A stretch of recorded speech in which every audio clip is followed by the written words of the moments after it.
Chapter 1, Saving a Life and Going Blind. You're blind, and you want to go to college? Hurry up and find someone to marry so you can get a dowry and spend it on your brother. You had to go and show off, saving someone on the street. Your father and I have spent all our savings on your treatment, you good-for-nothing girl. Qianqian listened to her parents' abuse, tears streaming down her cheeks.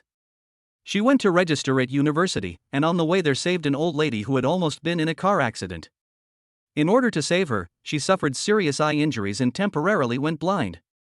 The doctor originally said that she could have surgery to cure her eyes, but her parents, who resented the expense, forcibly took her out of the hospital. From now on, she could no longer go to school and could not even take care of herself. However, Qianqian did not regret it. That old woman was so old, and it was too dangerous for her to be in a car accident, and she might even die as a result. Although she had lost her eyesight, she had saved someone's life, and Qianqian felt that it was worthwhile. My parents sneered, "What's the use of saving someone? There are so many ungrateful people in the world, and you'll only be a burden to us. We shouldn't have given birth to you in the first place." Qianqian said to herself, "No, that old lady is not an ungrateful person. She paid for all of the old lady's hospital expenses." But her parents lied to the old lady and said they would pay 1,000,000 yuan for the operation just to extort money from her. Even if the old woman wanted to help, she couldn't find her. Qianqian couldn't help but retort, "Didn't the old woman give you 1,000,000? With a pop, a slap landed on Qianqian's face. Mom's tone was even more sharp, "How dare you talk back? The cost of your treatment alone has been millions, and all these years raising you and feeding you has cost nothing? You think you grew up eating nothing but wind? You worthless girl, you really are a money spinner, phooey." Dad spat on the ground. Qianqian's face burned with pain, and she covered her face, silently weeping. In the evening, the Mu family sat down to dinner together. Qianqian could see nothing, and the world before her was dark. Her parents had always been concerned about the health of her brothers, but no one cared about her. "Chenghui, come, eat more meat, you're at the age when you need to grow. Yao, you eat more too, the monthly exam is coming up soon, you can't be at the bottom of the class again this time." His younger brother, Yao, had just started junior high school and was at the bottom of the class. He was fat like a pig, with his facial features all squished together. He ate like a pig too, with his head down, grunting as he pushed his bowl around. Yao said disdainfully, "So what if I'm at the bottom of the class? In the future, my sister's dowry will all be mine, and so will all the money she makes." Mum glanced back at Qianqian. She had spent a lot of money on the family over the years, and it was time to give something back. "There's a distant relative on my mother's side, a bit older, 45 years old, who has never found a partner because he's crippled. It would be perfect for Qianqian to marry him." "Mom, it's not a good idea to let Qianqian marry an old cripple, is it? It's so embarrassing to tell people." My brother, Chenghui, disagreed a little. He wasn't worried about Qianqian, but he was afraid that if he told people, it would sound bad and it would delay his getting a wife. Mom slammed the table, "Who else is she going to marry if she's blind? Does she want to marry the prince? It's good that someone wants her." Qianqian was washing the dirty rag and heard this, her heart sank. Her parents wanted to marry her off to a lame man in his 40s. No way, she couldn't risk her whole life on that. She had to escape. Sometimes, Qianqian even wondered if her parents were really her biological parents. Why were they so good to her brothers but so cruel to her? When Qianqian was at school, her grades were always at the top, and every year she would bring home scholarships and grants, but her younger brother spent all the money. Her younger brother wore designer shoes and clothes, while she still wore the same old ragged shoes from years ago and old clothes that relatives didn't want. At school, she often couldn't hold her head up because of her inferiority complex. After finally getting into university, Qianqian worked for a long time and finally saved enough tuition fees. She secretly reported to school without telling her parents, but then this happened. Why is fate so cruel to her? On the other side, in the hospital. The old lady of the Fu family sighed with regret, "Why has the person disappeared? Could it be that they couldn't afford the treatment fees and secretly left the hospital? But I clearly told them that we would pay for all the treatment fees, so why did they leave without even leaving a contact method?" The man by the bed was tall, wearing a well-tailored suit. His handsome face was carved like a knife, but it was too cold. He had just returned from exploring markets abroad and rushed to the hospital as soon as he landed. Sihan's voice was low and magnetic. "Grandma, don't worry, I've already sent someone to look for you. If it weren't for that little girl, Grandma would have already died." The old lady of the Fu family was very moved, and the little girl was exceptionally pretty, with a melon-shaped face, big eyes, and fair skin, like a little jasmine flower. If she were already an adult, she would be a perfect match for you. If you find a wife soon and get married, I'll be able to rest assured. Fu Sihan had a sword-shaped eyebrow and starry eyes, and a flash of coldness in his eyes. This matter is, I'm afraid, not that simple. He is 29 years old, leads a clean and decent life, and has never had a woman. The Fu family is the most powerful family in the capital, and it is not an exaggeration to say that they hold the reins of power. There are countless people who want to form an alliance with him behind his back. Old Lady Fu doesn't go out often, so how did she happen to go out this time and just happen to be in a car accident, and just happen to be rescued by a young girl? Is all of this just a coincidence? Old Lady Fu knew that her grandson had been intelligent since childhood, had dominated the business world for many years, and was extremely deep and calculating. You can investigate, it's better to know for sure. But I still don't think that little girl is a bad person. Old Lady Fu had lived to such an old age, and she had always been very good at judging people, and she trusted her own judgment. The little girl's eyes were so clean and pure, wet and shiny like obsidian, and in any case, she didn't seem like someone with an impure heart. Fu Sihan's eyes were cold as ice as he exited the hospital room. He instructed his assistant to find out the origin of the car and the whereabouts of the young girl who had escaped. Yes, Mr. Fu. If the Mu family knew the kind of family background the Fu family had, they would probably regret it to death, exchanging such a great kindness for just 1 million. It's their shallow eyes that made them think 1 million was a large sum. But for the Fu family, this amount of money is nothing. Even if it were multiplied by 100, they could still fork it out without batting an eyelid. After the family had finished eating, Qianqian cleaned up the tableware with an empty stomach and took them to the kitchen to wash. When she first went blind, she was not used to it and often broke the bowls, which earned her a beating from her parents. After Qianqian had finished all the housework, the house was quiet, and everyone was asleep. She didn't even have her own room, and had always slept in the corner of the living room. Her brother had bought this bed when he was a child, and had left it to her. It was full of miscellaneous objects. She couldn't even stretch out on it without hitting her head. Qianqian put her backpack on, which contained all her documents, and took a walking stick as a cane. She left home quietly. As soon as she stepped out of the house, a black luxury car stopped next to her. Hearing the sound of the car, Qianqian shivered nervously. The window of the back seat lowered, revealing the angular handsome face of Fu Sihan.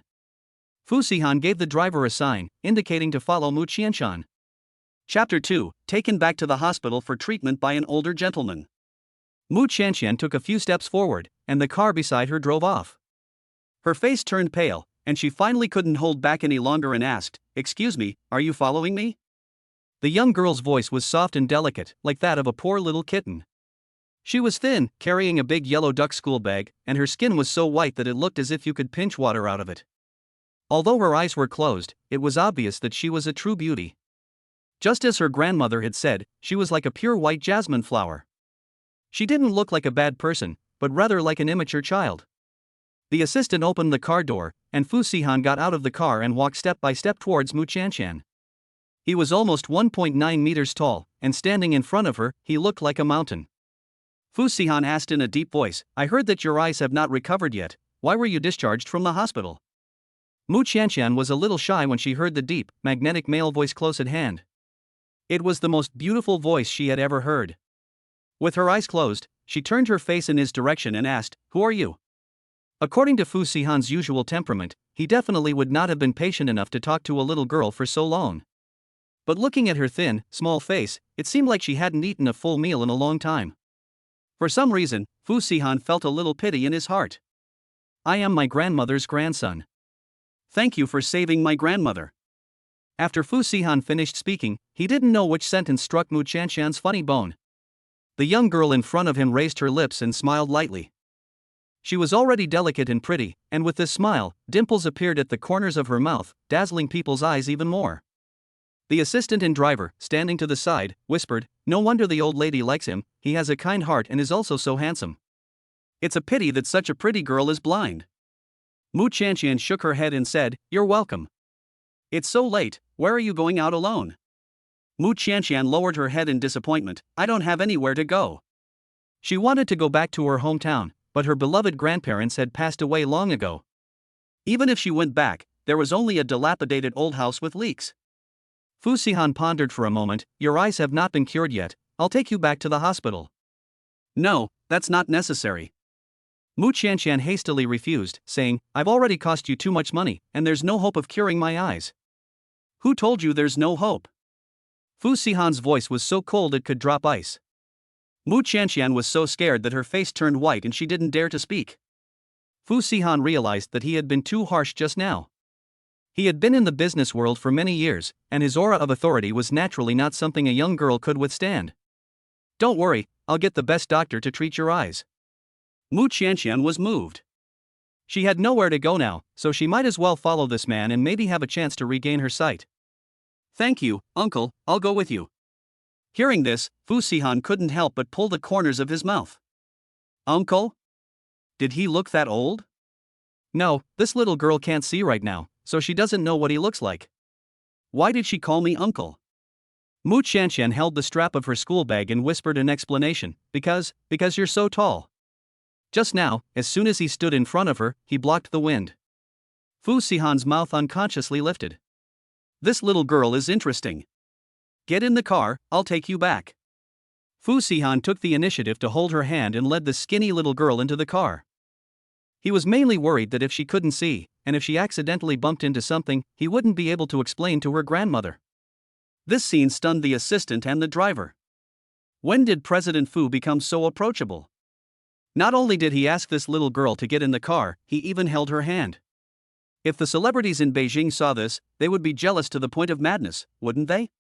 Qianqian rarely took rides, and as soon as she got in the car, she could smell the faint fragrance of incense.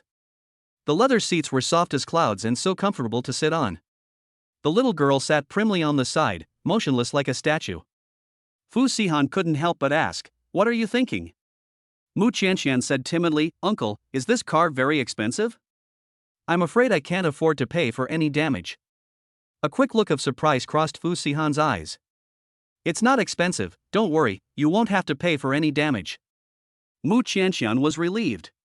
Of course, she didn't know that the car she was sitting in was a limited edition worth 9 figures. To buy this car, you not only need money, but also a lot of clout in the business world to be eligible to buy it. Qianqian had been busy all day and was tired, plus her body had not yet fully recovered, so she soon felt sleepy. She leaned unconsciously against the pillow and fell asleep soundly. This pillow is so warm and comfortable, the only regret is that it's too hard. Fu Sihan had never before had someone rest their head on their shoulders while they slept. His body stiffened, his face grew cold, and he coldly pushed her away. Poor Qianqian could only sleep leaning against the car window. According to the information Fu Sihan had found, Qianqian had just turned 20 this year, but she looked like a high school student. She had done heavy work at home since she was young, and she was often beaten and scolded. It was no wonder that she looked so weak and thin.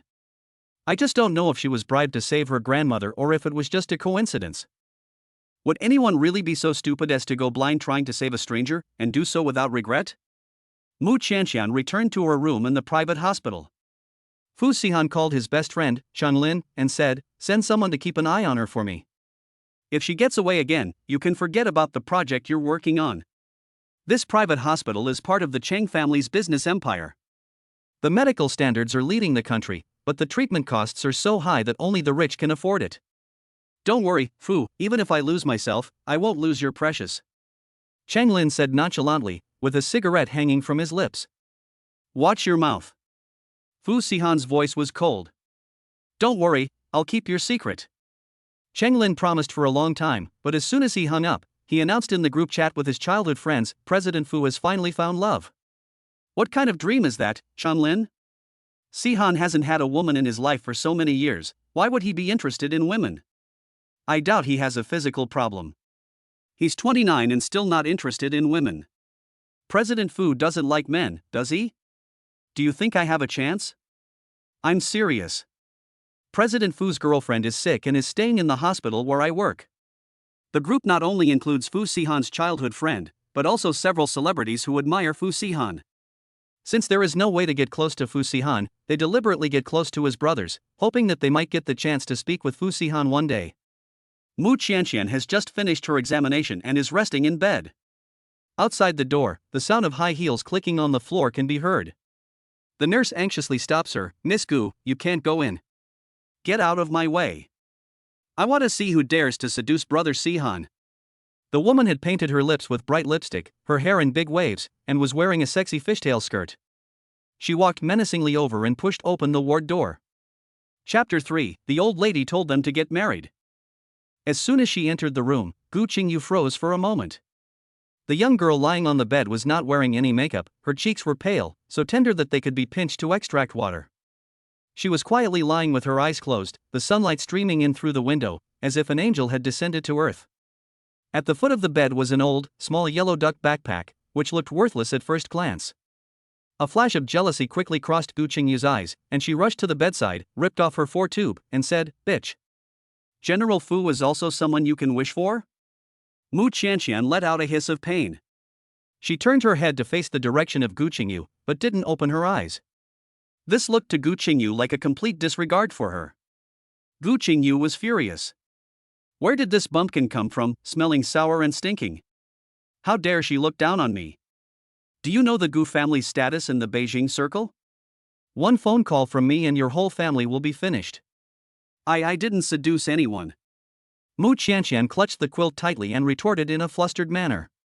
She just came to the hospital for treatment. When did she seduce someone? How could a country girl like you get admitted to such an upscale private hospital? President Fu is my fiancé, and you dare to seduce him, I'll tear your face off. Gu Qingyu raised her hand high, about to slap Mu Qianqian. She wanted to smash the face of this bitch and see if she would dare to seduce President Fu again. Stop. A low voice came from behind. Fu Sihan had just finished work and was about to take a look at Mu Qianqian when he unexpectedly ran into the scene. He grabbed Gu Qingyu's wrist and forcefully swung her to the side. His voice was cold and sinister. Who told you to touch her? I. Mr. Fu, it's not what you think. Gu Qingyu stammered, changing into a look of tears in her eyes.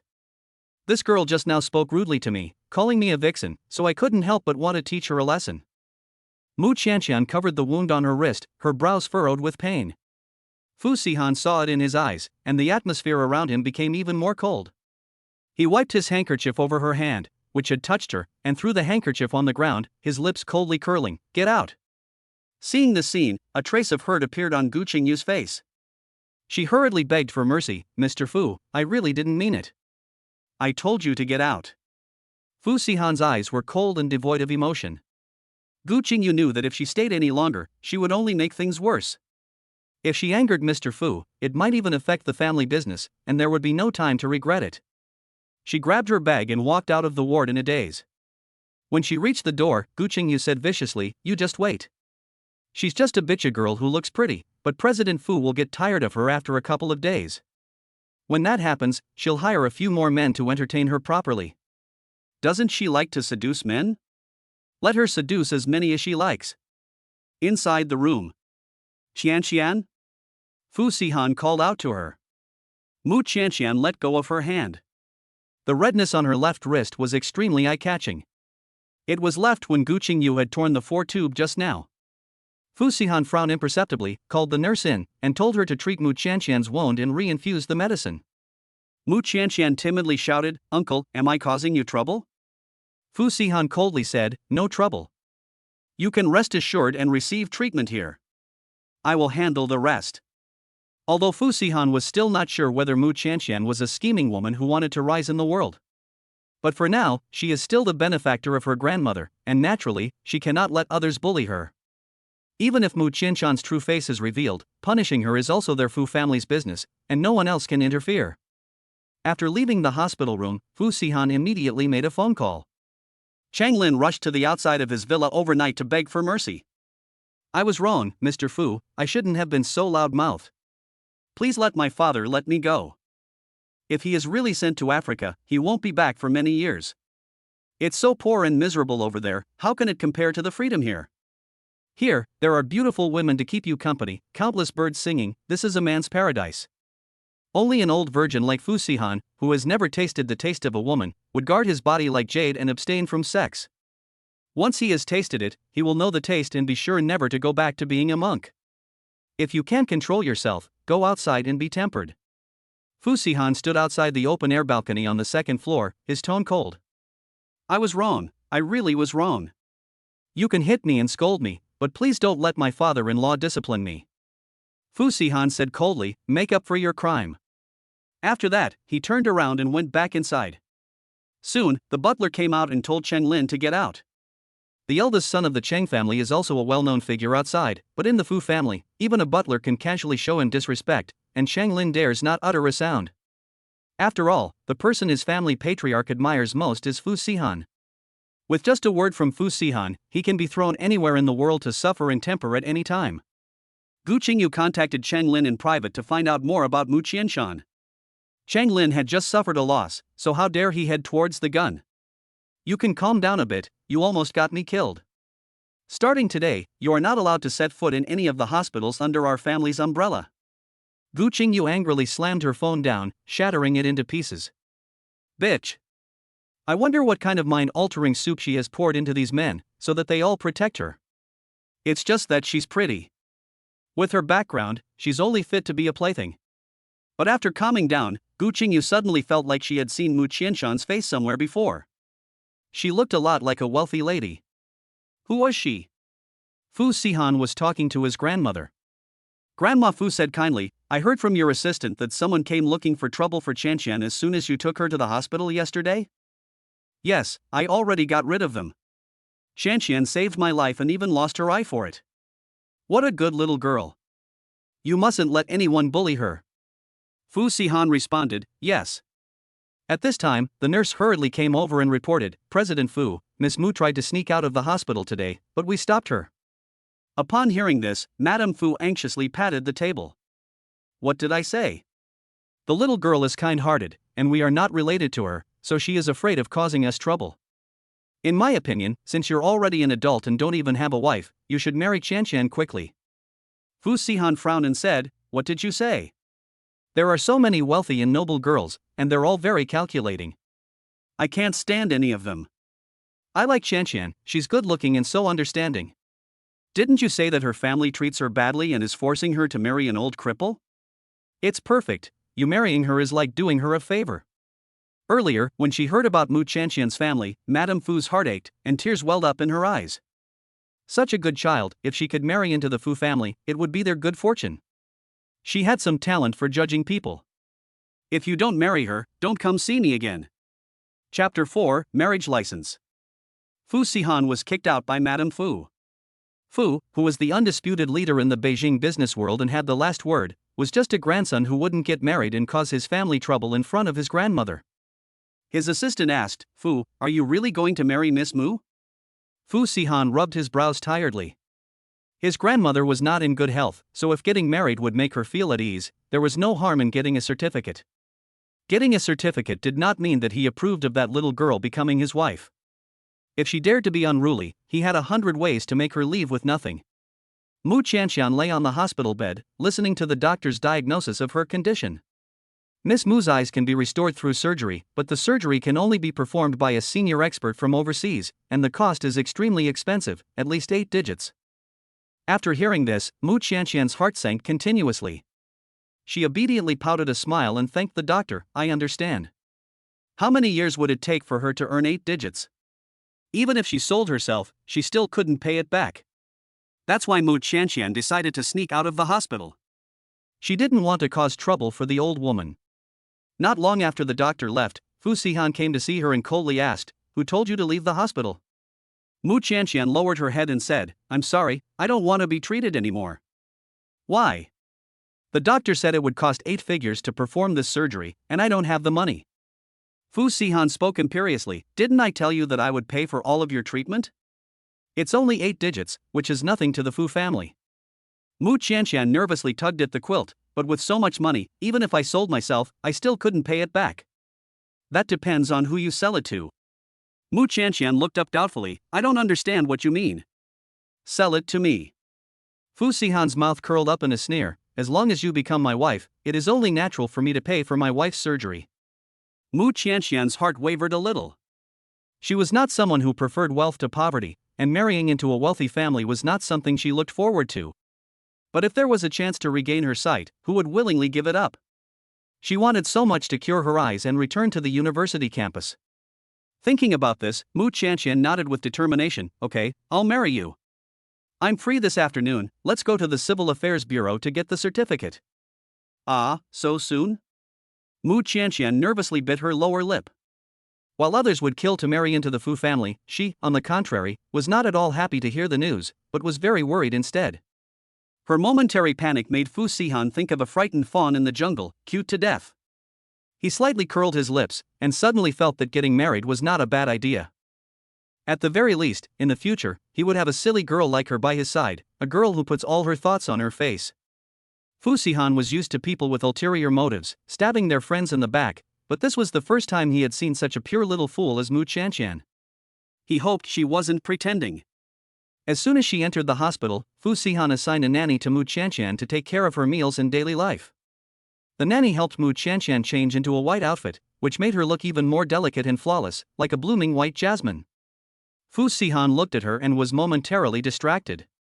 He quickly adjusted his emotions and said coldly, "Let's go." The driver parked the car in front of the Civil Affairs Bureau. Fu Sihan took Qianqian's hand and got out of the car, and they walked in.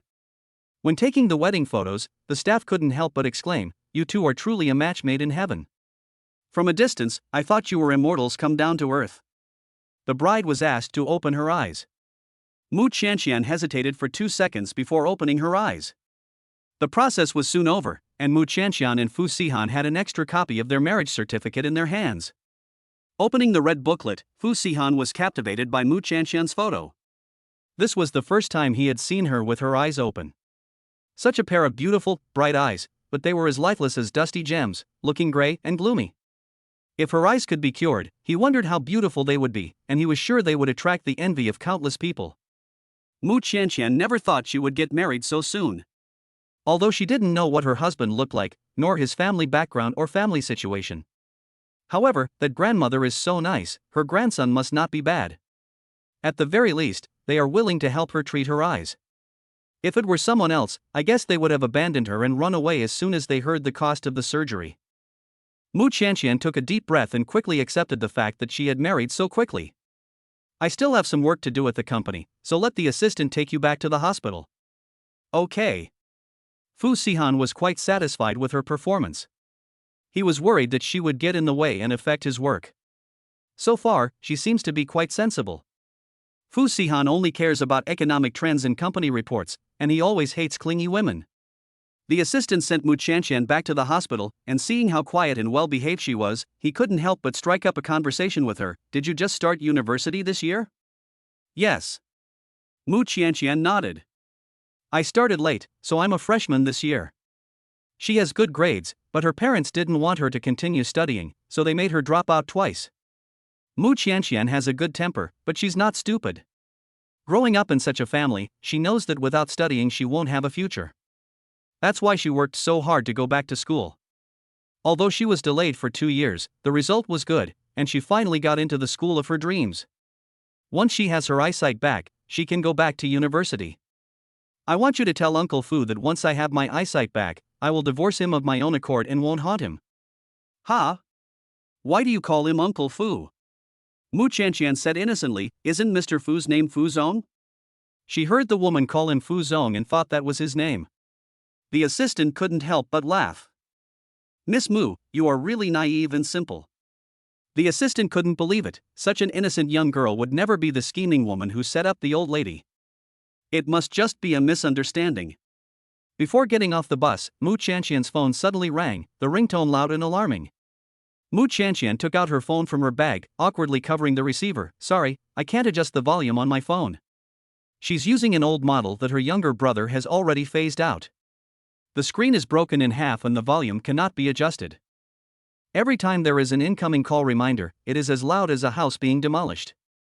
Qianqian groped for the answer button, and just as she pressed it, her mother's harsh voice came through the receiver. You've got some nerve, haven't you? How dare you stay out all night? Where the hell are you? Hurry up and get your ass back here. The husband I found for you is coming to propose today, so hurry back so he can meet you. Chapter 5, Husband is an immediate family member. Hearing her mother's words, Mu Qianqian's heart sank halfway, and she asked with difficulty, "What husband? The 45-year-old cripple?" Mu's mother sneered, "Don't forget that you're now blind. It's good that someone is willing to take you, and you still dare to be picky. Do you really think you're some kind of princess?" A man's lewd and unpleasant voice came over the phone. "Only 200,000 yuan in bride price for a college student? Are you sure you're not scamming us? Can your daughter bear children? If she can't, you won't get a penny." Mu's mother changed her tone and promised, "Don't worry, she's still a virgin and will definitely give you a big, fat baby boy." "That's great news. My parents are waiting to hold their grandchild, 2 and 3 years. A young girl like that must be great in bed." Mu Qianqian listened to these words with a heart full of pain. Her own mother had just sold her like that. If she hadn't met Mr. Fu, she might have been found by her parents and taken back to be sold to that wretched cripple to bear his children. What a life of darkness that would have been. Mu Qianqian held the phone in her hand and said firmly, "Mom, I'm already married, and I'll never go back to that home again." She was no saint, and she was certainly not a pushover. She didn't want such a family. "What? You got married? To whom? When did this happen? How come I didn't know about it? Hello? Hello?" Mu Qianqian hung up the phone. Mu's mother cursed, "This good for nothing, she's raised her for nothing." Mu's father, who was smoking, didn't look too good when he heard the news. "She told you she got married? It must be a lie, who would want her, she's blind." Mu's mother didn't believe it. The lame man with yellow teeth refused, but said, "Give me a virgin. If she loses her virginity outside, you won't get the bride price." His family is poor, and he borrowed money from everywhere to come up with the 200,000 yuan bride price, not to marry a slut. Mu's mother hurriedly assured him, "Don't worry, the girl is very obedient, she won't do anything. She has nowhere to go outside, she'll be back in a few days, I'll send her to you first thing then." After Mu Qianqian got out of the car, she couldn't help but squat down by the roadside and cry. The assistant handed her a pack of tissues.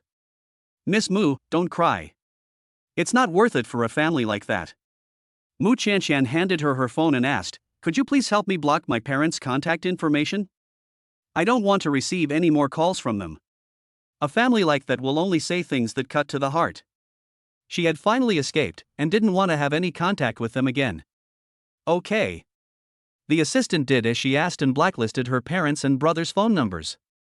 That way, they would no longer be able to harass Mu Qianqian. "Miss Mu, please don't cry. It's not good for your eyes to keep crying like this." "Thank you." Mu Qianqian wiped away the tears on her face and stood up firmly.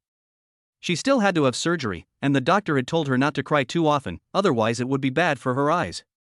She had overcome so many difficulties in the past, and she would definitely be able to do it again. Mu Qianqian's nose was red from crying, and she looked so pitiful. Her plain little face was delicate and attractive. The assistant had followed Sihan around, and had seen countless famous and wealthy women come at him, but none of them could match the temperament of the young lady in front of him, like a water lily.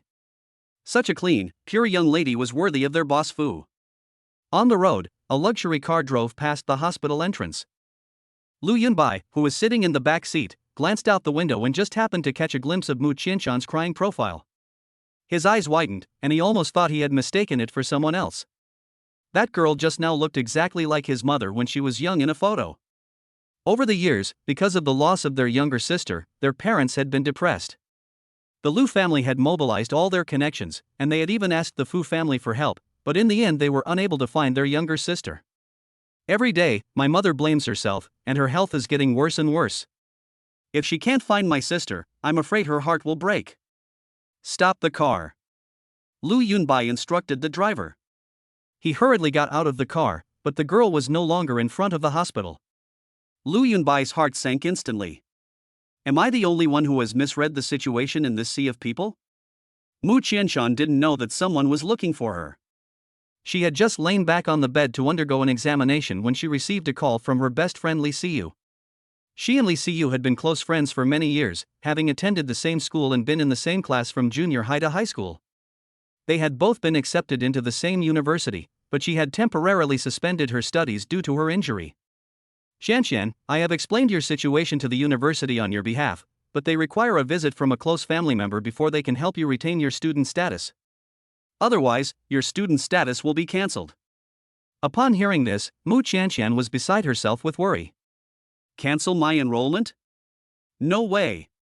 I worked so hard to get into college. If her enrollment is cancelled, she will hate herself forever.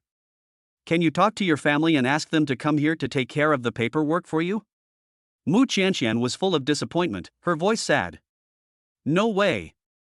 My parents never supported me going to college. They will definitely let the teacher cancel my enrollment. Her parents never stood by her side. Sihan was also very worried for her, so what should she do? The teacher was pushing for a quick decision, and she had to have an immediate family member go through the formalities within the week. Qianqian was so anxious that she was on the verge of tears. Just then, she suddenly thought of someone. Would her husband be considered an immediate family member? Sihan paused for a moment and then said, yes, of course. But Qianqian, when did you get a husband?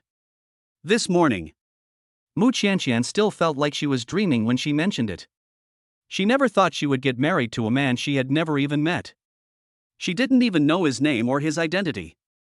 Sihan asked worriedly, you got married so quickly? No way. What if the other person is a bad guy? Qianqian pursed her lips. He is willing to bear the cost of my treatment, so I don't think he is a bad guy. After all, the treatment is so expensive. If he was irresponsible, I'm afraid he would have run away long ago. What's your husband's name?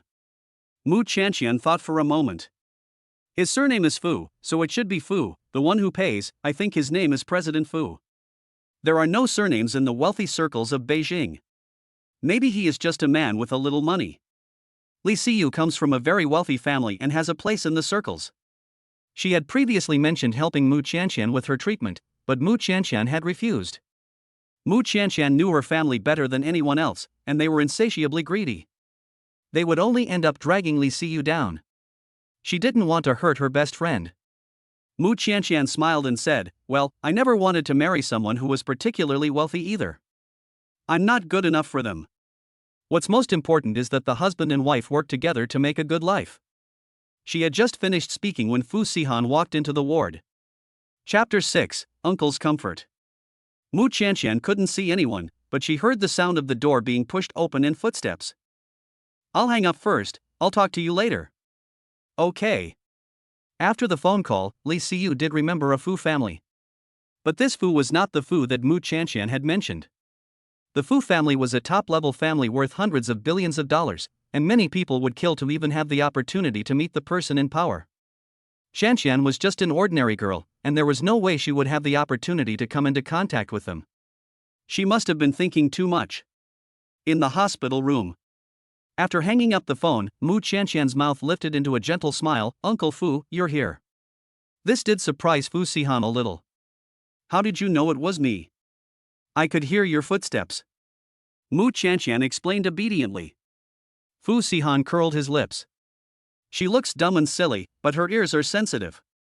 Sihan informed her, I came to tell you that the overseas doctor has made an appointment and will come in a couple of days to perform the surgery. After the surgery, you can be discharged from the hospital. Qianqian's heart jumped with excitement. Uncle, after the surgery, can I recover my sight? You cannot recover immediately, and you still need some time to rest. This news was enough to make Qianqian so happy that she wanted to jump up. That's great, she can see again. The blue sky, the green trees, and the warm, bright sun will all return to her vision. Qianqian closed her eyes, and tears flowed down unconsciously. She sat on the hospital bed, her face pale, her petite, thin body, and her crying face was pitiful. Sihan looked at her steadily, and a sense of helplessness crossed his heart.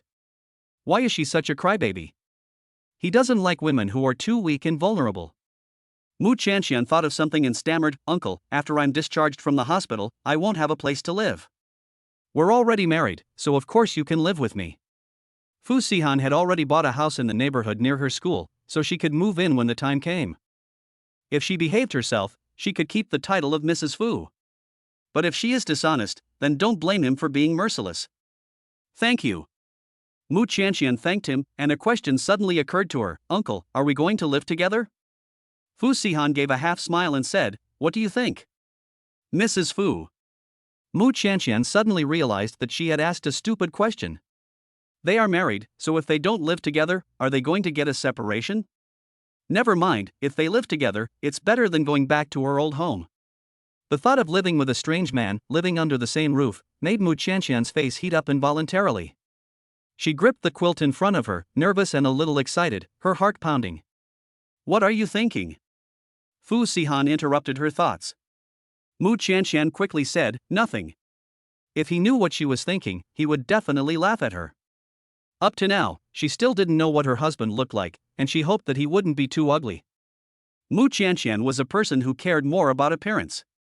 Uncle, I want to ask you for a favor. Say it. Because of the car accident, I didn't report to school on time. The school asked my immediate family members to go to the school to handle the procedures, otherwise my student status will be revoked.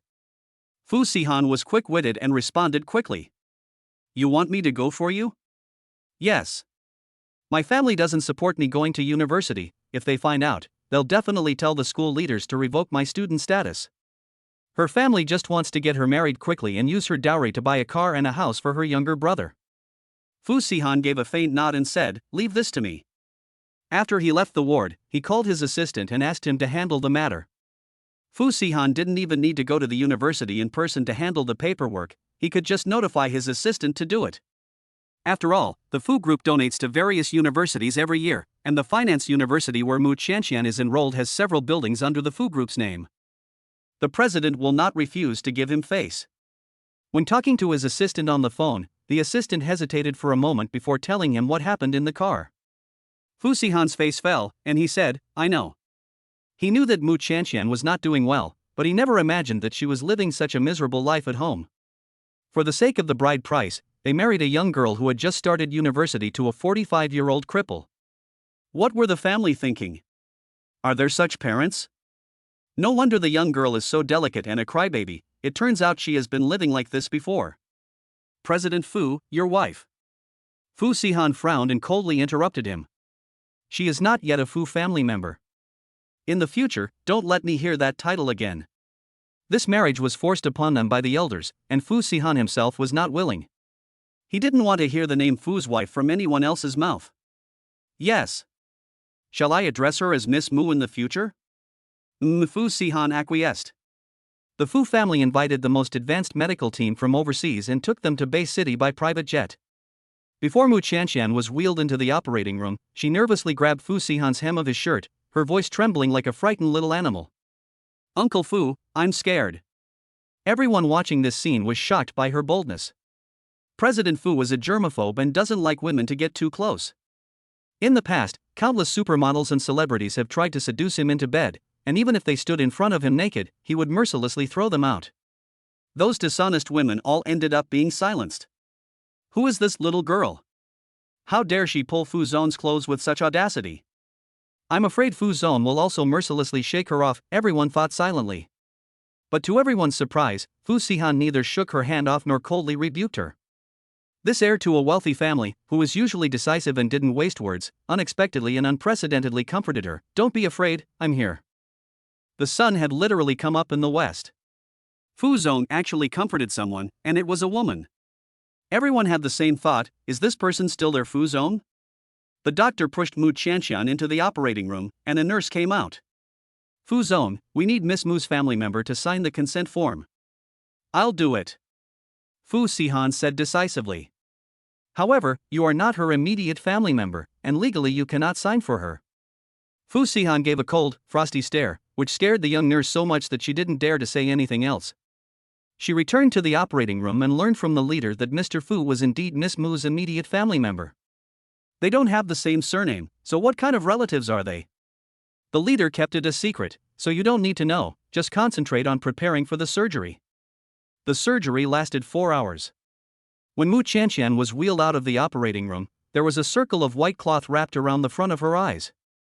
Her little face was not yet the size of a palm, and the white cloth wrapped around it almost covered most of her face, only revealing the tip of her small nose and pointed chin. It seemed as if she had slept for a long time. After waking up, the world in front of her was no longer dark, but instead, a light shimmered. Although there was a white cloth in between, she could still feel the faint light shining through the cloth and into her field of vision. I can see. Qianqian said joyfully. Fu Sihan's voice appeared above her head, and the white cloth could not be removed for the time being. Mu Qianqian then realized that the uncle was also in her room. Uncle, I didn't cry once during the surgery. Am I very brave? Fu Sihan raised the corner of his lips and said, yes. That's why I want to give you a present. Chapter 7 Moving into the new home. Mu Qianqian licked her lips and asked expectantly, what is the present? Fu Sihan put a cold cube in her hand. Mu Qianqian felt it around and immediately knew what it was. A mobile phone. Although she had never bought this model before, she had seen her best friend Li Siyu use it, so she immediately knew that it was the latest high-end model and very expensive. Fu Sihan asked, do you like it? Mu Qianqian nodded repeatedly in gratitude, I love it.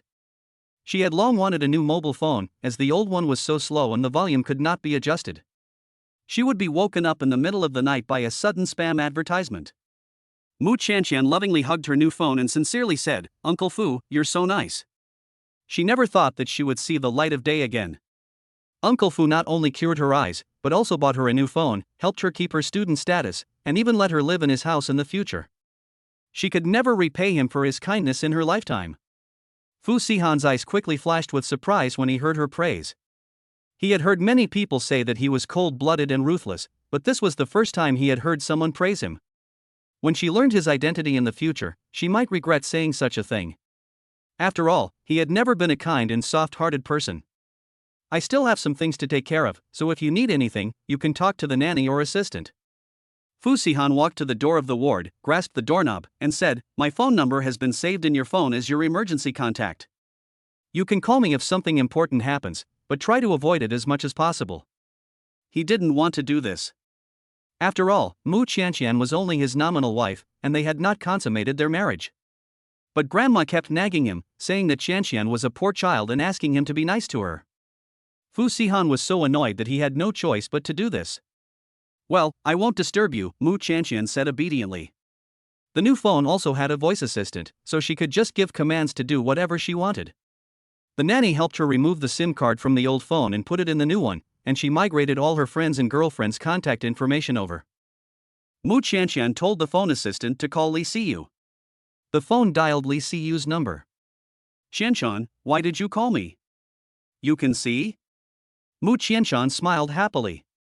I just had surgery, and the doctor said I'll be completely recovered in a while. But I just bought a new phone, which can be used to give voice commands, so I can call you. You bought a new phone? Who bought it for you? Mu Qianqian hesitated for a moment and said shyly, my husband. I didn't know your husband was so considerate, even thinking of this. Hearing that her best friend had found a good home, Li Siyu felt a lot more at ease. Where does your husband work? What does he look like? He seems to work for the Fu Group, but I don't know what he looks like. If I wasn't stuck at school every day, I'd really want to go to the hospital to see you and take a look at your husband for you. After all, you're a face person, and if your husband isn't good looking, you'll be very unhappy. Mu Qianqian laughed out loud. It doesn't matter, even if he is ugly, I will be willing. After all, Uncle Fu has been so good to her, even if he is an ugly man, she is willing to spend the rest of her life with him.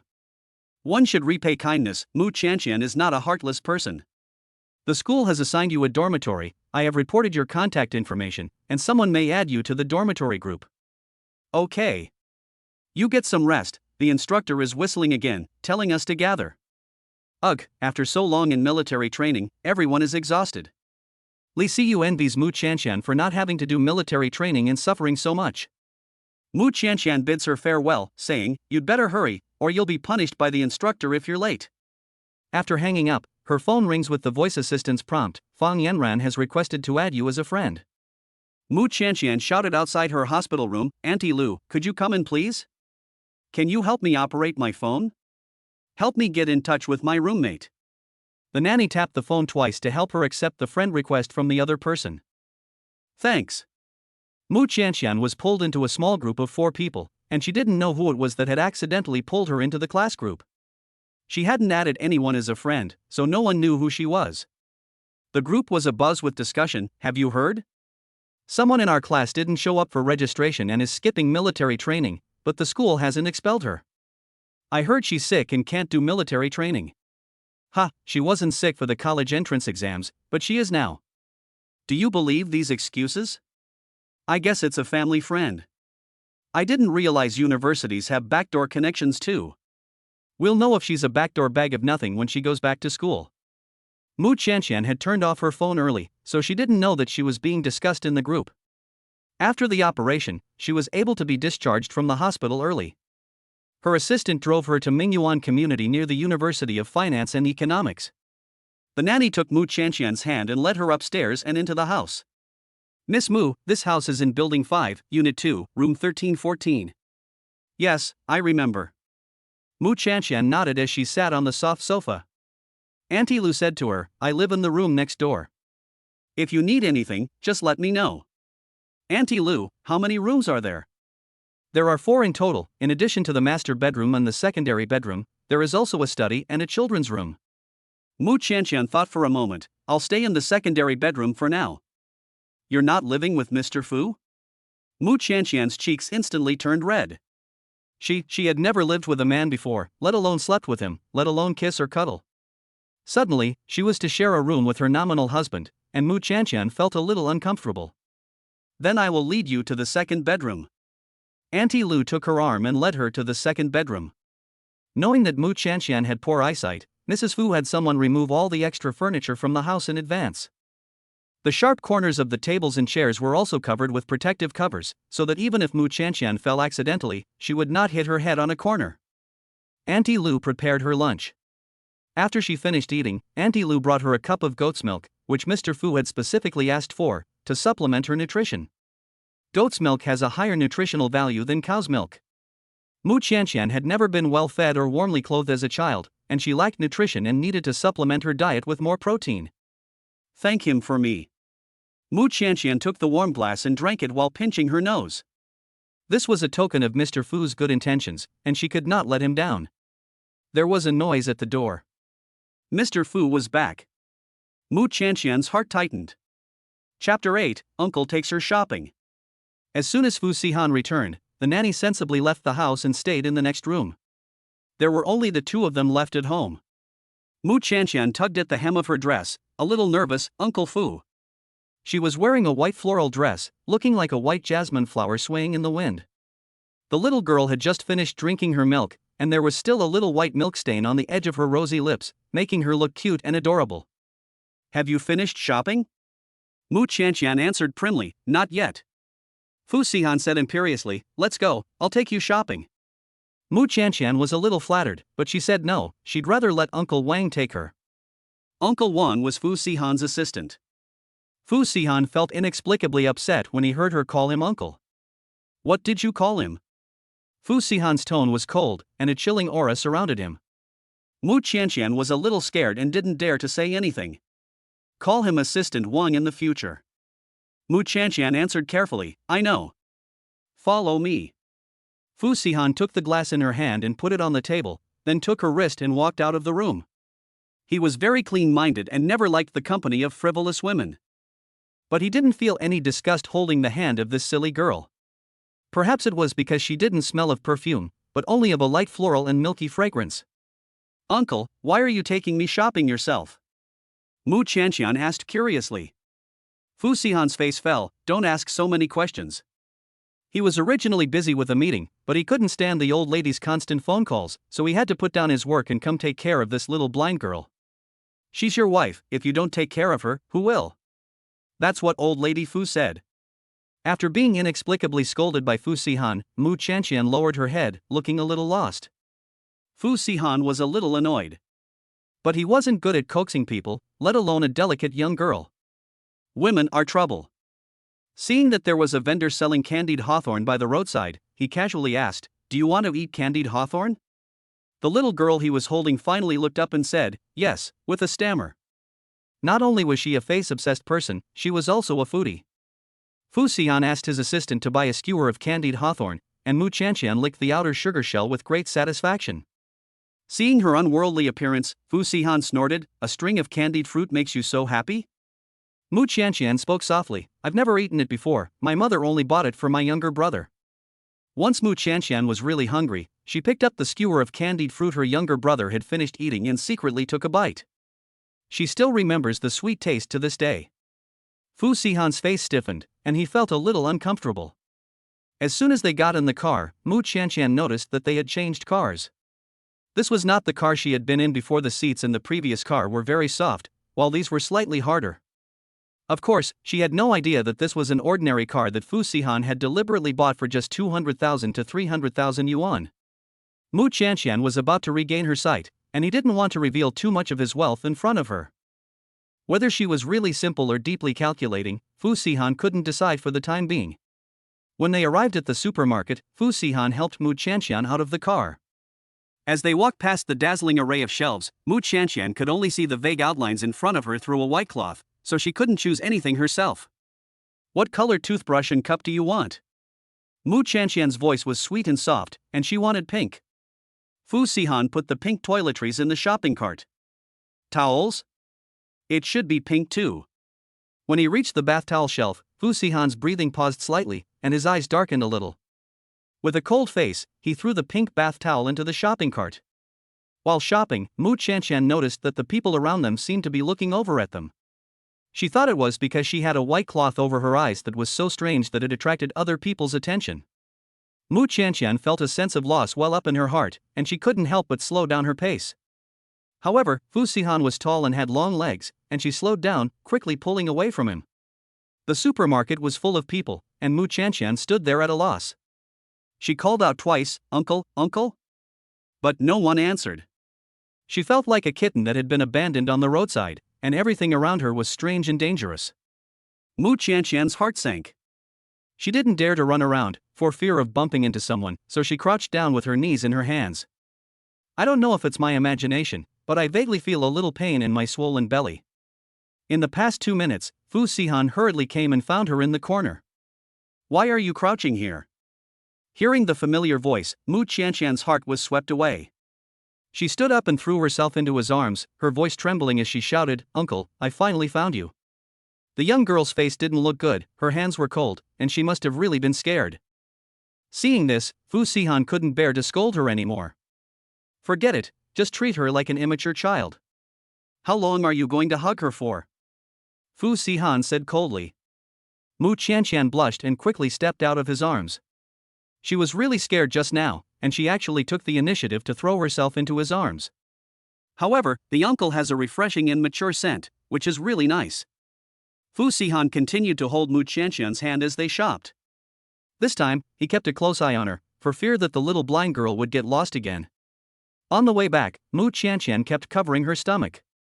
She had just gotten off the bus, and Fu Sihan looked up and saw a bright red mark on the back of her skirt. "Wait." Qianqian stopped in her tracks. "What is it, uncle?" Fu Sihan looked a little embarrassed. "Wait for me in the car for a while." "Oh, okay." Qianqian obediently didn't ask any more questions, and felt her way back into the car, waiting obediently. Fu Sihan went to the nearest convenience store and went straight to the feminine hygiene products shelf. He had never bought these products for a woman before, and didn't know how to choose, so he looked at the labels and picked the most expensive ones and took a few packs. The cashier had been watching him earlier. It was not often that you saw such a handsome guy, and apart from his good looks, what attracted her even more was the icy aura he exuded. She never would have imagined that the handsome guy was buying sanitary napkins for his girlfriend. The cashier felt sorry for him in her heart. Fu Sihan carried a bag of sanitary napkins, his face even more cold and aloof. The young girls who tried to chat him up on the way were afraid to get close to him. Back in the car, he took Qianqian upstairs and threw the sanitary napkins at her.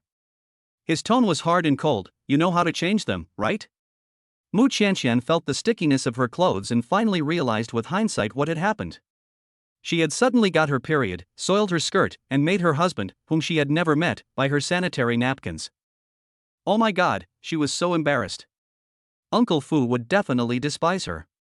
Chapter 9, Finding Out About the Luck Family Adopted Daughter. Qianqian had difficulty seeing, so in the end, she asked Auntie Lu to come over and help her change into clean clothes. However, she could now see a hazy outline, and she was still able to go to the bathroom by herself to change her sanitary napkin. When Qianqian came out of the bathroom, Fu Sihan was talking to his secretary on the phone. "President Fu, I found out. The car that knocked over the old lady was paid off by the Luck family adopted daughter." Upon hearing this, a flash of murderous intent quickly crossed Fu Sihan's eyes, and he knew. Fu Sihan was not a kind person who was merciful, and usually whoever provoked him would invite cruel retaliation. This woman dared to touch his, and she could not be spared. The adopted daughter of the Lu family, Fu Sihan had heard about her before. The Lu family lost a daughter once, and at the time they mobilized all their connections to find her, even asking the Fu family for help, but unfortunately they never found her. So the Lu family just adopted a foster daughter and claimed to the outside world that they had found their biological daughter. Only a few people knew that she was just a foster daughter with no blood ties. Qianqian waited until he had finished his phone call before she asked softly, "Uncle Fu, are you going to sleep here tonight?" Fu Sihan gave her a cold glance. That glance made Qianqian feel as if she had fallen into an ice cellar and could not catch her breath for a long time. Fu Sihan left the house coldly and indifferently. Qianqian did not know what had happened and stood there helplessly. What did I do to offend him? Did he feel that she was sloppy because she had dirted her skirt?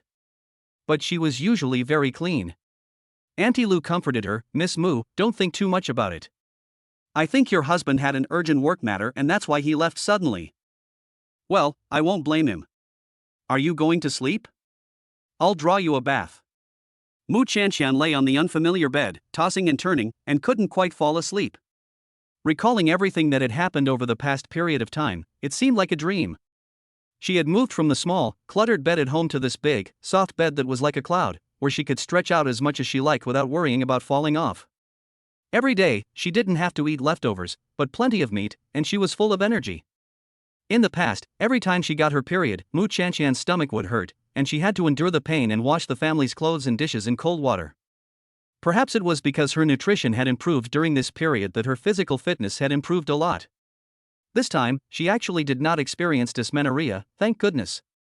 Once her eyes have fully recovered, she can go back to school, graduate and find a job, and earn money to repay Uncle Fu. He spent so much money treating her, he must have spent all his savings. Qianqian silently kept this kindness in her heart. As she thought about it, Qianqian fell asleep. In her dream, she dreamed of what Uncle Fu looked like, a square face, thick lips, and a very serious expression, just not very handsome. After waking up, Qianqian couldn't help but laugh at herself for having such a dream. Although she was a face-obsessed person, if that person was Uncle Fu, she was willing to settle for his appearance. Fu Sihan stood outside the floor-to-ceiling window on the top floor and called to inform the shareholders, "Withdraw our investment and lose." "But Mr. Fu, this is a critical period for our cooperation. If we withdraw our investment now, Lusher may face a broken capital chain, which will deal a heavy blow to them." Fu Sihan's lips curled coldly. "Withdraw? Dare to lay hands on his family, not to mention dealing a heavy blow, even making them bankrupt, is also difficult to quell Fu Sihan's anger." The person on the other end of the phone did not dare to question again. Yes. The Fu group suddenly moved against Lusher, causing great turmoil in the stock market, and everyone in the Beijing social circle felt threatened. No one knows how the Luck family offended that person, but it seems that the offense was serious. Luck One Pack, the heir of the Luck family, visited in person, desperate and flustered. "Madam Luck, our Luck family has cooperated with the Fu family for many years and has always abided by our responsibilities. Why have you suddenly withdrawn your investment?" Old Madame Fu lived in a Chinese-style garden. She was sitting under a pavilion, drinking tea, when she said slowly, "I've long since stopped caring about the company's affairs." "You'll have to ask Secretary Han about that." Lu Yunbai smiled wryly. "We have no way to contact President Fu. You see, they want to contact Fu Sihan directly, but who is Fu Sihan? Even the Lu family, a respectable family with a long history, dares not directly approach Fu Sihan, for fear of accidentally angering him. Madam, over the years, the Lu family has lost too many people and too much energy trying to find my sister. If it weren't for the Fu family's investment, I'm afraid we would have long since fallen into the ranks of second-rate families. We are deeply grateful for the Fu family's kindness, and we have never done anything to go against the interests of the Fu family." Lu Yunbai spoke earnestly, and the heir to the noble Lu family was now begging the Fu family to be lenient, without a trace of arrogance. Without his sister, his parents would have no interest in running the company, and he could not do it all on his own.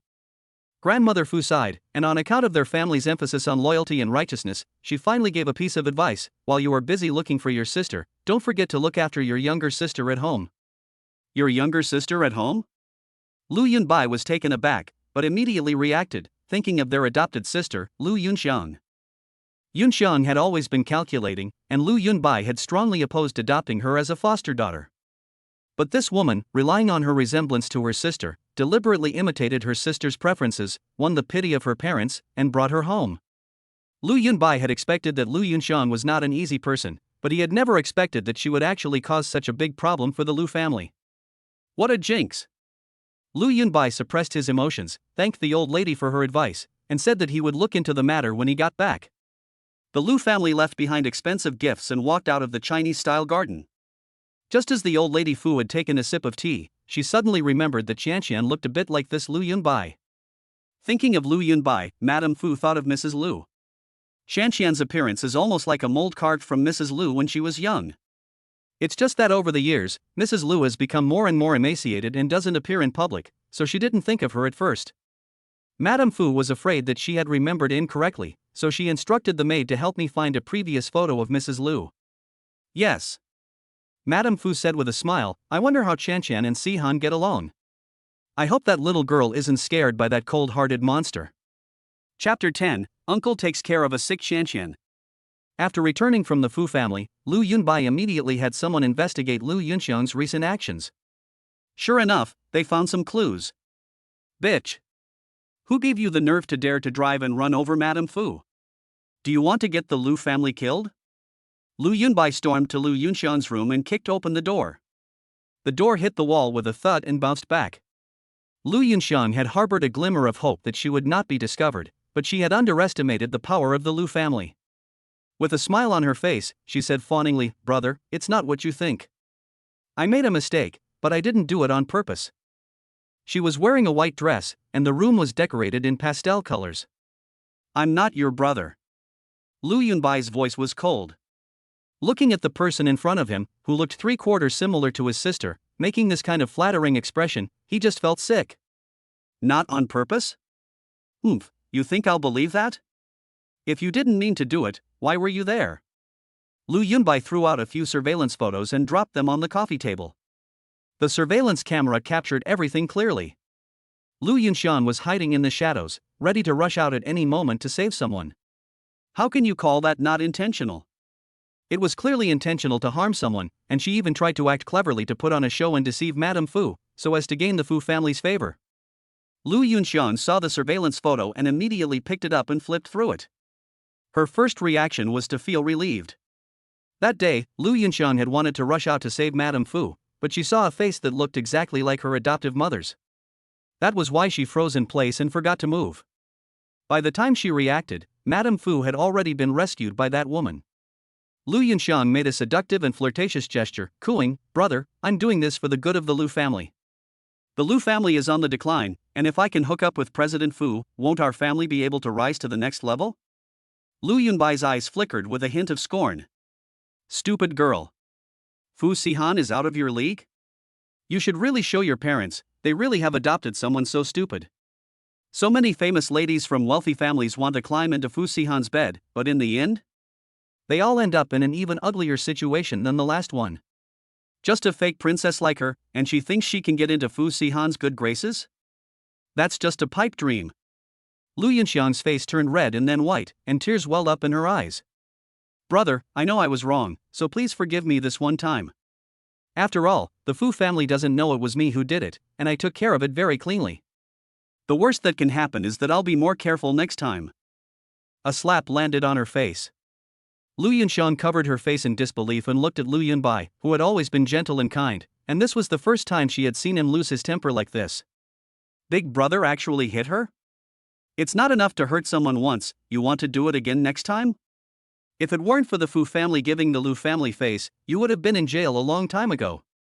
Lu Yunbai hated to throw the woman in front of him out, and scolded her with a sinister look in his eyes, still dreaming of being Mrs. Fu. Don't you look in the mirror and see who gave you everything you have now? If it weren't for the Lu family, she'd still be begging on the street, and she'd never have been able to live the life of a rich lady that she does today. I never thought she'd have such big appetites. She can't be satisfied with a fancy car and a villa, she still wants to climb up the Fu family tree. She really has high ambitions. How can someone so stupid and vicious be his sister?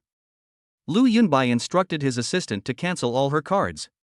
From now on, when she goes out, send someone to keep an eye on her, so she doesn't cause any more trouble." After saying this, he turned and left. Lu Yunxian's face burned with pain. How dare Lu Yunxian hit her in front of so many servants in the house? She took note of this grudge. They wanted to find their real sister, didn't they?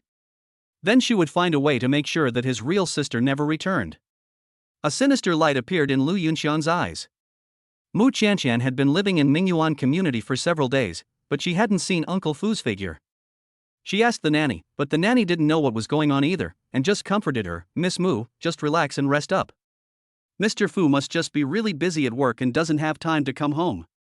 Is that it? But why didn't he even call her?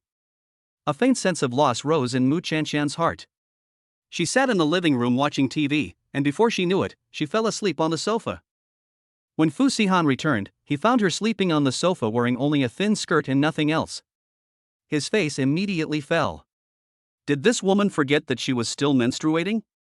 She dared to sleep like that in an air-conditioned room and not be afraid of getting sick. "Get up!" He stood in front of the sofa and shouted coldly. Mu Qianqian's petite body was curled up together, as if she hadn't heard. Fu Sihan increased the volume and shouted again, "Hurry up and get up." But the person on the sofa still didn't move. Fu Sihan noticed that her face seemed to be flushed with an unnatural redness. He touched her forehead with the back of his hand, and it was burning hot. This action finally woke Mu Qianqian up. She moved her nose and said, "Uncle Fu, you're back. How did you know it was me? I can smell the scent on you." Mu Qianqian's smile was sweet and clean, like an innocent child. Fu Sihan has a mature and refreshing scent of agarwood, and every time she smells it, she feels at ease. "Uncle Fu, have you been busy recently? You don't even have time to come home." Fu Sihan looked a little uncomfortable and said, "Well." In fact, he was a little suspicious of Mu Qianqian because of the adopted daughter of the Lu family, so he didn't want to come and see her. The reason Fu Sihan came today was because his grandmother had pestered him so much that he had no choice but to come to Mingyuan community to see her. He didn't plan to stay, just to have a quick look and leave. Mu Qianqian held onto his sleeve with a look of dependence, her cheeks flushed and her voice sounding weak. "Uncle, don't work too hard, and take care of your health. When I graduate from university, I'll help you shoulder the pressure of supporting the family." "Huh? Why do I have a headache?" Mu Qianqian finally noticed that she wasn't feeling well. Fu Sihan snorted, laughing at her, "You don't even know you have a fever, what a fool." Mu Qianqian tilted her head innocently, "Do I have a fever?" "Well, you slept on the sofa without covering up, so you have no idea," Fu Sihan said with a sneer. He brought an air-conditioned quilt and covered her up. He called his assistant and asked the family doctor to come to Mingyuan as soon as possible. Mu Qianqian's head was dizzy, and she couldn't muster any strength. When a person is sick, they can't help but think of the people they rely on most. Fu Sihan heard her call out to him again and again, her voice as weak as an underfed kitten's. His eyes were complex and dark. This woman, is she really that deep or is she really that simple and kind? "Uncle, I feel so bad." Mu Qianqian's head was spinning as if it was going to crack open, and she called out to him in a soft voice, even her voice was tinged with tears. Fu Sihan let out a long breath, took an ice pack out of the refrigerator, and placed it on her forehead through a towel. Mu Qianqian was burning up, and just then she noticed a cool sensation on her forehead. It was like a spring of water that instantly relieved her pain. She soon felt better. Hearing Uncle Fu's low voice, her wandering heart immediately settled down. Chapter 11, Giving Her Medicine. The family doctor came over, gave Mu Qianqian a simple physical examination, and prescribed medicine. "Don't worry, sir, Miss Mu is fine, just take a fever-reducing medicine." Fu Sihan said indifferently, "I'll tell Wang Yong to tell the finance department about your bonus." The doctor hurriedly thanked him, "You're too kind, there's no need to give me a bonus for such a trivial matter. He has worked for the Fu family for so many years, and he earns much more than he would outside. Not only is his regular salary high, but he also gets an extra bonus every time he is called out for a house call." Fu Sihan said coldly, "You are loyal to the Fu family, so of course your treatment will not be bad." "Yes." After the family doctor left, Fu Sihan originally wanted to call the nanny over to take care of Mu Qianqian. But she held onto the hem of his shirt and said in a daze, "Uncle, don't go. Take your medicine." Fu Sihan poured her a glass of warm water. Mu Qianqian sat up, but she was so weak that she couldn't even sit steadily. Fu Sihan could only frown and let her lean against his chest. He roughly shoved the pill into her mouth, holding the glass against her lips while she drank. Mu Qianqian took small sips of water.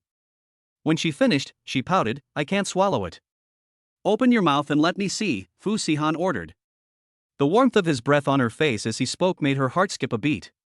Slowly, she opened her mouth, the white pill still resting on her tongue. How stupid. Fu Sihan hated troublemakers like her. She was delicate and clingy, and she was always getting into trouble. Hearing the disgust in his voice, Mu Qianqian lowered her head in distress and tried her best to swallow the pill. But without the help of water, she simply couldn't swallow it, and instead, the bitterness melted on the tip of her tongue, making her whole face crumple with pain. "Drink some water." Fu Sihan fed her a big mouthful of water, holding her chin between his hands and lifting it upwards. Mu Qianqian gulped the pill down with the water, scared. She touched her throat and muttered, "So this is how you drink medicine? No one taught you before?" Mu Qianqian shook her head, "No, I've never taken medicine before. When I was sick before, I couldn't even drink a bowl of hot water, I had to go back to that little bed and tough it out. No one ever told me how to swallow pills." Fu Sihan's eyes flickered slightly, and he didn't scold her for being stupid again. "Open your mouth." The rest of the pills were also fed to her in such a rude manner. Mu Qianqian's chin was red from being pinched, and 2 bright red fingerprints were imprinted on her originally pale skin. Her rosy lips were covered in a layer of moisture, shiny and delicate. Fu Sihan's throat felt dry, and subconsciously he poured a glass of water and drank it. After finishing, he realized that this was the glass that Mu Qianqian had just used. His face suddenly paled, and he placed the glass heavily on the bedside table. "Uncle Fu, what's wrong?" Fu Sihan cleared his throat, his jaw clenched, and said nothing. Mu Qianqian asked in a low voice, "Uncle, are you angry with me because I dirtied your car earlier?" If she hadn't brought it up, Fu Sihan would have long since forgotten about it. Getting a new car when you dirty it is no big deal. Fu Sihan asked, "Why do you think so?" Because you haven't visited me these days, so I was wondering if I did something wrong." After thinking about it, Mu Qianqian felt that it was very likely that she was too sloppy last time and stained his car, so that's why he was angry. Fu Sihan stared at her with burning eyes, not missing any expression on her face. "I found out that someone was behind the accident of my grandmother." Mu Qianqian looked surprised. "Someone wanted to kill Grandma?" "No," Fu Sihan pursed his lips, "that person wanted to take the opportunity to save her life, so that Grandma would be grateful to her." Mu Qianqian was indignant. Even if they wanted to trick Grandma into being grateful to her, they couldn't use such a method. It was so dangerous. What if Grandma accidentally hurt? She did have a strong sense of justice. She puffed up her cheeks in anger, and she couldn't wait to find that person and fight. Even Fu Sihan, who was used to seeing all kinds of men and women who were good at disguising themselves, could not find the slightest hint of guilt or panic on Mu Qianqian's face. Was she really innocent, or was she just a master of disguise who had even fooled him? Let's call the police and have that person arrested. Someone like that is not thinking straight, and who knows what terrible things they might do next. Yes, I've already called the police. That's good. Mu Qianqian let out a sigh of relief. No one wants to be targeted by someone like this, and reporting them to the police is the best way to get them arrested. From beginning to end, Mu Qianqian never realized that this was Fu Sihan testing her. She was so dumb that she couldn't think that far ahead. After taking her medicine, Mu Qianqian felt even hotter, so she secretly stuck her feet out of the covers. Fu Sihan was about to get up and leave when he saw her little move. He felt speechless and coldly commanded, "Keep your feet in." Does she know that she is menstruating and also sick? She doesn't care about her body at all. Oh. Mu Qianqian obediently withdrew her feet. "If I see you sleeping on the sofa again, don't blame me for throwing you out the window." His voice was so cold that it could drop ice shavings, and there was no hint of a joke. Mu Qianqian's heart shrunk in fear, and she pulled the quilt up and hid the whole person inside. "I will never do it again." Fu Sihan arched his lips in satisfaction. That's more like it. He had wanted to go back to the company to deal with things, but when Madame Fu learned from the doctor that Mu Qianqian was sick, she immediately called. "What's wrong with Qianqian? Is she okay?" "She just had eye surgery, so she can't afford to have anything go wrong." Fu Sihan pressed his eyebrows together. "Don't worry, Grandma, she just has a cold and a fever, nothing serious." Madame Fu then let out a sigh of relief. Are you at Mingyuan now? I'm just leaving for work. Don't go back to the office. Handle everything at Mingyuan. Qianqian is not in good health, and I won't feel at ease if you let her stay there alone for the night. Don't forget, she is now your legal wife, so you should at least care a little about her. Fu Sihan tugged the corners of his mouth and said, I understand. The old lady had said all this, so he couldn't refuse anymore. It seemed that he would have to stay at Mingyuan for the night. Chapter 12, Ugly Husband? Old Lady Fu said on the phone, by the way, that Lu family brat came to visit today and said a lot of nice things. I felt sorry for them having lost a daughter, so I gave him a little nudge. After all, Old Lady Fu also has a daughter, and when she got into the Lu family's situation, she couldn't help but feel soft-hearted. Fu Sihan's voice was cold and full of hatred, but Grandma is kind-hearted. But don't forget, their family even dared to take your idea in order to plot against the Fu family. Plotting against his family members has actually touched Fu Sihan. This is just the personal decision of the adopted daughter of the Lu family, and there is no need to involve anyone else in the Lu family. Old Lady Fu persuaded. She did this for other considerations as well. After all, Fu Sihan is the sole heir of the Fu family, with no help from his brothers. She was afraid that her grandson would make too many enemies and would be targeted and framed by other clans in the future. Fu Sihan was so clever that he immediately saw through what Old Lady Fu was planning. He snorted, his tone full of arrogant condescension, Grandma, don't worry.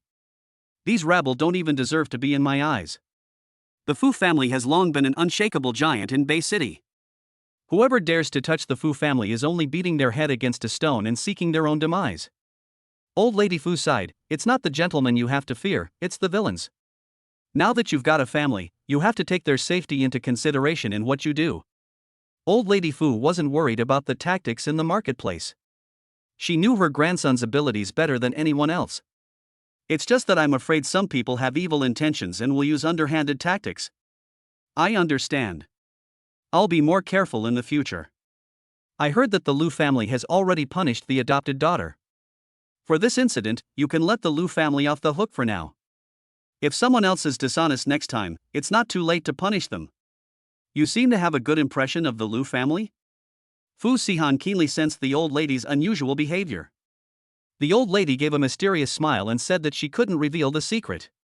She is still investigating the matter and has not told her grandson yet, so as not to disappoint him. After hanging up, Fu Sihan asked his assistant to send the computer and documents to Mingyuan community. He did not go back to the office, but sat in the living room to handle various matters. In the evening, Qianqian got up to drink some water and heard the sound of the keyboard. She groped her way to the living room and asked, Uncle, you're still here? Fu Sihan had just finished sending work emails and looked at her with a leisurely expression. This is my home, why would I leave? I said the wrong thing. Qianqian hurriedly apologized.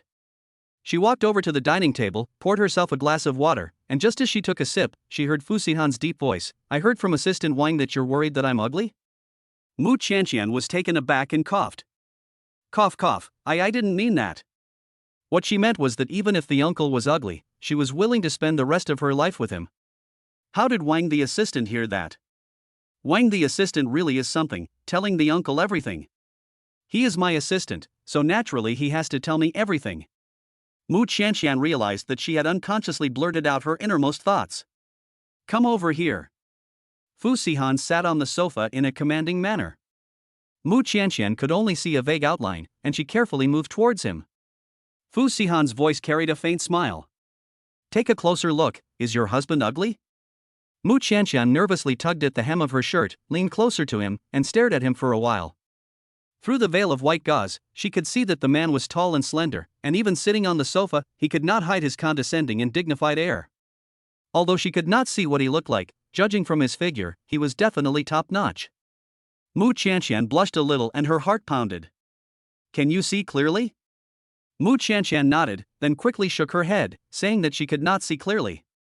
She could only see the outline, not the face. Are you afraid that I am an ugly man? Fu Sihan asked with interest.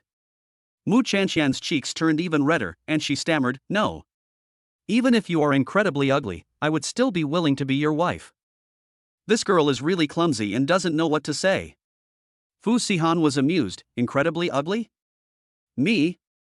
Since I was born, I have never been associated with the word ugly. I never thought that one day I would be described as incredibly ugly by a silly girl. Fu Sihan's heart was filled with mixed emotions. No, that's not what I meant.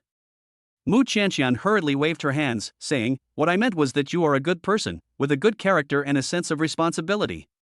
These are more important than looks. Although she is a face-obsessed person, she is not an ungrateful person. Uncle Fu has been so good to her, so of course she wants to repay him. How can you make it worse by describing it? Fu Sihan helplessly smiled. It seems that this silly girl has already tacitly admitted that he is very ugly. Afraid of hurting his pride, she kept praising his character, but never mentioned his appearance. Fu Sihan suddenly felt like teasing her, so he deliberately lied to her and said, yes, I am an ugly man. Otherwise, I wouldn't be this old and still not married. Mu Qianqian looked as if the sky had fallen, and she asked carefully, how ugly are you? Square face, small eyes, flat nose, thick lips. Fu Sihan deliberately exaggerated his ugliness. Mu Qianqian took a deep breath and felt that she could still accept it. Fu Sihan scared her by saying that his face was full of scars, pitted and pockmarked, like the surface of the moon. If Fu Sihan really looked like he said, those famous ladies from Beishar would not have scrambled to throw themselves at him. Mu Qianqian pictured in her mind an image of a horribly ugly man, staggering towards her. She silently cried in her heart, oh, my husband is so ugly. Fu Sihan leaned back and said languidly and arrogantly, so? Do you still want to continue living with me? Mu Qianqian nodded firmly, yes. No matter how fat and ugly you are, I will repay you. Fu Sihan smiled, but I really am very ugly, what if it's hard for you to get started? Mu Qianqian thought hard for a moment and said slowly, then turn off the lights. What's the point of turning off the lights? Fu Sihan pretended to be puzzled. Mu Qianqian covered her burning face, ashamed and wishing she could find a crack in the ground to crawl into. How could she, a girl, say such things? Mu Qianqian blushed like a lantern and fled, you're so bad, I'm ignoring you. Chapter 13, you think I'm ugly? Fu Sihan looked at her departing back, thinking about what she had just said, and suddenly felt a tightening in his lower abdomen. He had abstained from sex for many years, and had never felt like this before. Fu Sihan loosened his tie and gulped down a large glass of cold water before he could suppress this evil fire. After Mu Qianqian recovered from her illness, she proposed to Fu Sihan that she wanted to go back to school. I'm afraid if I delay too long, I won't be able to catch up with the classes. The University of Finance and Economics is a top institution in the country, and the courses are very difficult. If she keeps skipping classes, I'm afraid she'll fail several subjects at the end of the semester. Are you sure you can go to class? I could hear you coughing just now. Mu Qianqian's throat itched, but she held back the cough. I can basically take care of myself now, and I should be able to go to school and take classes without any problems. Fu Sihan nodded his head when he saw that she was determined. You can go if you want. The University of Finance and Economics is right next to where they are living now, so it is very convenient for Mu Qianqian to go to and from class. Should I go back to the dormitory? Mu Qianqian asked. Fu Sihan raised his lips, his tone nonchalant. Mrs. Fu wants me to come back every day and stay in an empty house alone? Mu Qianqian blushed and quickly denied, no, that's not what I meant. But after denying it, she felt that she had been too proactive and had acted in an unbecoming manner. The young girl bit her pink lips, her face full of confusion. Seeing this, Fu Sihan couldn't help but reach out and rub the top of her fluffy, soft hair. This action made him flinch for a moment. He cleared his throat. I still have things to do at the company, I'll go back first. Okay. Mu Qianqian obediently nodded. In the past few days, Fu Sihan had been living in Mingyuan community. Every day when Mu Qianqian opened her eyes, she could see him sitting in the living room working. She didn't dare to make a sound and disturb him, so she silently poured him a glass of water and placed it next to him. This time, when he suddenly left, the house suddenly became quiet, and Mu Qianqian really wasn't used to it. However, she didn't have much time to sort out her emotions. Uncle Fu had promised to let her return to school, and she had to start preparing for school immediately. Mu Qianqian still had a cold, so she wore a mask when she went out.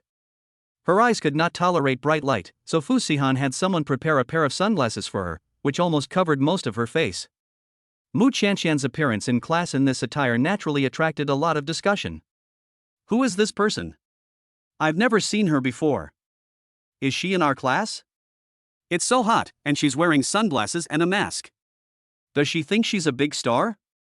She's so pretentious. Qianqian sat in the last row, and hearing the other people's discussions made her feel like she was on pins and needles. It wasn't until the roll call in class that everyone realized her name was Qianqian. So she was Qianqian, the family friend who didn't report for duty or participate in military training. The school had kept her enrolled even though she hadn't come to class for so many days, so she must be a family friend. Why is she wearing a mask and covering her eyes? It can't be that she's so ugly she's ashamed to show her face, ha. Qianqian was sitting next to a girl who happened to be her roommate, Fang Yanran.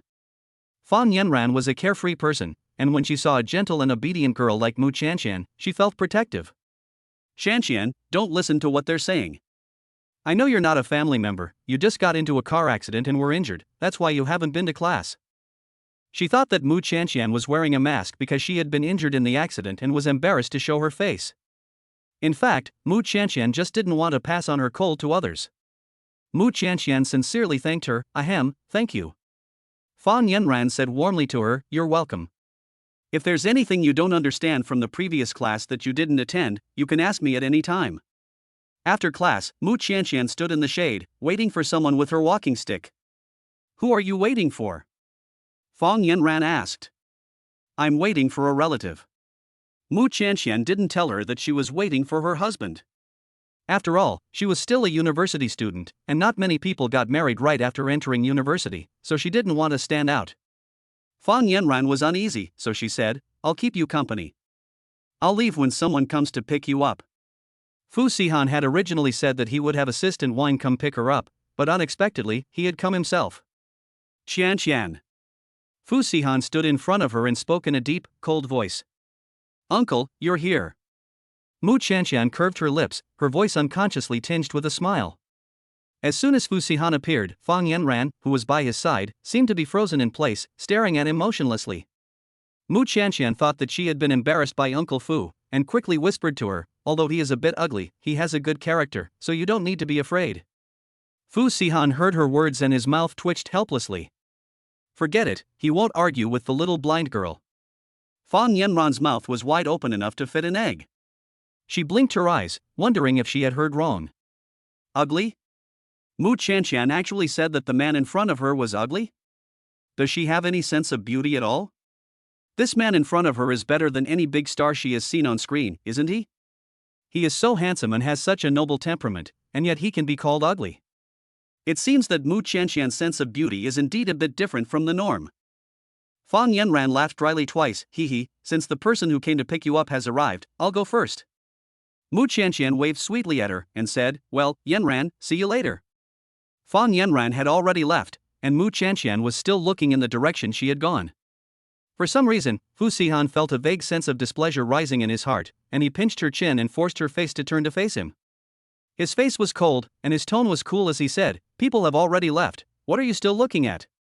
She was the first friend I met in college. Li Siyu still didn't know that she had returned to class, and she and Li Siyu were not in the same major, so it was difficult to run into each other in class. Fortunately, she had a friend in Fang Yanran, otherwise she would be all alone. Sihan held her wrist strongly and said, come back with me.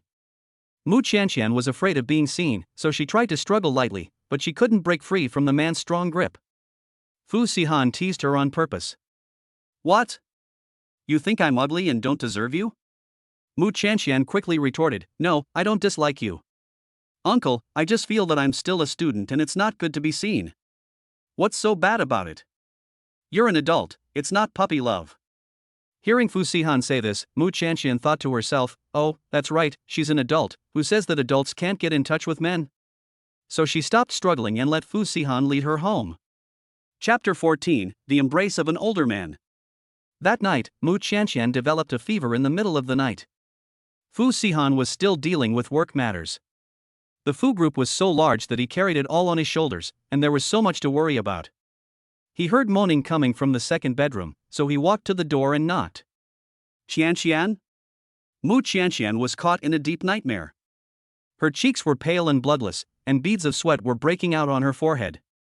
She was shivering under the covers, walking away, go away, where are you taking me? Fu Sihan heard some intermittent sounds, and his heart couldn't help but worry, so he pushed open the door. Qianqian seemed to be trapped in a nightmare, writhing and struggling on the bed like a drowning person. No, I'm not going to this family, this is not my home.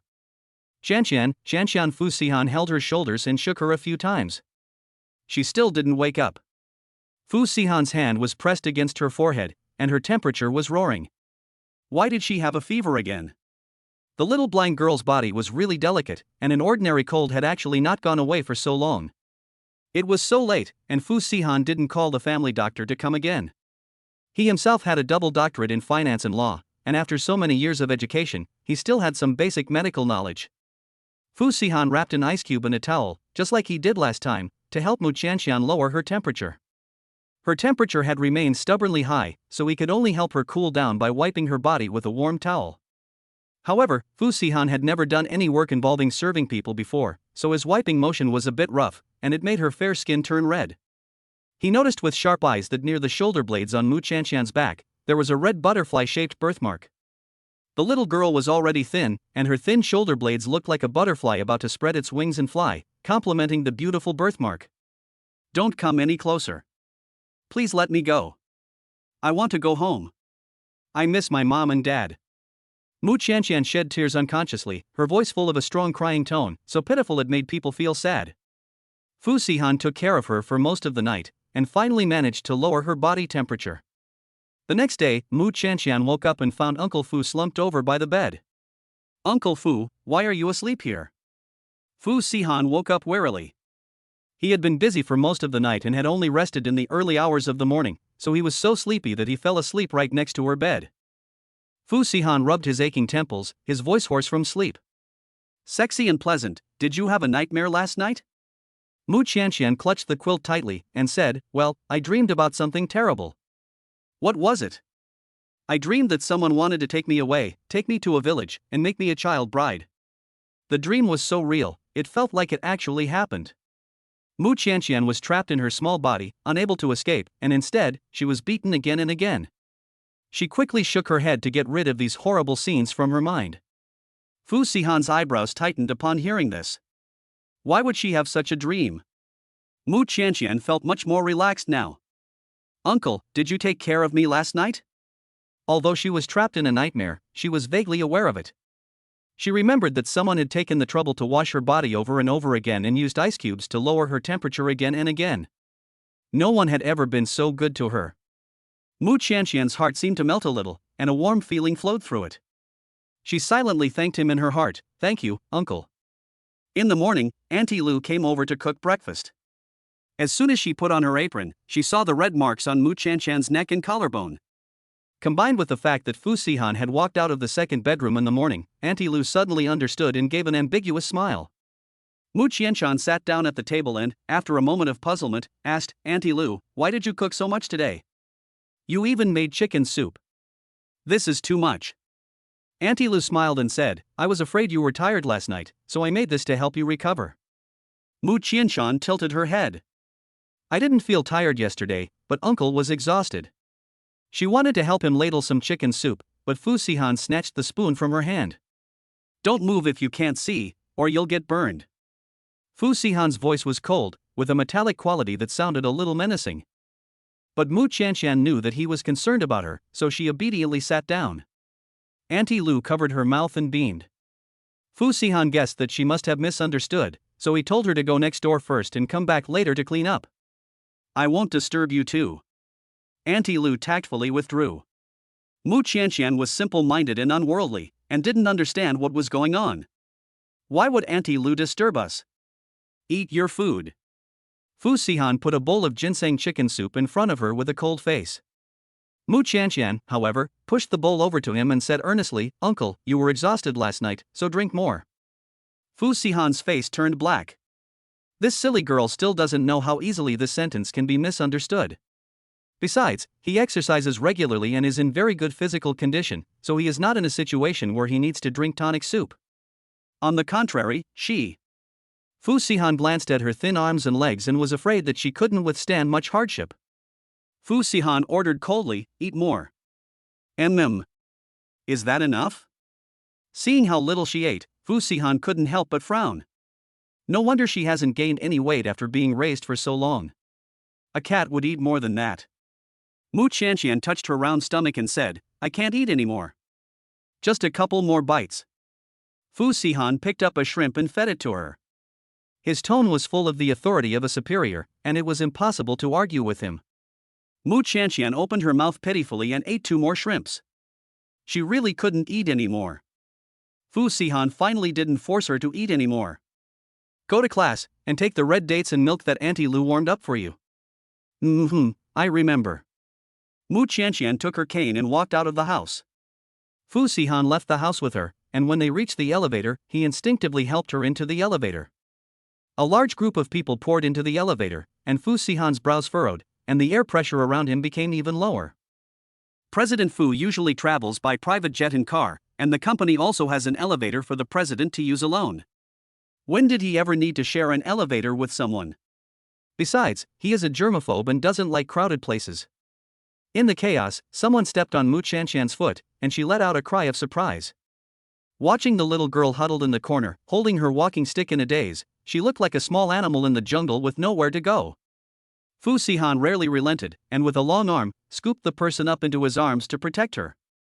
Mu Qianqian crashed into his broad, sturdy chest without warning, and her nose was filled with the clean, pleasant scent of agarwood. She snuggled up to him quietly. Uncle Fu may seem cold and aloof, but his embrace is also very warm. Chapter 15, Comforting the Uncle. Mu Qianqian took off her mask as her cold had already gone. Her petite face was topped with a pair of large black sunglasses, which made her skin look even whiter and cleaner. Her nose was small and her cherry lips were red and cute. The fairy, dressed in a beautiful white princess dress, sat quietly in her seat. The sunlight seemed to have given her a layer of soft tulle. Her appearance directly stunned the rest of the class. Yesterday, I thought she was an ugly girl, but I didn't realize she was so pretty. Someone said enviously, that's all? If she's really a beauty, why does she have to wear sunglasses? Maybe her eyes are squinty. The crowd was full of chatter, and someone threw out a bombshell. Hey, let me tell you, she's not a family member. How do you know? I saw her application for financial aid. She has 3 children at home, and her family is struggling, so how could she be a family member? Then why has her student status been retained until now? The school is exceptionally lenient with her. You can tell by looking at her face. In other words, Mu Qianqian has relied on this face, and I wonder which big shot she is hooked up with, which is why she has been granted privileges. All of a sudden, everyone's opinion of her once again took a turn for the worse. They had originally thought that she was from a noble family, but it turned out that she had traded sex for privileges. Fan Yanran couldn't help but refute for Mu Qianqian when she heard these rumors.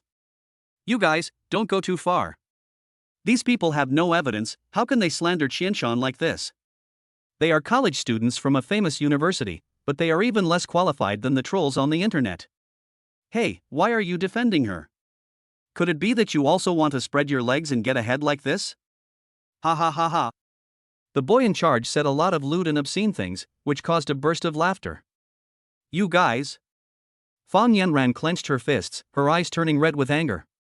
Mu Qianqian took her arm and said, Yanran, let's ignore them. These people's ill will towards her was inexplicable.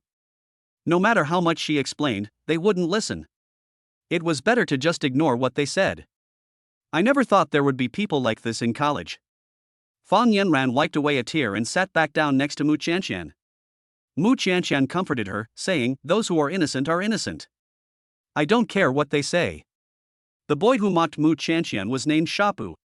His family had a bit of money, but it was just an inferior family in Bay City. He had met Lu Yunxiang by chance at a banquet before. Shap sent a message to Lu Yunxiang, Sister, I have followed your instructions and made everyone ostracize Mu Qianqian. Don't worry, I guarantee that she will quit school and go home within 3 months. Lu Yunxiang replied, well done, step up your efforts. Shap, okay. I will send people to harass her more. Lu Yunxiang had a strong sense of crisis whenever she saw Mu Qianqian. She bribed the nurses at the hospital and found out Mu Qianqian's name and identity. She also learned that she was studying at the University of Finance and Economics, in the same major and class as one of Lu Yunxiang's lapdogs. So Lu Yunxiang found this lapdog, Shapu, and asked him to spread rumors at the university to force Mu Qianqian to drop out. It would be best to send her back to the small suburban county, find a poor man to marry her quickly, and never let her appear in Bay City again. This way, she can avoid the Liu family from finding her. However, the nurse was afraid of the Fu family's influence and did not dare to tell Liu Yunxian that Mu Qianqian's admission to the hospital was arranged by the Fu family. Therefore, Liu Yunxian currently does not know that Mu Qianqian is related to the Fu family, otherwise she would not dare to be so brazen. Shapu sent another line of text, "Sister, why do I feel that this Mu Qianqian looks a bit like you?" Liu Yunxian couldn't stand to hear this, and typed furiously, "Do what you're supposed to do and mind your own business, or don't blame me for being rude." Shapu, yes, sister, I said the wrong thing. After the class, Mu Qianqian waited with Fang Yanran under the tree. The setting sun shone on the hem of her clean skirt, as if it were a gorgeous and colorful oil painting. Many male college students around them looked at her quietly. Fu Sihan came up to Mu Qianqian and held out his hand to her, saying, "Let's go." Mu Qianqian gave a gentle smile and said, "Uncle, why are you here again? I've just finished work and I'm picking you up on the way home." In fact, Fu Sihan still had a lot of important work to finish. He was in the middle of an international conference when he got a barrage of calls from his wife, and was rushed to the school to pick her up. Your own wife, you don't pick her up, you let someone else do it, is that reasonable? When the time comes, Mu Qianqian will become someone else's wife, and you will have a time to cry. These two sentences drove President Fu out of the company. When Fu Sihan came over just now, naturally he saw the admiring and yearning looks of those young men. He had to say that the old lady still had foresight. Mu Qianqian had a pure and innocent first love face, and those college students, as if they had never seen a woman before, couldn't wait to pounce on her. Although Fu Sihan only regarded Mu Qianqian as a nominal wife, since she was still on his family register, she would not tolerate others coveting her. Fu Sihan took Mu Qianqian's hand and said, "Let's go." Mu Qianqian greeted Fang Yanran, who was staring blankly. "Yanran, I'll go back first, see you tomorrow." "See you tomorrow." On the way back, Mu Qianqian thought, Fang Yanran is always stunned and scared every time she sees Uncle Fu. Is he really that ugly? He's probably even uglier than she imagined, and should be described as the ugliest person in the world. I wonder how many people have looked down on him and laughed at him because of his appearance. Thinking about this, Mu Qianqian took the initiative to hold his warm hand and said, "Uncle, don't care too much about what other people think." His words confused Fu Sihan, so he asked, "Huh? No matter how good looking you are, if you only have an appearance, you are nothing but skin deep. The most important thing in life is sincerity and kindness." The little girl was not very good at comforting people, and these words were the result of her racking her brain. It turned out that she had just been thinking for a long time with her head down, wondering how to comfort him. Fu Sihan's eyes flickered with a smile, "You're right." However, the sincerity and kindness she mentioned were not in him at all. Mu Qianqian had thought that Fu Sihan would take her straight home, but she didn't expect him to take her to the car. This time she was not riding in an ordinary car, but in the previous 9-digit luxury car, and she could tell the difference from the seat. Mu Qianqian tilted her little face up and said innocently, "I thought you sold the car." "Why did you sell it?" "To treat my eyes." Fu Sihan couldn't help but smile, "Don't worry, your husband is not that poor." Chapter 16 Meeting the Elders. Mu Qianqian fastened her seatbelt obediently. "Where are we going?" "We're taking you back to the old house to meet the elders." Mu Qianqian let out a gasp, "But I haven't prepared anything." This is the first time she's met the elders, and she hasn't even bought a gift, and she's going right after class, so she's not mentally prepared. "You don't need to prepare anything, as long as you're there." With these words from Uncle Fu, Mu Qianqian's heart settled a lot. The car drove smoothly all the way to the Fu family's ancestral home. This time it was a family banquet, not a big event, just a few tables set up in the lakeside pavilion, and only the Fu family was invited. Mu Qianqian didn't see the plaque at the entrance, and thought it was some kind of park. After all, who would have a lake this big in their home? And there were so many pavilions and halls, just like an ancient prince's mansion. "Qianqian is here." Old Lady Fu called out to her kindly. Mu Qianqian recognized her grandmother's voice and spoke softly, "Grandma, are you feeling better?" "I've been feeling much better for a long time now, but I've missed you." Grandma Fu beamed, "How have you been over at the famous garden? Has my grandson been bullying you?" Mu Qianqian lowered her head shyly, "Grandma, don't worry, Uncle treats me very well. When she was sick before, he took care of her all night." "That's good. You live your lives well, and I, an old woman, can rest assured." "Don't just stand there, sit down." The banquet is about to start. Mu Qianqian and Fu Sihan sat down next to Madame Fu. The family was happy and harmonious. Since it was a family banquet, no one mentioned anything about the company. Fu Sihan was the only son of the third wife. His parents died in an accident many years ago. He does have a few cousins, but none of them are interested in taking the family business seriously. None of them are willing or capable of taking up the mantle of the Fu family. They are happy to have such outstanding cousins to support them, and they are happy to enjoy the good life. Fu Sihan has a pair of twin nephews and nieces. The two little ones especially like Mu Qianqian and hover around her. The little niece raised her face, her eyes like black grapes. "Sister, don't you get scared living with your uncle?" Mu Qianqian blushed. The other elders laughed and teased her. "Nian, you should call her auntie, why are you calling her sister?" Fu Wennian tied the two little ones together, pouting her lips. "I'm going to call her sister, calling her auntie is getting old." She climbed onto a stool, leaned over Mu Qianqian's ear, and spoke in a volume she thought was very low. "My brother and I are both afraid of our uncle. You are really brave, sister, to still want to marry him." "He is a very nice person," Mu Qianqian said. "No one dares to marry my uncle, he is very fierce, we are most afraid of him."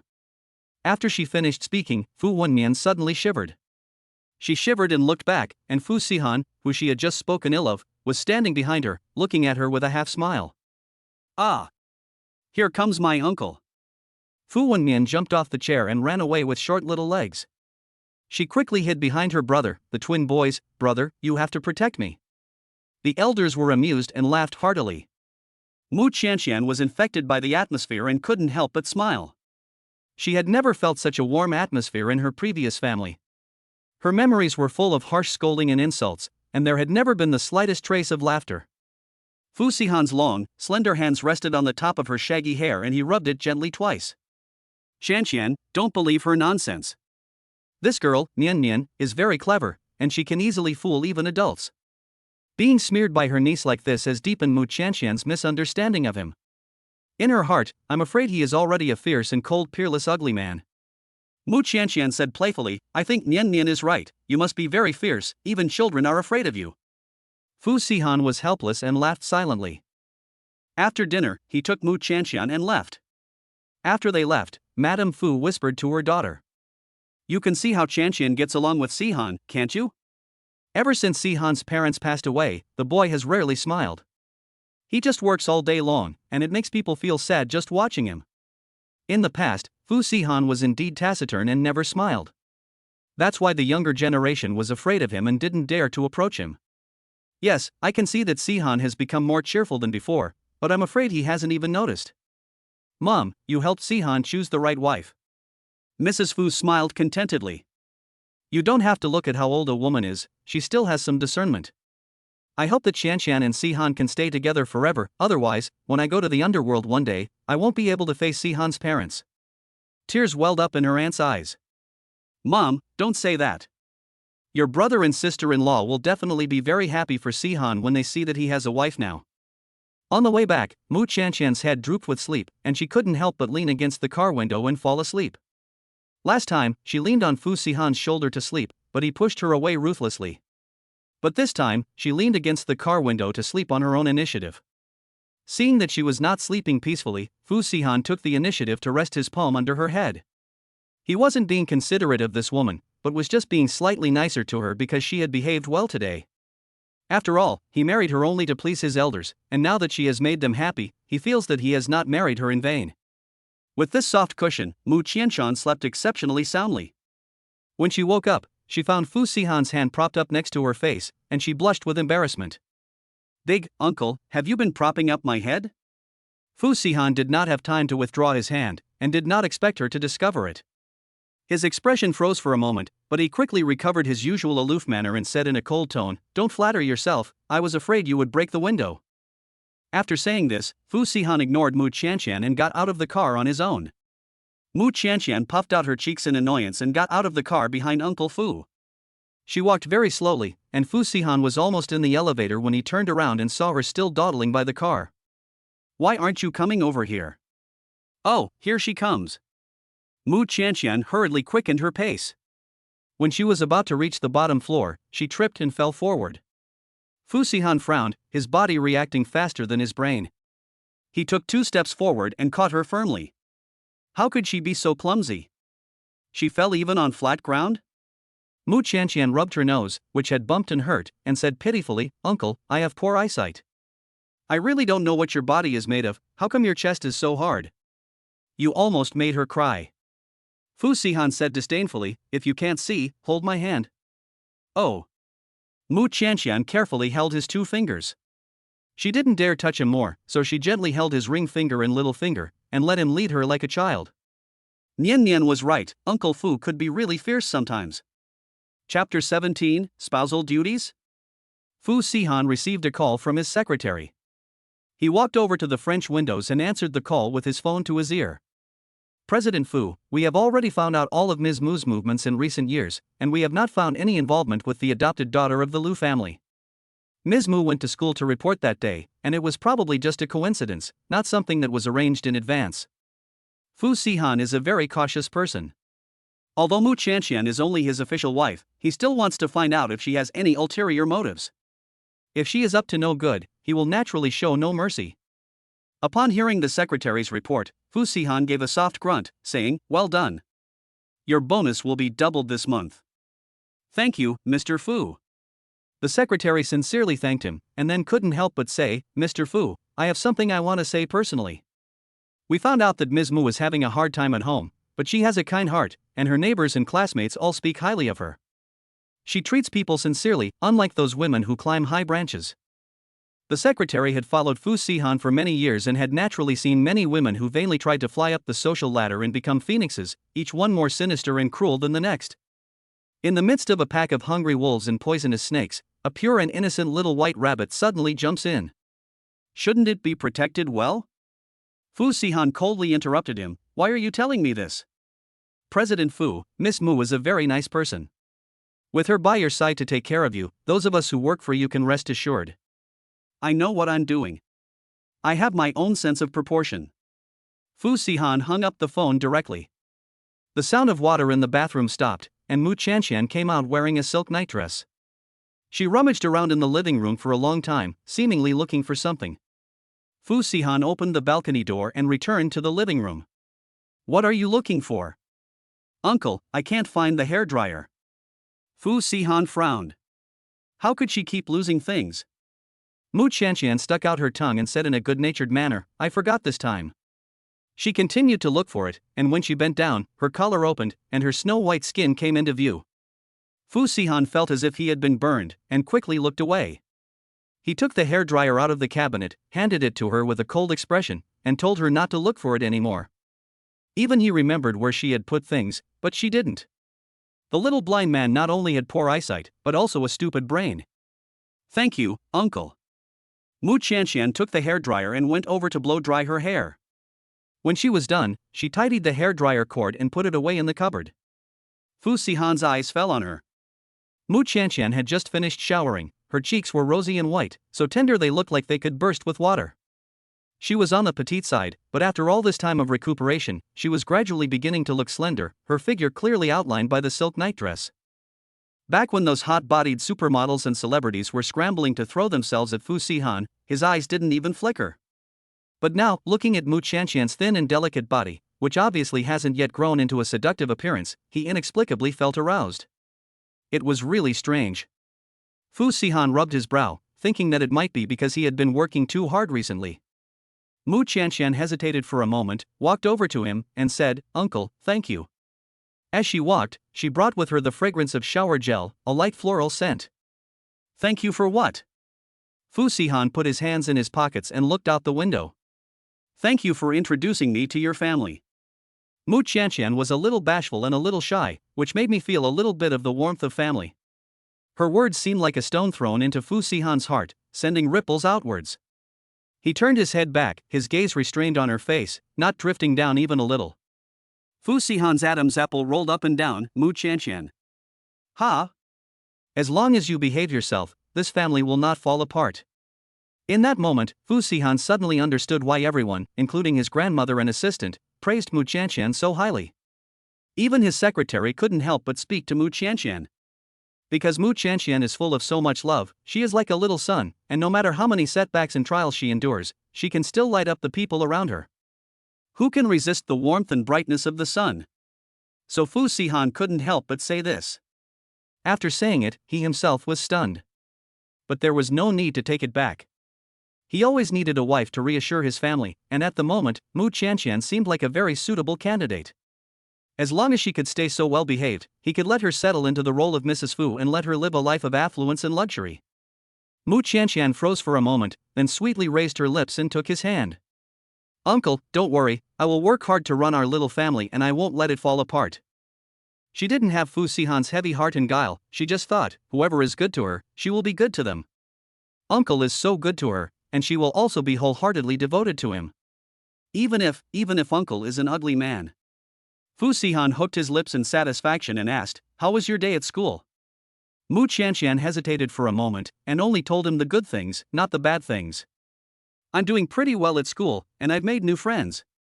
After all, you're already working hard enough, and I don't want you to worry about me. That's good. It's getting late, so Mu Qianqian was going to go back to bed. Fu Sihan called out to her, wait. Mu Qianqian nervously gripped the doorknob, her heart pounding. If he called her at this time, it couldn't be to fulfill their marital duty, could it? Although she had already decided to get along with him, she had never seen his face. It wasn't that she didn't like him, it was just that she didn't want her first time to be a blur. She couldn't use her period as an excuse either, because he knew exactly when her last period was. Oh dear, what should she do? Fu Sihan was unaware of Mu Qianqian's rich mental activity. He simply reminded her lightly that she had not drunk her milk yet. Mu Qianqian let out a long sigh of relief, moved to the living room, picked up the glass, and sipped the milk. In order to supplement the nutrients she had lacked over the years, in addition to the various fish soups, chicken soups, and sea cucumber soups that Auntie Lu often made, she also had a glass of milk every morning and evening without fail. Mu Qianqian almost forgot. After she finished her milk, she put the glass in the sink, walked past Fu Sihan, and said, Uncle, I'm going to bed. Fu Sihan nodded slightly. Mu Qianqian pushed open the door to the second bedroom, walked in, and then leaned her back against the door, lost in thought. It was really strange.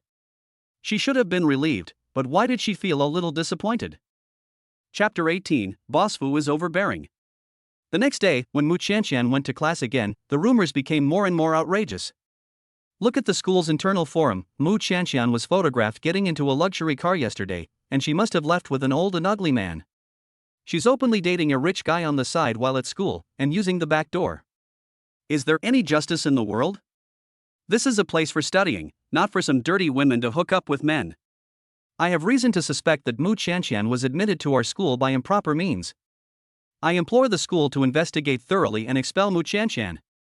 Expel Mu Qianqian. And restore the purity of the university. Mu Qianqian has never logged into the school forum, but when she went to class, she noticed that many people from other majors came over to gawk and whisper about her.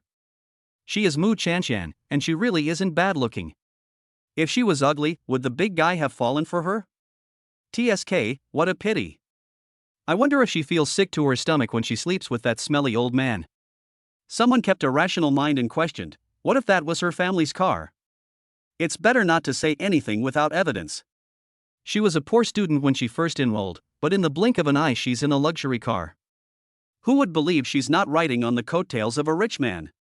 Mu Qianqian heard the repeated doubts and her hands and feet grew cold. Her heart sank. Who was it that had been fabricating rumors to harm her? Why was he doing it? Fang Yanran argued with all her might, saying that the truth of the matter had not yet been ascertained, and that they should not believe the rumors, lest they be used as a pawn without knowing it. I advise you to stay away from her, this woman is not simple. Fang Yanran clenched her fists in anger, her face turning red. I know better than you strangers what kind of person Shallow is. What gives you the right to slander an innocent person? You are spreading rumors, and you don't know how much harm you are doing to a young girl? And what makes you think we are spreading rumors? Were you hiding under the bed listening to Mu Qianqian when she was in bed with that old man? Shapu was full of lewdness, hiding in the crowd and stirring up trouble. You have no shame. Fang Yanran was so angry that she burst into tears. Mu Qianqian's eyes reddened, and she couldn't help but say weakly, I didn't have a sugar daddy. These are all rumors. Please believe me. I voluntarily withdrew my application for financial aid a long time ago. I don't know who leaked my personal information, so please stop spreading my privacy. Her soft and gentle voice and clear logic made many people feel sympathy. But more people were holding the mentality of not minding if it's a good laugh, and coupled with a few voices in the crowd stirring things up, the impact of this matter became increasingly widespread. Several forum posts about Qianqian were pinned to the homepage, and someone revealed the classroom where she was taking a class today, and everyone came to join the fun. Qianqian, university is a place for learning, and it should be sacred and clean, but because of the dirty things you did, it's become a mess. If you still know how to be ashamed, you should just drop out of school voluntarily, so as not to affect everyone else. Qianqian, how much money can you make in one night? Did you easily earn enough to pay for your tuition? I really envy you, ha ha ha ha. In the end, more and more people gathered to watch, filling the entire classroom. The teacher was unable to teach at all and had to report to the school leadership. As soon as the school leadership heard about it, they immediately contacted Assistant Wang. Sihan was listening to the company executive's report on profits when Assistant Wang knocked on the door and whispered in his ear, "Mr. Fu, Miss Mu has been bullied." Sihan frowned. "What's going on?" Assistant Wang whispered the details of the incident, and the temperature around Sihan dropped. The executives present shivered with fear, and no one dared to touch the bad luck. The meeting was adjourned until another day.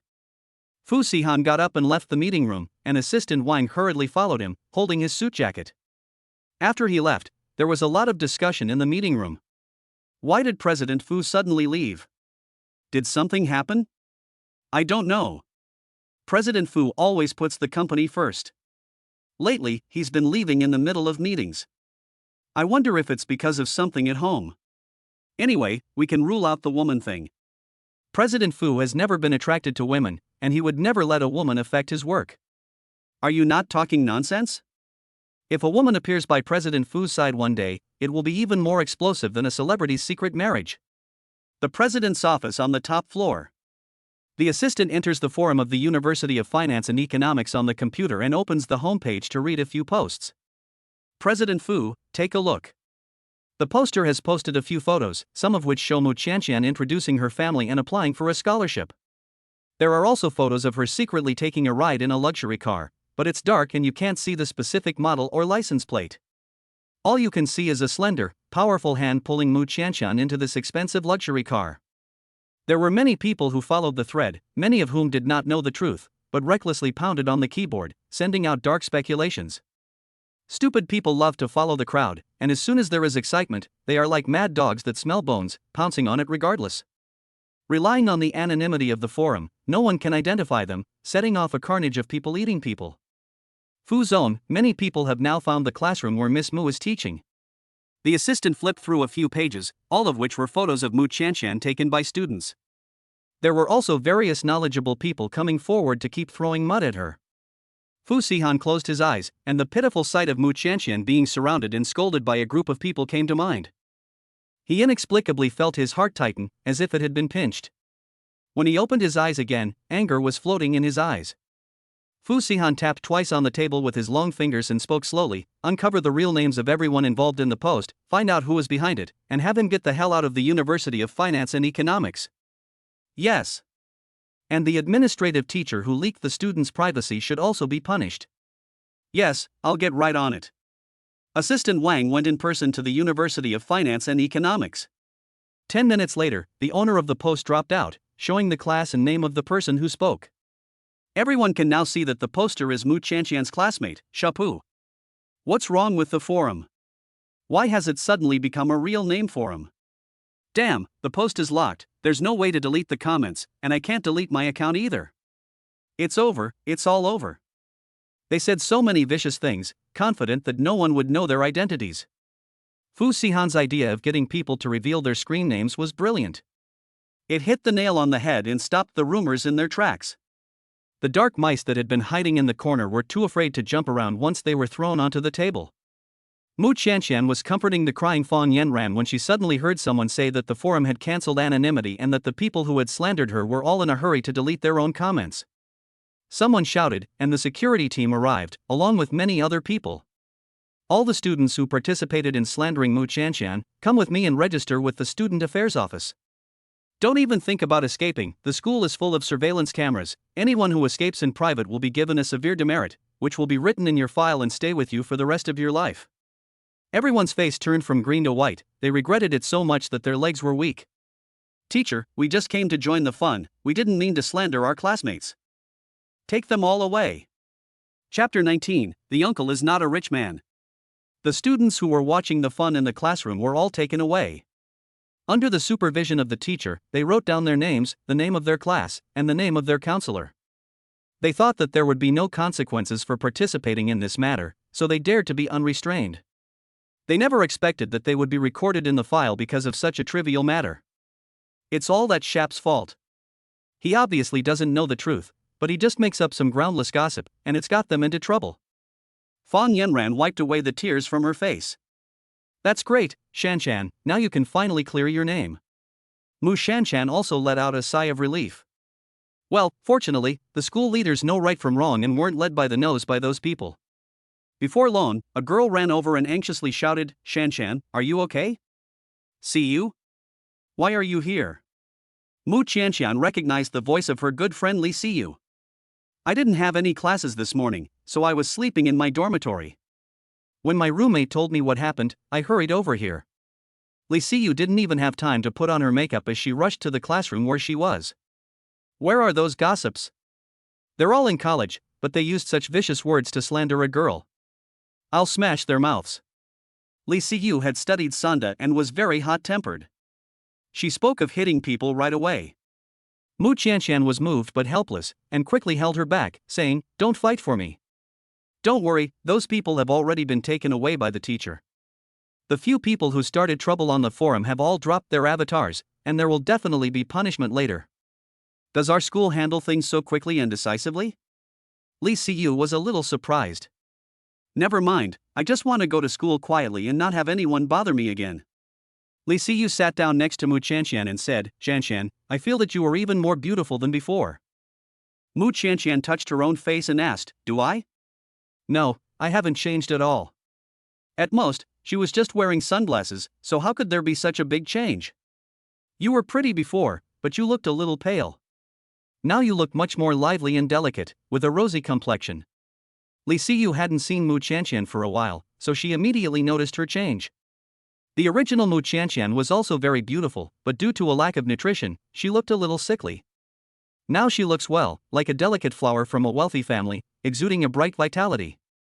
Mu Qianqian was naturally happy to be praised by her friends. She knew in her heart that it was all thanks to Uncle Fu. I forgot to introduce you. Her name is Fang Yanran, she's my roommate. This is Li Siyu, we were good friends in high school.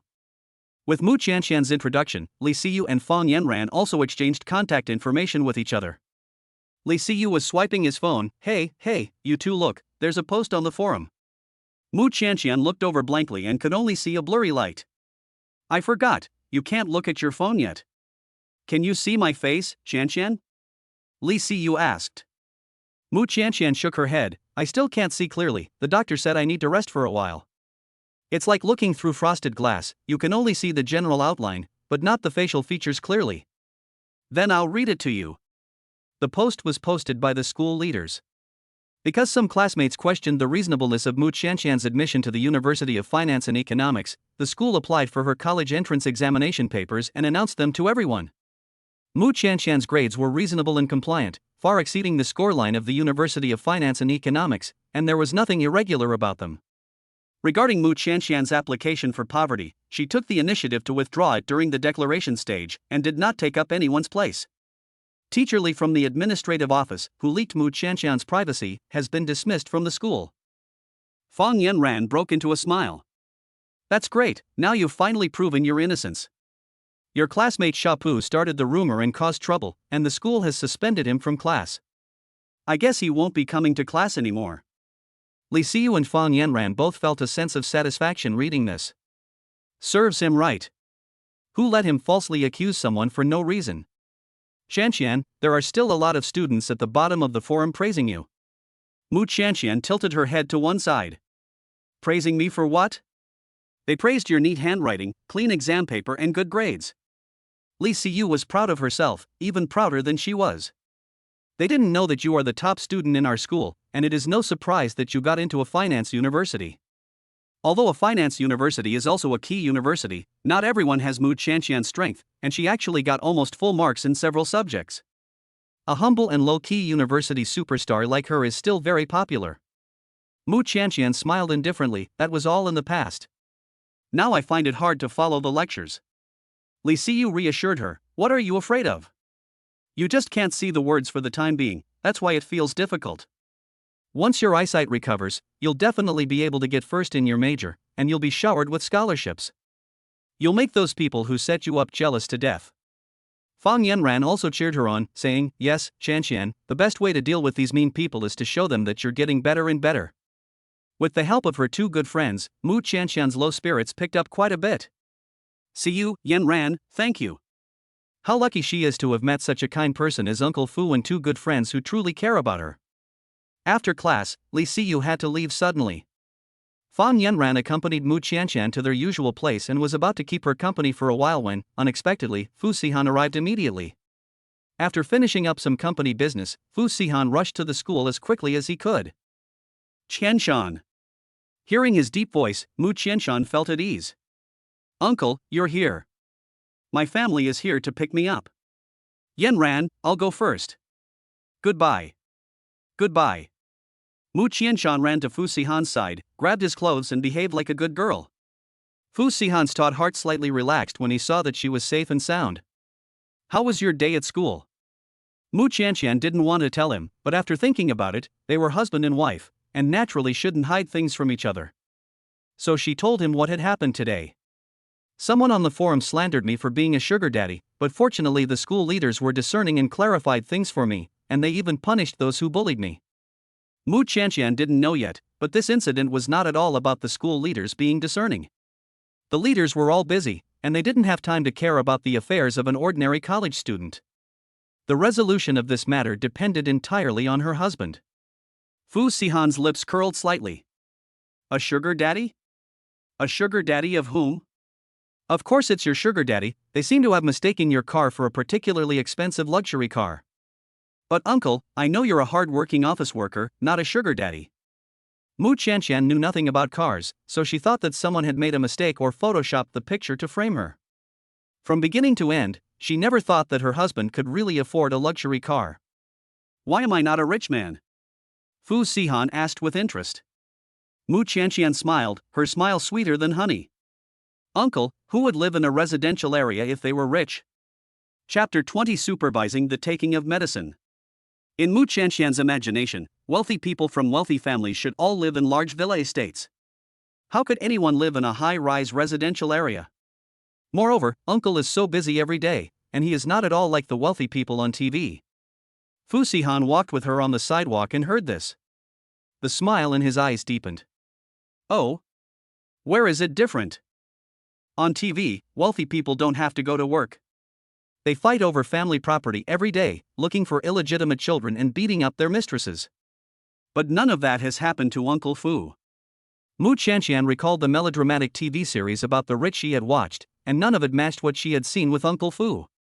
Uncle Fu goes to work every day, and he is not like the tyrannical boss in the TV series, who has nothing to do all day and just knows to hover around the female lead. Moreover, she has attended a family banquet at Uncle Fu's house, and the atmosphere there was very warm and friendly, not like the TV series where the brothers turn against each other and fight over the family fortune. So Mu Qianqian couldn't believe that she would be so lucky as to marry a random stranger in a shotgun wedding, only to find out that he was a famous tycoon. That's all made up in novels. How could it happen in real life? Fu Sihan pursed his lips. Watching too much TV is bad for your eyes. Mu Qianqian playfully stuck out her tongue. I know. She can't see clearly even if she watches now, she just turns on the TV as background noise.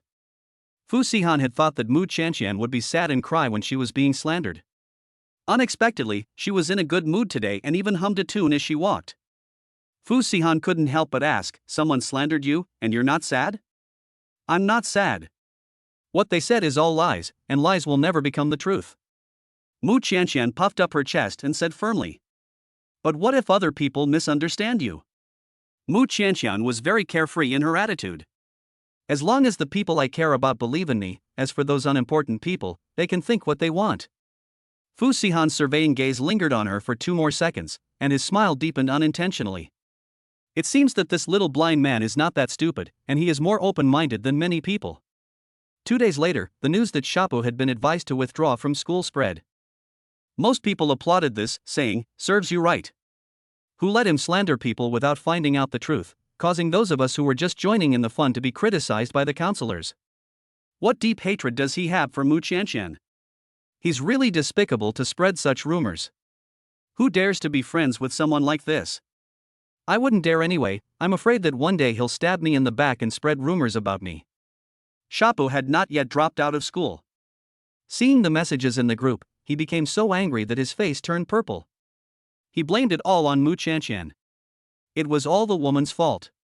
He had only posted a few messages, and he was expelled from school? Who was backing her up? Why were they protecting her so much? Xiaopu messaged Lu Yunxiong, "Sister, what is the story with Mu Qianqian? Is someone backing her up?"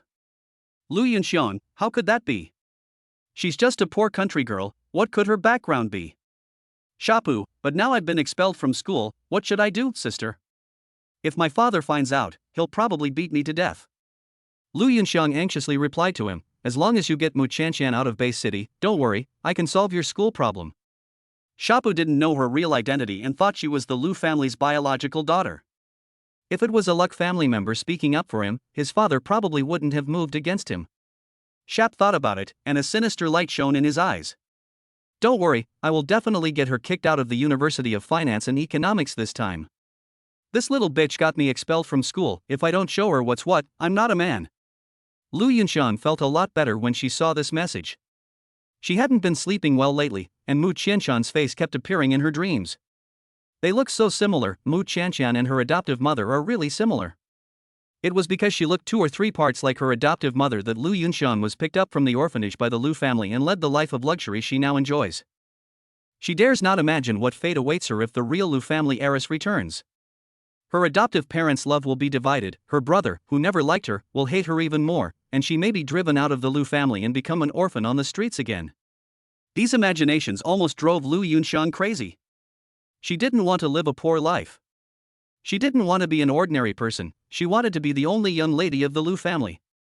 Therefore, Mu Qianqian must get out of Base City and disappear forever from the Lu family's view. Mu Qianqian still didn't know that she had been targeted. She was worrying about how to convince the uncle not to buy her these expensive nutritious products. "Uncle, you have a family to support with your salary, so don't waste it on me." Fu Sihan was reading a cutting-edge financial report, and when he heard this, he lifted his eyes and said indifferently, "I decide whether or not it's a waste." Mu Qianqian sat obediently at the dining table, like a prim and proper schoolgirl. In front of her was a nutrient solution that had been shipped from overseas. She thought that the uncle had casually bought it from overseas, but what she didn't know was that this nutrient solution was specially tailored to her medical examination report. Mu Qianqian made a pouty face, but it really wasn't tasty. She just took a small sip with a straw, and frowned in bitterness. If the uncle wasn't sitting opposite her, she would almost have been unable to resist vomiting it out. "It's good for your body, drink this and you'll recover quickly." Fu Sihan was unmoved. "Uncle, can I drink goat milk instead?" Although goat milk also has a pungent smell, it is much better than this nutrient solution.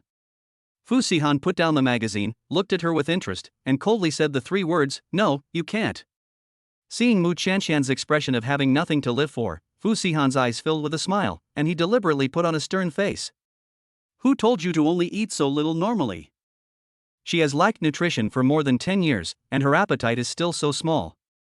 When will she be able to make up for it?" Mu Qianqian promised repeatedly that she would definitely eat more meat and rice in the future. "This is what the doctor recommends you drink. Just drink it, it's also good for your eyes." Mu Qianqian let out a muffled "oh" and said, "Okay." She simply threw away the straw, pinched her nose, and gulped down the nutrient solution in the cup. Afterwards, she rushed to the kitchen and gulped down a large glass of orange juice. Chapter 21, The Old Man Gets Drunk. Mu Qianqian goes back to her room, puts on her headphones, and listens to the recording of the class. Her eyesight is poor, so she uses her phone to record the teacher's voice during class, and listens to it again and again at night to review the parts she didn't understand. Although everyone says that college is a time to relax, Qianqian doesn't want to slack off. She wants to work hard to get a scholarship and relieve the pressure on her uncle to support the family. After she hides in her room, Sihan makes a phone call to the medical team overseas. Change the taste of the nutrient solution, make it more palatable.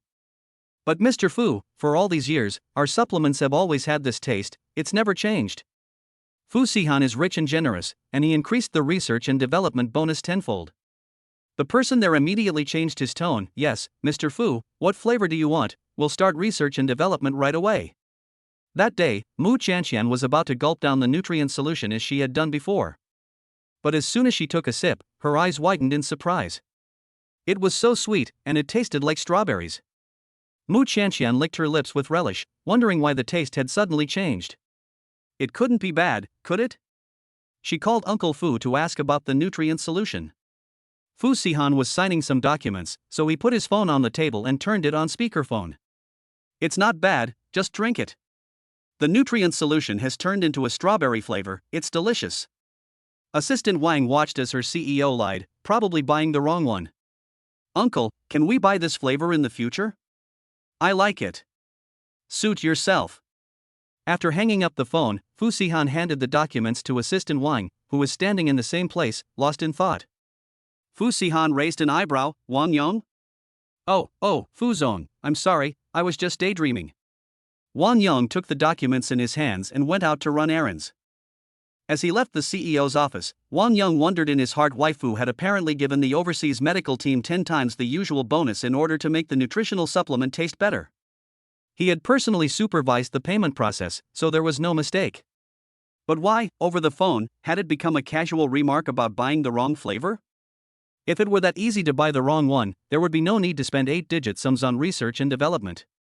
Fu's actions were really becoming increasingly incomprehensible. Sihan buried his head in the company's affairs, and the secretary brought in a cup of coffee. As he drank the coffee, he suddenly remembered Qianqian's expression when she drank the nutrient solution. Was it really that bad? Thinking about the time she drank the strawberry-flavored nutrient solution, her eyes must have sparkled like those of a contented kitten, and Sihan couldn't help but smile at the corner of his mouth. The secretary on the side was dumbfounded. President Fu, is there something happy going on? Sihan's brows were cold and stern, and he had returned to his usual aloofness. Do your job well and don't ask any questions you shouldn't. He wasn't deliberately spoiling Qianqian, but because she was his nominal wife, he didn't want to be too cold-blooded to her. Besides, if Qianqian secretly threw away the nutrient solution because it tasted bad, and her eyes never recovered, her grandmother would definitely blame him. He didn't have the time to keep an eye on Qianqian 24 hours a day to make sure she took the tonic on time. Somehow, Sihan remembered what she had said, the boss on TV didn't have to go to work and did nothing all day. That was very different from the real him. Where was there a boss who didn't have to work? He had countless meetings, negotiations, and contracts every day, and was so busy that he didn't even have time to rest. Why did he think of this little blind girl again? Sihan tugged at his tie, inexplicably feeling a little distracted. In the evening, Sihan had some social engagements and didn't go home until late. He thought the little blind girl would have gone to bed long ago, but unexpectedly the living room light was on and the little girl was sleeping on the table. She was wearing only a thin silk nightdress, and the soft light hit her body, casting a veil of soft light over her entire person. Qianqian's sleeping face was peaceful, her pale cheeks flushed, her eyelashes thick and black, casting a shadow under her eyes. Sihan changed his shoes in the entrance hall and walked into the living room. He thought he was being very quiet, but he didn't realize that he had still woken the person lying on the table. Qianqian moved her nose. Uncle, have you been drinking? Sihan smelled of alcohol and tobacco, which was not unpleasant. Instead, it blended well with the scent of agarwood to form the scent of a mature and attractive man. Sihan's voice was low and magnetic, a little hoarse. How did he fall asleep here? Qianqian stood up and said, You wouldn't let me sleep on the sofa, so I waited for you here. Sihan was speechless. He didn't let her sleep on the sofa because he was afraid that she was weak and would catch a cold. She's fine, sleeping on the table, but she'll still catch a cold just the same. Sihan held up one index finger, helplessly tapping her forehead, his tone carrying a fondness he himself didn't notice. Little blind girl, stubborn as a mule. Mu Qianqian covered her forehead and weakly said, I'm just doing what you say. Fu Sihan seemed a little uncomfortable, and his body swayed as he walked towards the sofa. Mu Qianqian quickly took his arm and helped him sit on the sofa. You sit here for a while, I'll go get you some water. Mu Qianqian was about to leave when Fu Sihan grabbed her wrist and said, No need. The man couldn't help smiling, and his hoarse voice revealed a deep sense of weariness. Little blind man, you'd better take care of yourself. Mu Qianqian puffed up her cheeks and argued with him, Uncle, I'm not a little blind person, I can see. Fu Sihan raised his eyebrows, his handsome face moved closer to her, Can you see my appearance? Mu Qianqian tried hard to open her eyes wide and looked for a long time, but she still couldn't see clearly. Her vision was foggy, as if there was a layer of frosted glass in between. Mu Qianqian yanked his hand away. Okay, mister, you just sit here and don't move.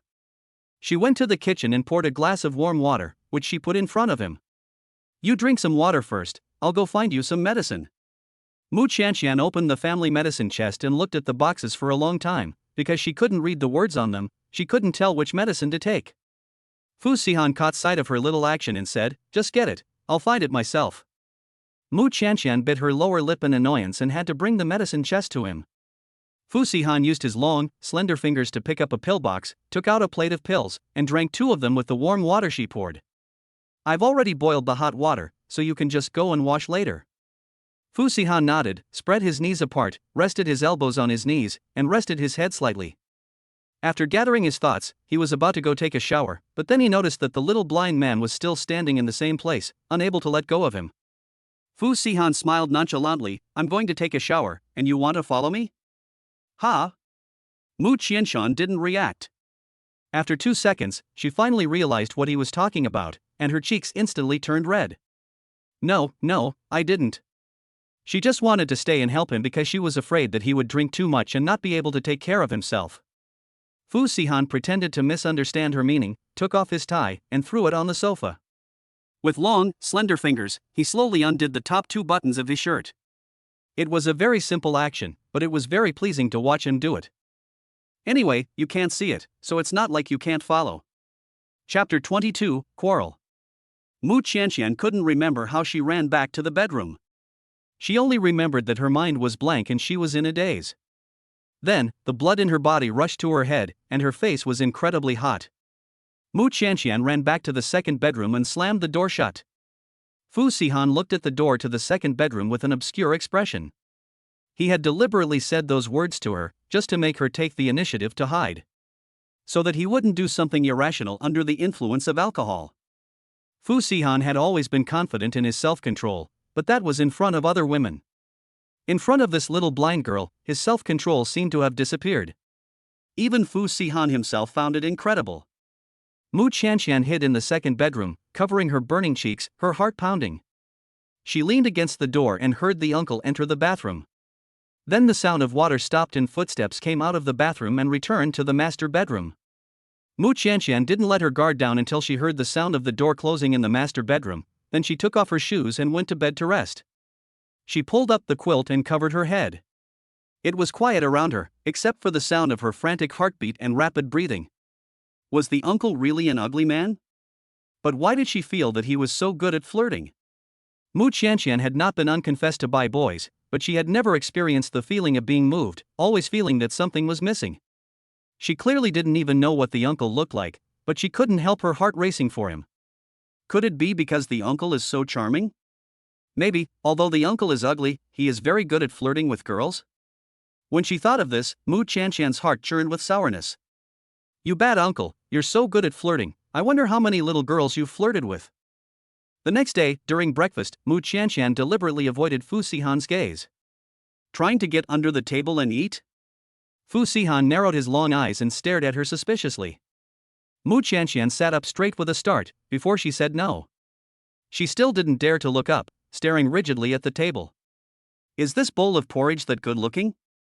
Fu Sihan frowned slightly and tapped the table twice with his long fingers, making you not even raise your head. Mu Qianqian was still upset about what she had been thinking about before going to bed last night, and she was secretly sulking with him. But then she thought, there is no need for her to do so. After all, the uncle is so much older than her, and it is normal for him to have a wealth of emotional experience. She is struggling here alone, and the uncle does not have mind reading skills, so he does not know her true thoughts. But these reasons could convince her mind, but they couldn't control her heart. Qianqian still felt a sour feeling in her heart, and everything was awkward. I'm going to class. Qianqian didn't need much and got up to go to class. Sihan grasped her thin wrist and said in a cold voice, "What's wrong?" Qianqian lowered her head and said nothing. Why? Qianqian deliberately made a cold face and said, "I'm going to class now, so please let go of me, mister." She was so obviously sulking, and as long as Sihan wasn't a fool, he couldn't possibly not be able to tell. He couldn't understand why, in the morning, the little girl was so hot-tempered and still dared to give him a cold shoulder. Sihan had never been treated so coldly before, and he couldn't help but laugh angrily. He was about to lose his temper, thinking, "I'm as blind as you are, can't you see that?" Qianqian's heart ached, and suddenly she felt a lot of inexplicable grievances well up within her. Her voice trembled, with a strong nasal tone. "I'm blind, so go find someone with a good temper who isn't blind and let them be your wife." Sihan was taken aback, and his face immediately turned cold, as if covered in frost. His thin lips were pursed tightly, his eyes fierce and terrifying. "Qianqian, do you know what you're saying?" He squeezed her wrist so hard that it felt as if he was going to crush it. Qianqian was already feeling aggrieved and uncomfortable, and now he was squeezing her wrist so hard. The pain in her wrist made the emotions in her heart spill out like a floodgate. She bit her lower lip, and tears rolled down her cheeks. "Uncle, you don't like me as your wife, do you? Why are you so mean to her? It's like you want to devour her alive." Qianqian had no experience in love and was completely inexperienced in relationships, so she hadn't noticed that she had already, without knowing it, quietly fallen in love. When facing someone you like, people will always involuntarily fall into inferiority. "When did I ever dislike you?" Sihan's eyebrows tightened. "I know, I have poor eyesight and a poor family background, and I'm not as good as your ex-girlfriends," Qianqian said with a sob. "Ex-girlfriends? And they are all?" "He has always been a clean and decent person, and has been a monk for almost 30 years. When did he have ex-girlfriends? The little blind man can't throw mud at him like that." Sihan sneered angrily, each word heavily emphasized. "Qianqian, you better explain yourself. Don't tell me you don't have any ex-girlfriends?" "No, never." "You're the first." Qianqian wiped away her tears, her eyes red and pouting. "I don't believe you. He's so old, how could he not have been in love before? If he really hasn't been in love before, how could he be so good at flirting? Why don't you believe it?" Because you're 29 years old. As long as she's not stupid, she won't believe that a 29-year-old man has never been in love before. He might even have had sexual experience a long time ago." Although it's normal to know that her husband has a previous relationship, Qianqian still feels very uncomfortable, and the more she thinks about it, the more uncomfortable she feels. "Oh? You think I'm old?" Sihan was dumbfounded.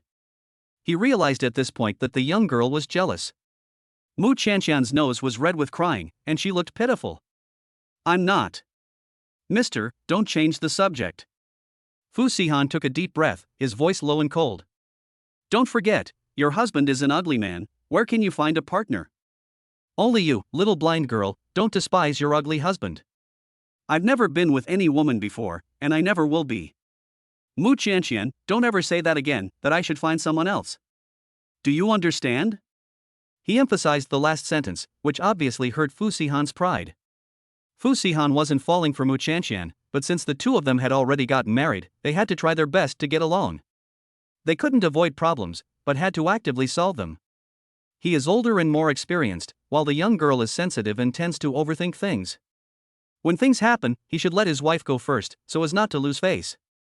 When Qianqian heard these words, all the sourness in her heart disappeared, and was replaced by a deep sense of joy and sweetness, as if she had been immersed in a honeypot.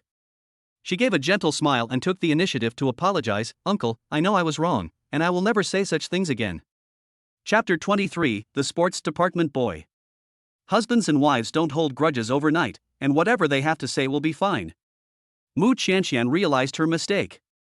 She would never again argue with the uncle over groundless, wild speculations. Although the uncle wasn't good looking, he was kind, responsible, motivated, mature, and stable. It would be hard to find a man like him. If she let him go, she would regret it.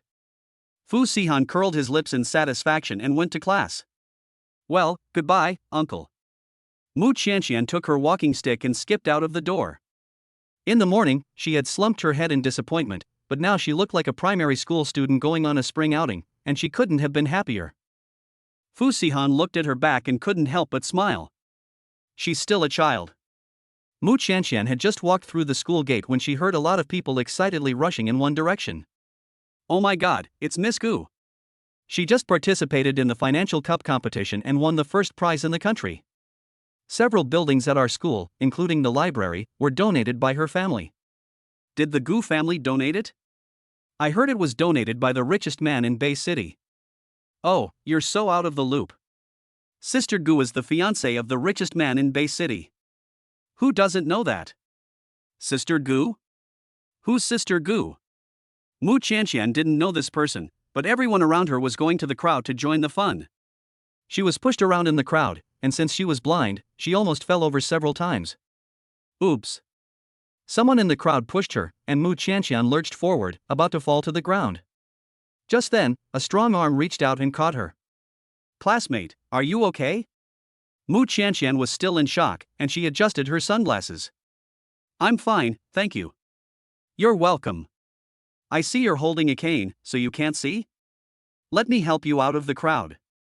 It's too dangerous here. The boy helped Mu Qianqian out of the crowd and stood by the edge of the flower bed. It was much quieter here. Mu Qianqian asked curiously, what are these people doing? Don't worry about them. A schoolmate called Gu Qingyu has returned to school, and her fans have flocked to her.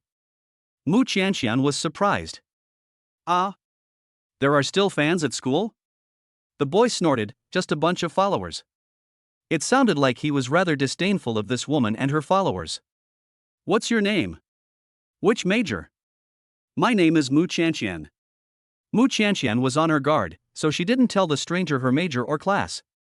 The boy laughed heartily. I'm Fu Qianqing, from the physical education department. Which class are you going to? I'll walk you there. No, I'll go on my own. Mu Qianqian quickly declined his offer. Fu Qianqing could tell she was on her guard, so he said, okay, you have to be careful, don't go to crowded places. I know. After Mu Qianqian left, Fu Qianqing took out his phone and immediately sent a message to his cousin. Cousin, I'm back from abroad. I didn't get to meet your wife last time. When are you bringing her back home again so we can have dinner and get to know each other? There was no response for a long time. Fu Qianqing was used to it.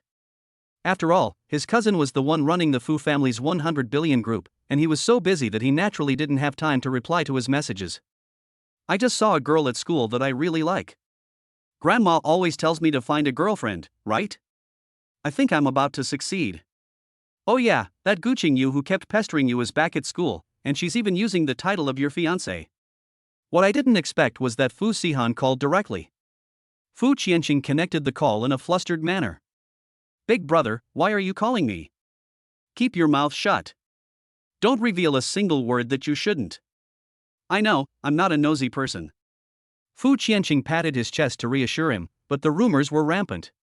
Aren't you afraid that your wife will hear? Fu Sihan said coldly, she's not in the industry. I haven't told her who I am yet. Understood, I promise I won't say anything. Fu Qianqing made a motion of zipping his lips. He only realized after he had done it that his cousin couldn't see it, so he did it for nothing. It was really the cousin's oppression of these juniors that was terrifying. Growing up in the shadow of such an outstanding cousin, it was hard not to be afraid of him. Among all the younger generations, Fu Qianqing is still the one closest to Fu Sihan, and it goes without saying that everyone else is afraid of Fu Sihan. His cousin had another international conference to attend, so he quickly hung up the phone. Fu Qianqing let out a long sigh of relief and was about to go to the playground for training when he passed by Gu Qingyu, who was surrounded by a crowd of people, and couldn't help but give her a look of contempt. What a bunch of idiots. He knew that all the prestigious awards Gu Qingyu had won had been bought with money and through backdoor channels. She was a brainless flirt who spent all day acting like Fu Sihan's fiancé, bullying and oppressing any socialites who tried to get close to the Fu family. Everyone in the rich and powerful circles avoided that gold-digging brainless flirt. Fu Qianqian couldn't help but think of the girl he had just seen. She was pure and clean, with a clarity that had never been tainted by the world. She was like a deer that had run out of the forest, innocent and pure. A vicious woman like Gu Qingyu was in no way comparable to her. It seemed that she hadn't seen her at school before. She should be a new student this year. Fu Qianqian often went abroad to play competitions, didn't often stay at school, and didn't hang out on forums, so naturally he didn't know Mu Qianqian. He clenched his fists and made up his mind, the next time they met, he would definitely get her contact information. That day, after class, Mu Qianqian waited for a while, but Fu Sihan did not come to pick her up. It was getting dark, so she told Fang Yanran to go home first. Yanran, you haven't eaten dinner yet, go home first, I can go home by myself. Fang Yanran was worried. Is your home far away? Otherwise, I'll walk you home? No, it's nearby, I can manage on my own. Just as the monitor wanted to talk to Fang Yanran, Mu Qianqian, leaning on her walking stick, went home alone. Walking along a dark path, a tall, fat boy suddenly appeared in front of her, looking at her with a sinister expression. Little girl, I finally caught you. She was sandwiched between two people, one in front of the other. Mu Qianqian's heart skipped a beat, and she had a bad feeling. Holding her cane, she asked with a calm voice, "Who are you?" He spoke in a hoarse voice like a rooster, "Don't you recognize your classmate? You little bitch really is forgetful." Mu Qianqian heard him out, "Are you Shapu?" Shap stared at her with lecherous eyes and walked towards her step by step. "Yes, you got me expelled from school, how should I repay you?" Chapter 24, The Uncle Saves Qianqian. As Shap got closer, Mu Qianqian could smell a disgusting stench on him. She subconsciously backed up, but there were two burly men blocking the way behind her, and she almost bumped into them. "Hey, little bitch, you want to throw yourself at me? I don't want a cheap slut like you. I bet you've slept with a lot of guys." Shap licked his lips and said lewdly, "Don't be so picky. She's not bad looking, and we can have some fun with her. Especially since she looks a bit like Lu Yunxiang." Although Shapu truly believes that Mu Qianqian is prettier than Lu Yunxiang is the daughter of the Lu family, while Mu Qianqian is just a poor girl from a small county. Without a good background, what's the point of being pretty? It so happens that he licked for so long and still didn't get any mercy from Lu Yunxiang. It's not bad to stop Mu Qianqian today and treat her as a substitute for Lu Yunxiang and have a good time. Ha ha ha, brother Pai is right. Look at this little bitch, she's got a pretty good body, she'll definitely be fun to play with. I wonder how she compares to those young models. She looks like a slut. Mu Qianqian's heart was filled with panic and fear as she heard the obscene words. "Don't come any closer, you guys, this is illegal." She hoped that this sentence would make them hesitate. Ha ha ha, illegal? You're telling Brother Pa that it's illegal? You're a slut who sleeps around with anyone, and you have the nerve to sue us? Fine, then we'll say that you seduced us first. Your rich guy couldn't satisfy you, so you came to us. Shapu and his two henchmen walked towards her with grins on their faces. They were about to touch Mu Qianqian's body when she twisted her body to avoid them and ran towards the end of the alley. What's the rush? She's blind, where can she go? Sure enough, Mu Qianqian had not yet taken a few steps when she tripped over a raised floor tile and fell heavily to the ground. She subconsciously supported her body with her palms, and the palms of both hands hit the gravel, which immediately caused her to feel a burning pain. She estimated that she had directly abraded the skin. Mu Qianqian gasped in pain, hissing. Tears filled her eyes as she endured the pain in her palms and struggled to get up from the ground. But her vision was blurry and dark, she couldn't see anything, and she didn't know where her cane had fallen when she fell. Three men's evil claws reached out for her, "Come with us." Mu Qianqian sat in despair in the darkness, tears sliding down her cheeks.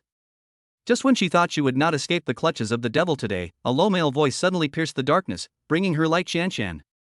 Mu Qianqian's heart jumped heavily. She looked in the direction of the sound source and saw only a tall, indistinct but familiar figure, running towards her anxiously. Uncle. Was she hallucinating? Why was she seeing Uncle at this time? Fu Sihan's eyes suddenly turned cold at the scene before him, and the hostility around him instantly reached a terrifying extreme. Without him having to give the order, the bodyguards behind him spontaneously stepped forward and restrained the three men from Shapu. Shapu howled in a shrill voice, "Who are you? What do you want?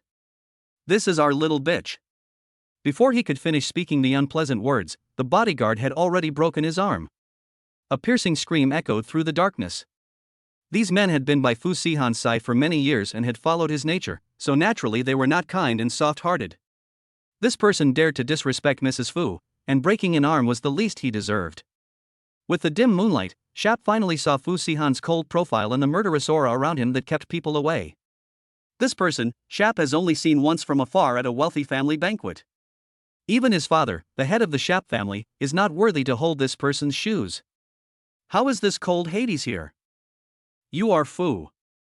Before Shap could say who Fu Sihan was, the bodyguard already punched Shap in the face, preventing him from saying anything else. Shap's fat face swelled up, his mouth turned purple, and he looked miserable. His mouth was full of blood, and his arms and face were in excruciating pain. But all of this was nothing compared to the shock he felt at the scene before his eyes.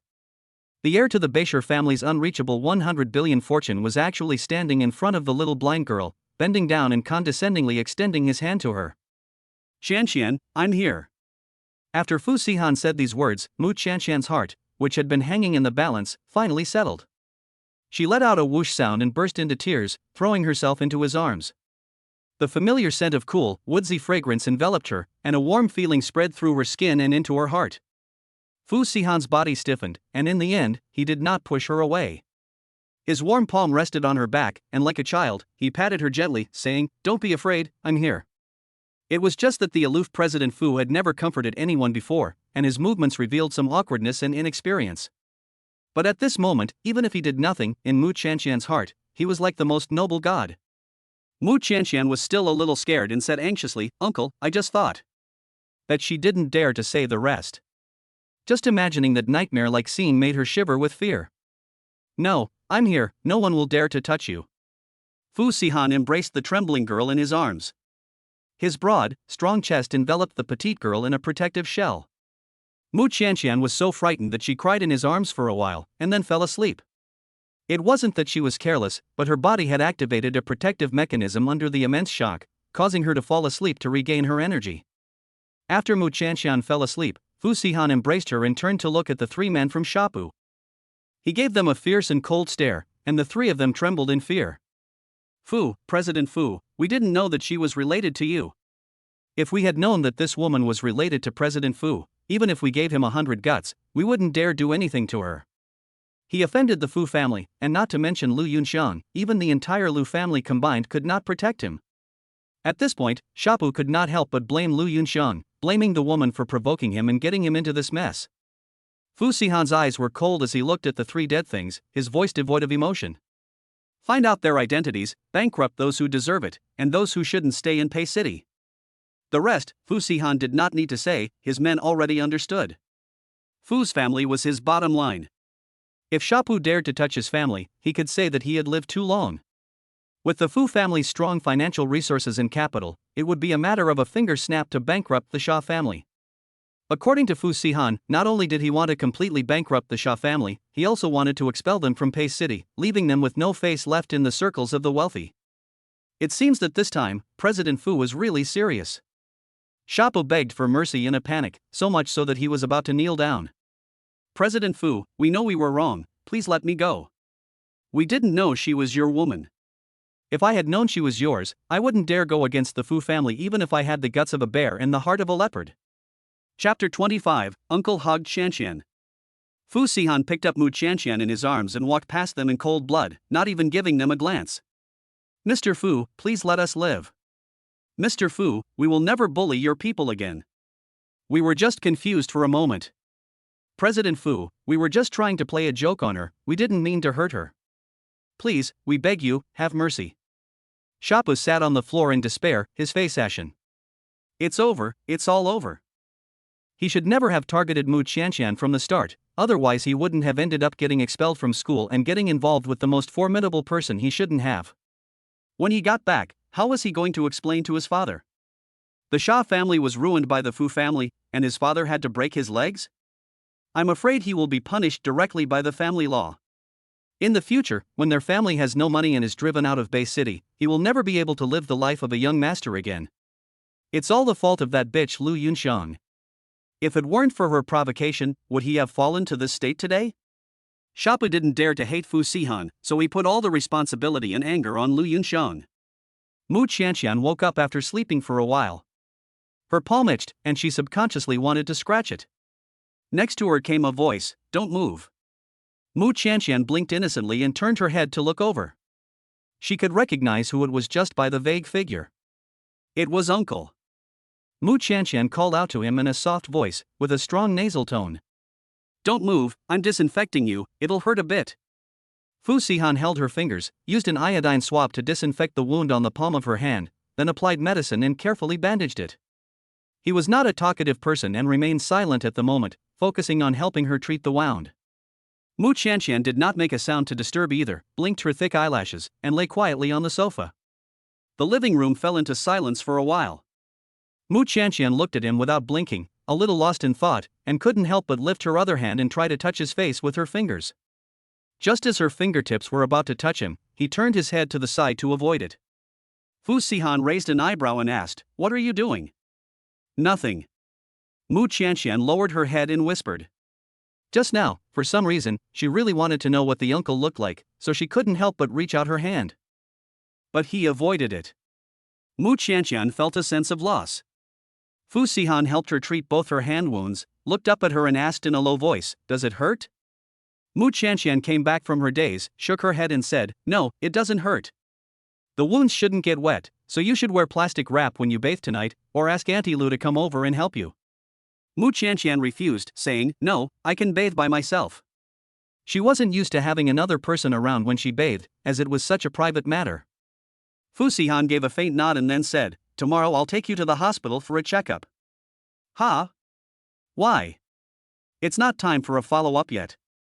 You had a big cry today, which raised your eye pressure, which is not good for your eyes recovery."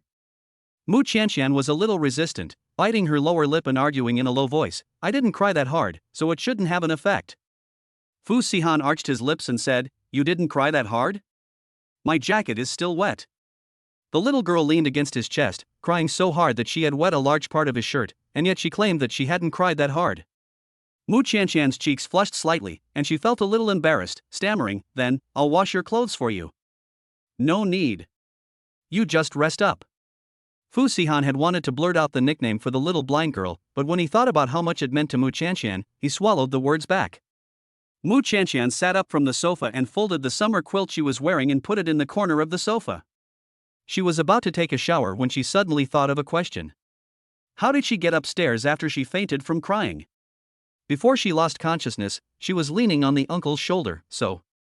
When she thought of this possibility, Qianqian froze and asked without thinking, "Uncle, did you carry me up here?" Sihan admitted frankly, "Well, what else?" After saying that, he saw Qianqian's clear eyes gradually widen, her mouth slightly open, and her cheeks gradually turning red.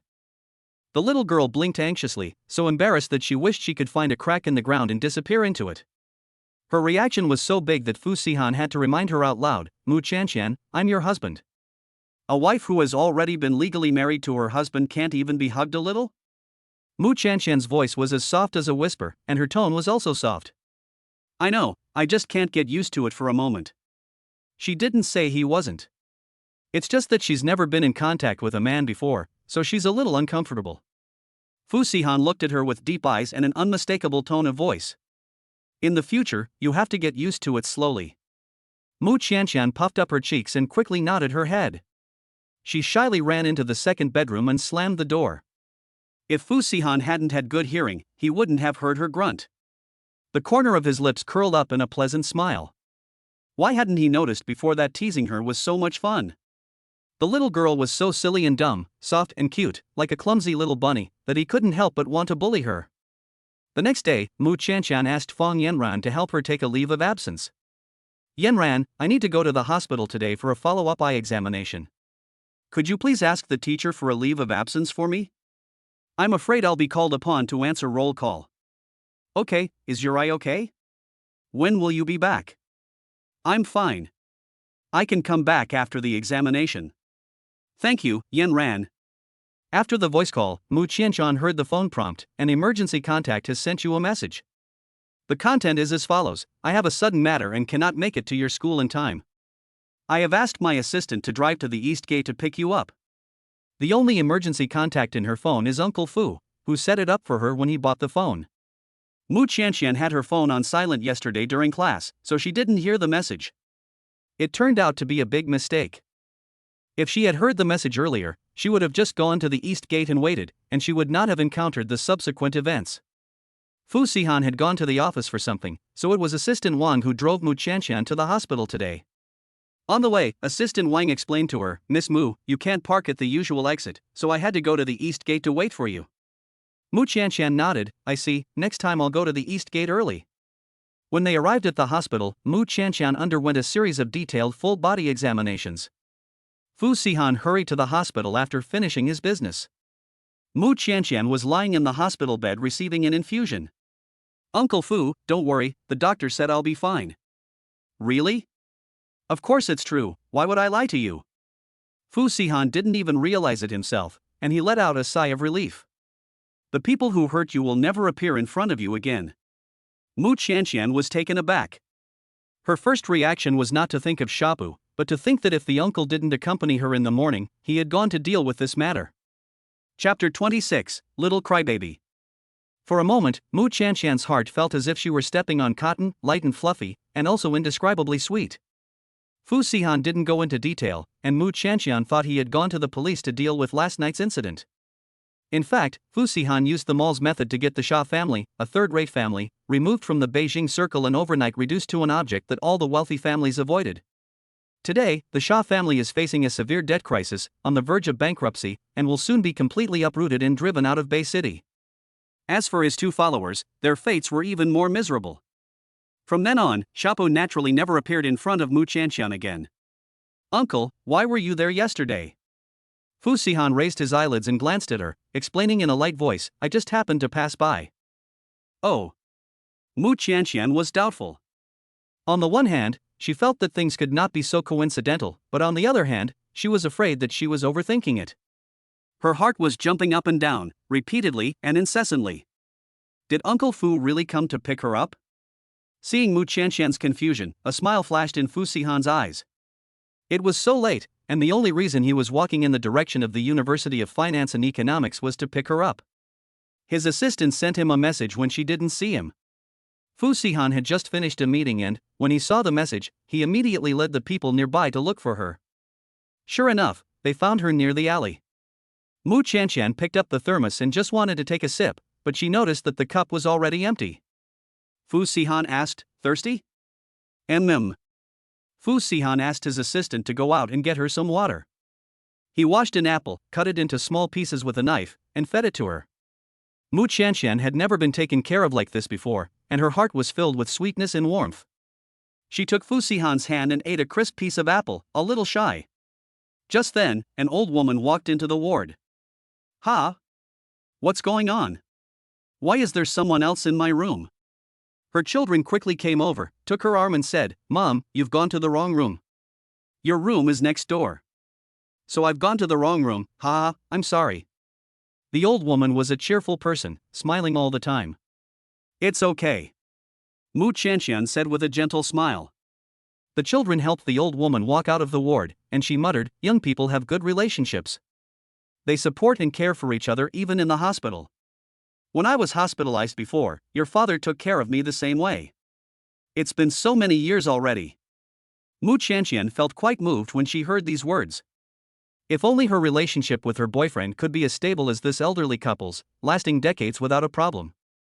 "I don't ask for great wealth or great honor, but I ask for mutual support and to be each other's only one. Uncle, will you always be so good to me?" Somehow, Mu Qianqian couldn't help but say this. Fu Sihan looked up at her and smiled, wondering why she was still acting like a child. Mu Qianqian gathered her courage and tugged on his wrist, saying, "Uncle, please answer me." Fu Sihan was not the type of person to shower her with sweet nothings. He would only prove it with his actions, and instead of boasting, he said calmly, "I will fulfill my duties as a husband." The weight of those words was enough for Mu Qianqian. She absolutely trusted Uncle Fu's character. He said he would fulfill his duties as a husband, so he would never abandon her lightly. Before leaving, Fu Sihan had a private conversation with the doctor. "Will there be any after effects on her eyes?" "Don't worry, Mr. Fu, Ms. Mu's eyes are recovering well and there won't be any after effects. However, you still need to pay more attention in the future, and you shouldn't cry too often, it's not good for your eyes." Fu Sihan nodded coldly, After leaving the office, he took Mu Qianqian's hand and led her to the car. From now on, you can't cry anymore, understand? Mu Qianqian nodded obediently. I'll try not to cry. Fu Sihan looked at her obedient and soft appearance, and his mood happily hooked his lips. Little crybaby. Mu Qianqian playfully stuck out her tongue. In the past, she was called Little Blind, and now she's being called Little Crybaby. Why does Uncle like to give her nicknames so much? Wang Yon, drive away. Fu Sihan commanded. As soon as the car left, Gu Qingyu hurried to the hospital and found Mu Qianqian's ward. However, the ward was already empty. Gu Qingyu grabbed the nurse who passed by and asked, "Where is everyone? Where is everyone in there?" "Who are you talking about, miss? The patient in this ward has already left." "Where is the man who came with her?" "He has also left." The nurse said, "Gone already." When the patient leaves, the family member will definitely leave together. Gu Qingyu gritted her teeth and raised her voice sharply. "What family? It's just a bitch who stuck herself on him without knowing the consequences. Sihan will get tired of her after a couple of days."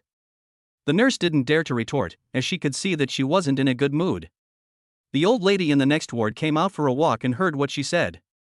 She couldn't help but say, "How can you speak like that, young lady? The young couple are very affectionate, but you're being too harsh. Watch out for bad karma. The young girl in the ward today is so nice, she's pretty and polite, and she and her husband are a perfect match. Her husband is also very handsome, like a movie star, but he seems a bit cold." Gu Qingyu had no respect for the old woman at all, and immediately yelled back, "What couple? If you don't know, don't talk nonsense. Sihan is my fiancé, and that bitch is a shameless mistress. Why are you defending the mistress? Did you get to be the mistress too?" The old woman was so angry that her face turned from green to white. She cursed the woman a lunatic and then was helped back inside by her children. Gu Qingyu pulled the nurse and went crazy, telling her to tell me immediately if she saw this woman again, or I'll tear her face off. It was finally her chance to get close to Sihan. But before she could get there, they were already gone. Damn it, it must be that bitch guarding against her, taking Sihan away and hiding him early. If she lets her catch that woman, she will definitely not let her go. Gu Qingyu had not yet had time to find trouble for Mu Qianqian when trouble found her first. Several security guards came over and surrounded her.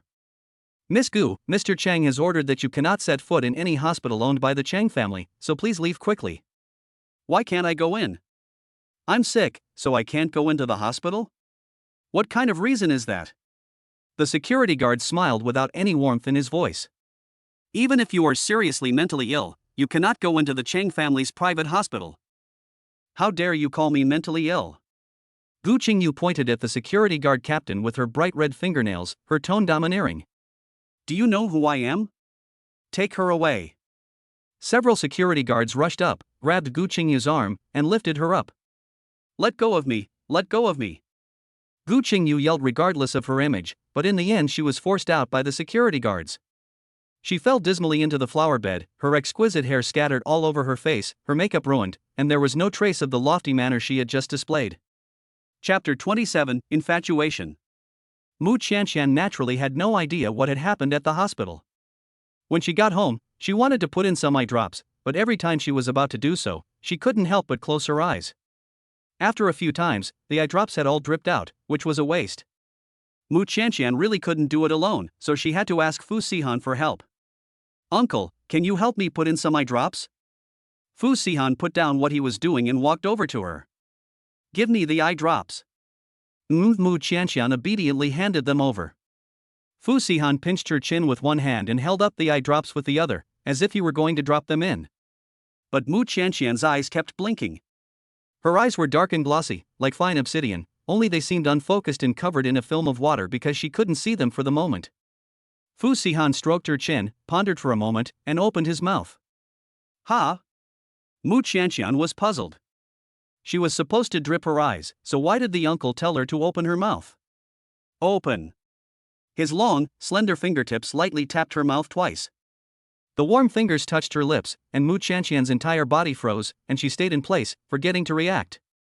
Fu Sihan reminded her again, his voice low, "Open your mouth." Mu Qianqian subconsciously obeyed, slowly opening her mouth.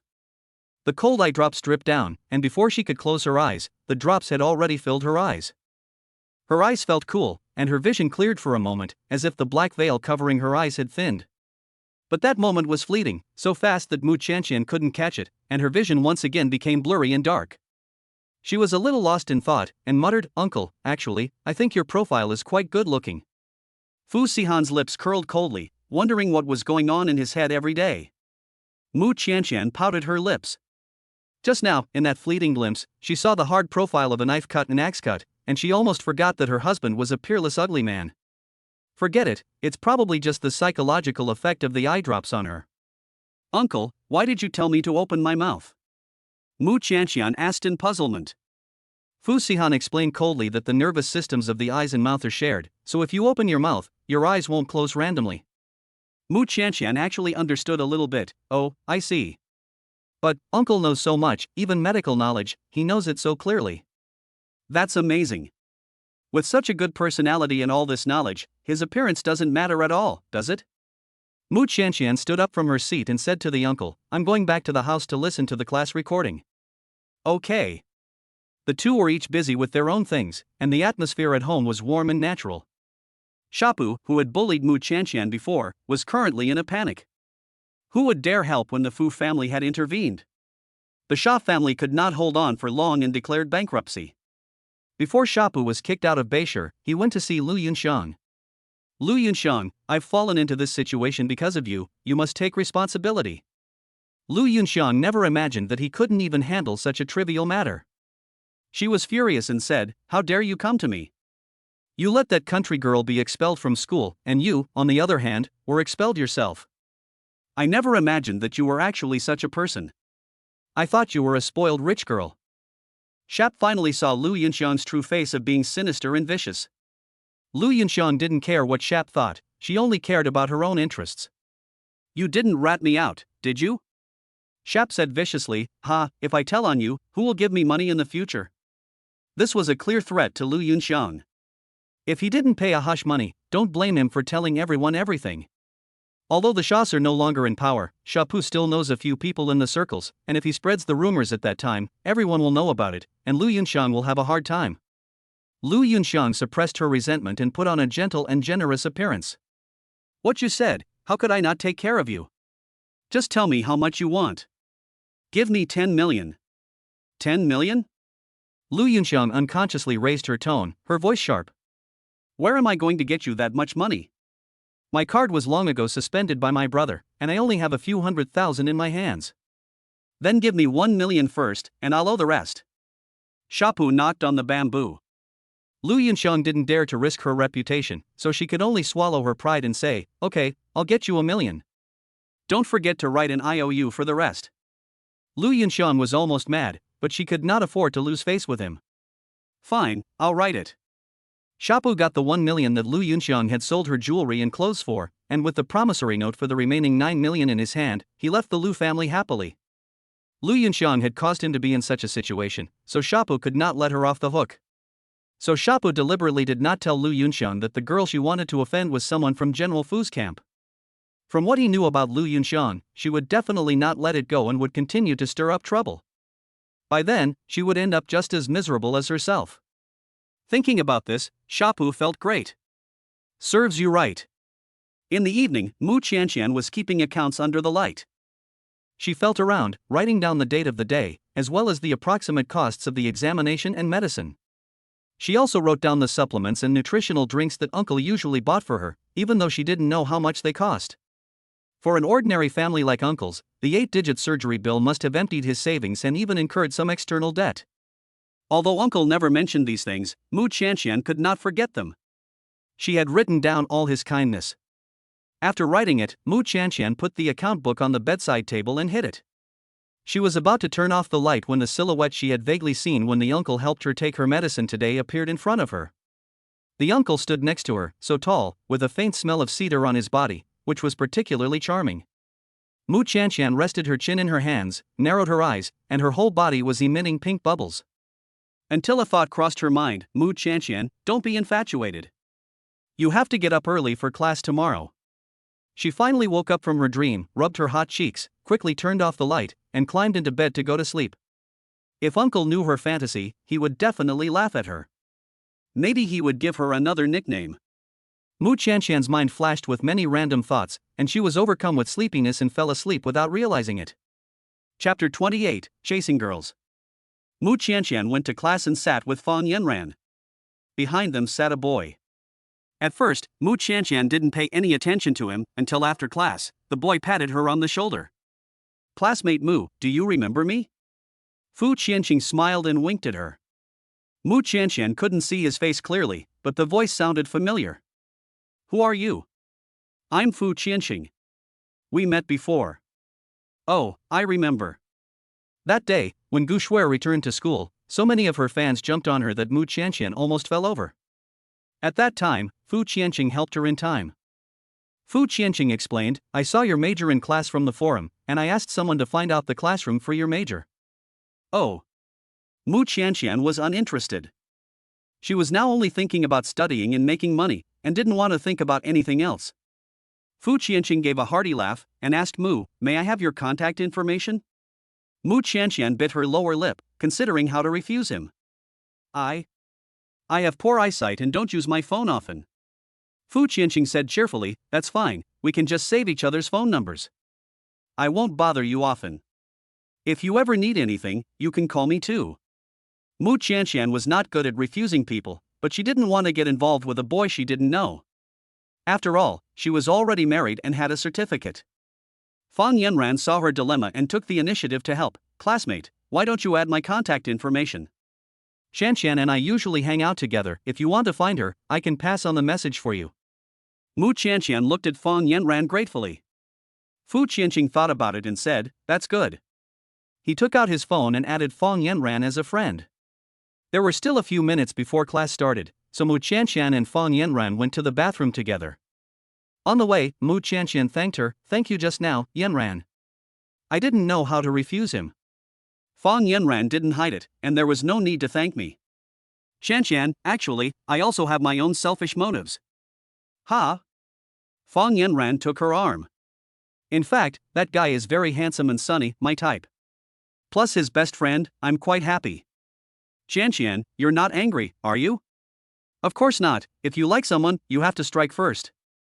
Anyway, Qianqian has no interest in this guy, and there's no way she'll be with him. If Yanran likes him, she can certainly go for it. In private, Qianqian asked Fan Yanran about Qianqian's preferences. Fan Yanran replied, "Go ahead and ask, but I'll warn you, I won't tell you anything about her personal life."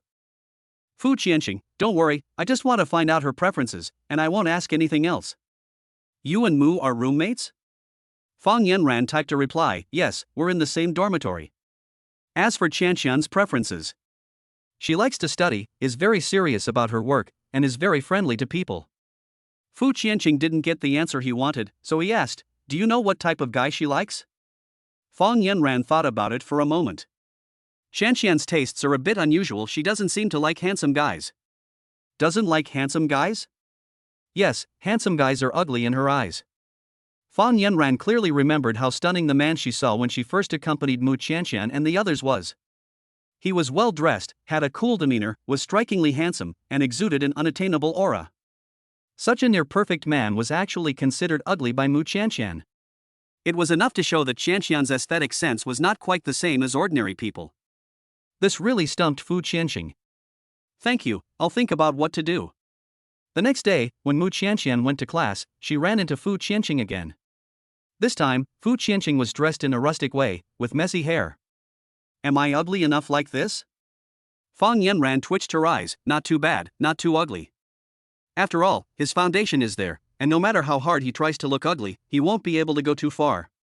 However, she forgot to remind him that Qianqian was temporarily blind. So Qianqian worked hard for nothing. As soon as class ended, Qianqian would take the initiative to chat with Qianqian, but Qianqian was only focused on studying and didn't pay much attention to him. Qianqian repeatedly hit a wall and was so anxious that he scratched his head. He went to a secluded place and asked his cousin for help. "Brother, the girl I like doesn't like me, how do I woo her?" Sihan's tone was cold and full of impatience. "You deliberately called me just to ask me this? But I really like that girl. How can I win her over?" Fu Sihan sneered. You're asking me this question? Fu Qianqian thought for a moment and realized that his cousin had been single for many years. Women had always been the ones to approach him, so why would he lower himself to chase after a woman? When it comes to business and finance, my cousin is a master manipulator who can make or break anyone. But when it comes to love, he is a complete novice. I was desperate and panicked, so I called my cousin without thinking. I forgot, you are a hopeless romantic, so I asked the wrong person. My cousin is such a cold fish, I don't know how my cousin-in-law puts up with him. Fu Qianqian silently complained to himself. Just as he was about to hang up, Fu Sihan remembered his grandmother's words of advice and finally reminded him, for women's matters, you should ask Cheng Lin, he has a lot of experience. Oh, why didn't I think of that? Thanks, cousin. Fu Qianqian quickly went to ask Cheng Lin for advice on relationship matters. Cheng Lin was hanging out at a bar, so he took the time to send him a voice message with some pointers. The gist was to let him observe the girl's preferences and what she needs, and start with those aspects. Fu Qianqian observed for a few days and found that Mu Qianqian was a relatively thrifty girl who seemed to have applied for a student grant before. So when they met again, Fu Qianqian took the initiative to tell Mu Qianqian, the coffee shop outside the school is hiring part-time staff, and the pay is not bad, do you want to give it a try? Mu Qianqian was indeed very interested in this, and said, my eyes are not good, can I do it? Don't worry, you just need to serve coffee and desserts. So after class, Mu Qianqian followed Fu Qianqian to the coffee shop for an interview. After a brief interview, Mu Qianqian was hired. She was paid 200 yuan per hour, which was a very generous rate for a student part-time job. Thank you, you've helped me a lot. Mu Qianqian sincerely thanked him. Fu Qianqian scratched his head and said, you're welcome. I'd love to be friends with a smart student like you. After agreeing on a work schedule, Mu Qianqian left. After she left, Fu Qianqian handed the shop owner a card. Her salary would be debited from here, and your remuneration is also included. The coffee shop owner bowed repeatedly and said, thank you, Mr. Fu. I will definitely do a good job of the things you have asked me to do. Chapter 29, Crazy Woman. On the weekend, Fu Sihan stayed at the company to handle matters, and Mu Qianqian came to work part-time at the coffee shop.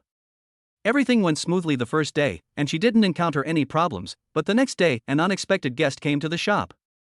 I'd like an iced Americano, a cappuccino, and a piece of Basque cheesecake. The man went to the counter to place his order.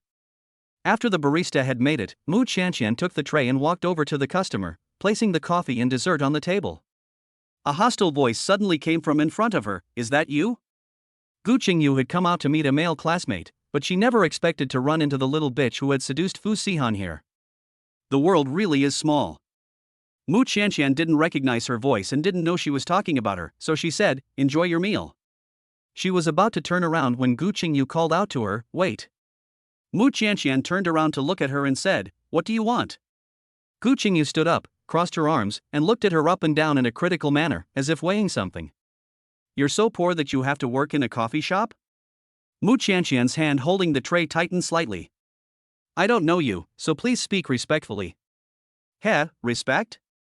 Gu Qingyu pushed her big, wavy curls behind her, her red lips seductive, and she said imperiously, you're a home wrecker who destroyed someone's relationship, so what gives you the right to talk to me about respect?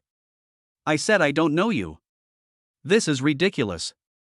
Mu Qianqian is not made of clay, she has a temper too. This person has hurled a barrage of slander and accusations, and anyone would think she was sick. Mu Qianqian didn't intend to engage with her, and was about to go back to the counter when she was stopped by Gu Qingyu, who grabbed her uniform sleeve. Don't go, you want to leave after just a few words? Gu Qingyu looked crazy, and shouted louder, why are you wearing sunglasses indoors? Who are you trying to fool? She reached out and knocked Mu Qianqian's glasses off directly. The light suddenly shone in her face, and Mu Qianqian hurriedly closed her eyes and subconsciously raised her hand to block it. Little bitch, you didn't expect it, did you? I caught you again. Everyone come and look, this person is a mistress, destroying the relationship between my fiancé and me. Isn't this kind of bitch really worth a beating? Even if I stripped her naked and threw her out onto the street, I would still be in the right. There were quite a few customers in the cafe, and their attention was drawn here. Mu Qianqian's hand was in front of her eyes, as she defended herself, I'm not some mistress, I don't even know you. Before, when you were in the hospital, I saw you seduce my fiancé with my own eyes.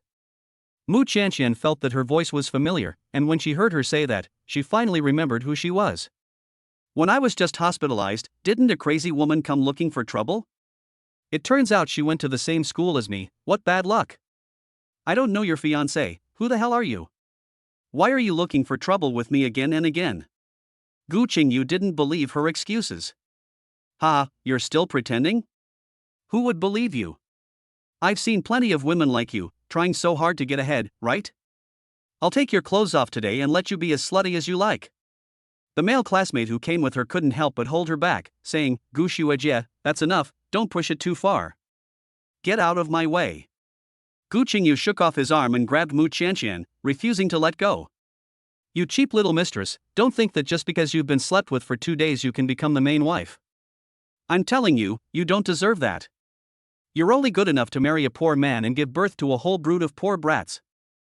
Mu Qianqian bit her lower lip in anger.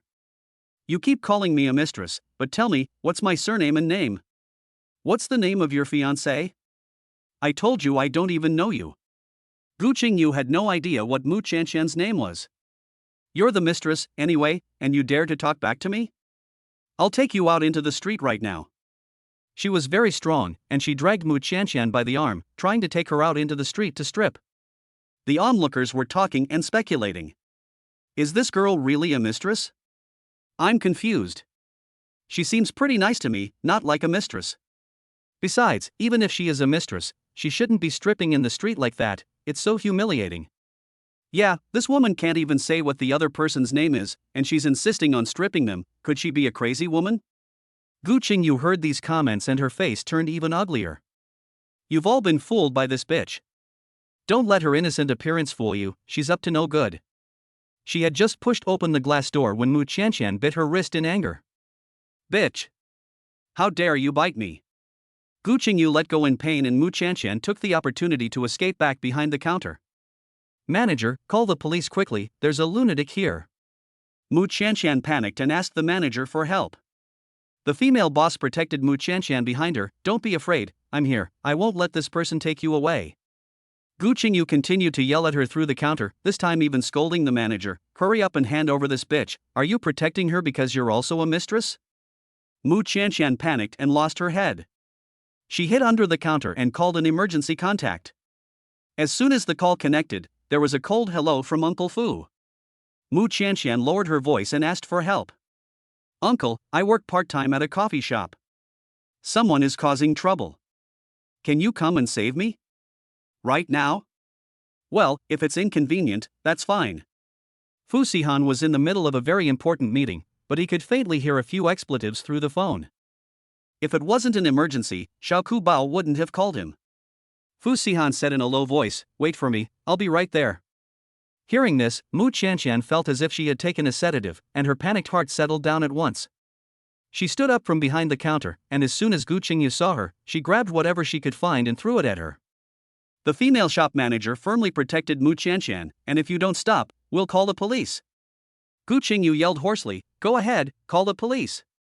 I don't believe that nowadays a mistress would dare to call the police on her original wife. She seemed like a psychotic maniac, throwing whatever she could get her hands on behind the counter. May the mistress of the affair die. As long as you die, he will come back to me. Gu Qingyu was almost frantic. There was limited space behind the counter, and the store manager was about to be unable to protect Mu Qianqian. Gu Qingyu grabbed Mu Qianqian's arm and pulled her out, while her other hand viciously undid the buttons on Mu Qianqian's chest. She actually wanted to undress someone in public. This woman is crazy. Just at this critical moment, the wind chimes on the glass door rang once. Fu Sihan arrived with his men. Several bodyguards rushed up, forcibly pulled away Gu Qingyu, and forcefully held her down, pressing her face against the counter. Let me go, let me go. Gu Qingyu was still screaming. Fu Sihan walked over to Mu Qianqian, took hold of her slender shoulders, and nervously asked, Qianqian, are you okay? Even he didn't realize how anxious his footsteps were. Chapter 30, Uncle is jealous.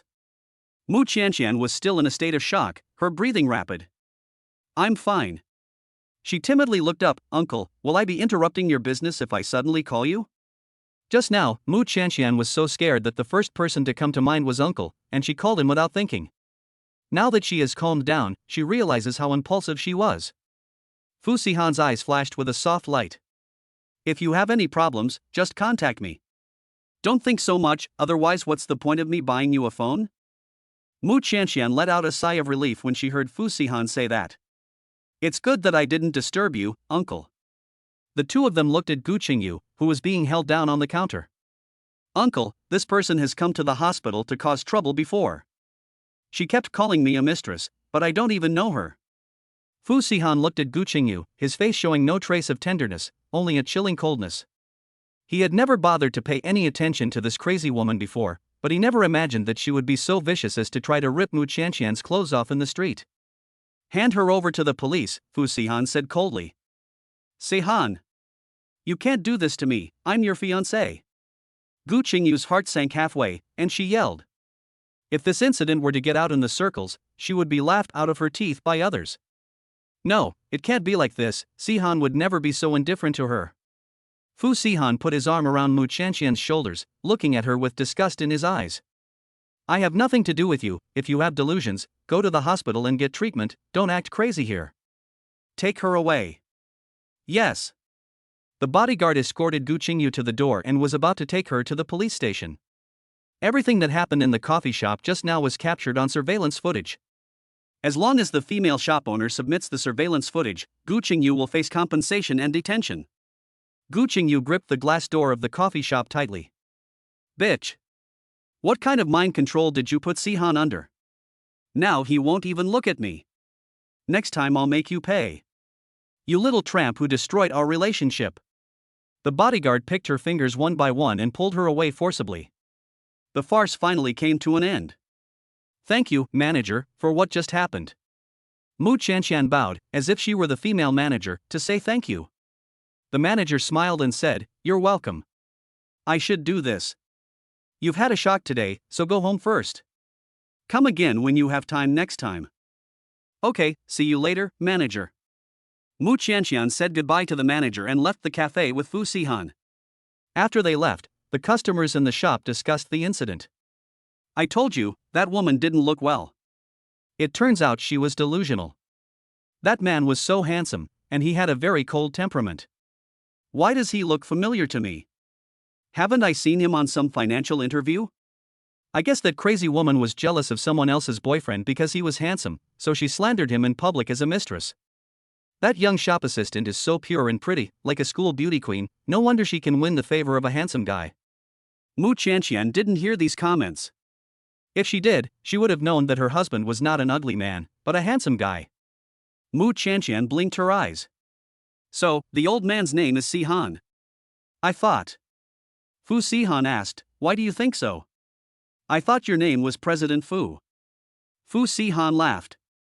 Only her little head would come up with such strange thoughts. Qianqian tilted her head to the side and asked curiously, Why does Assistant Manager Wang call you President Fu? Fu Sihan cleared his throat and coughed.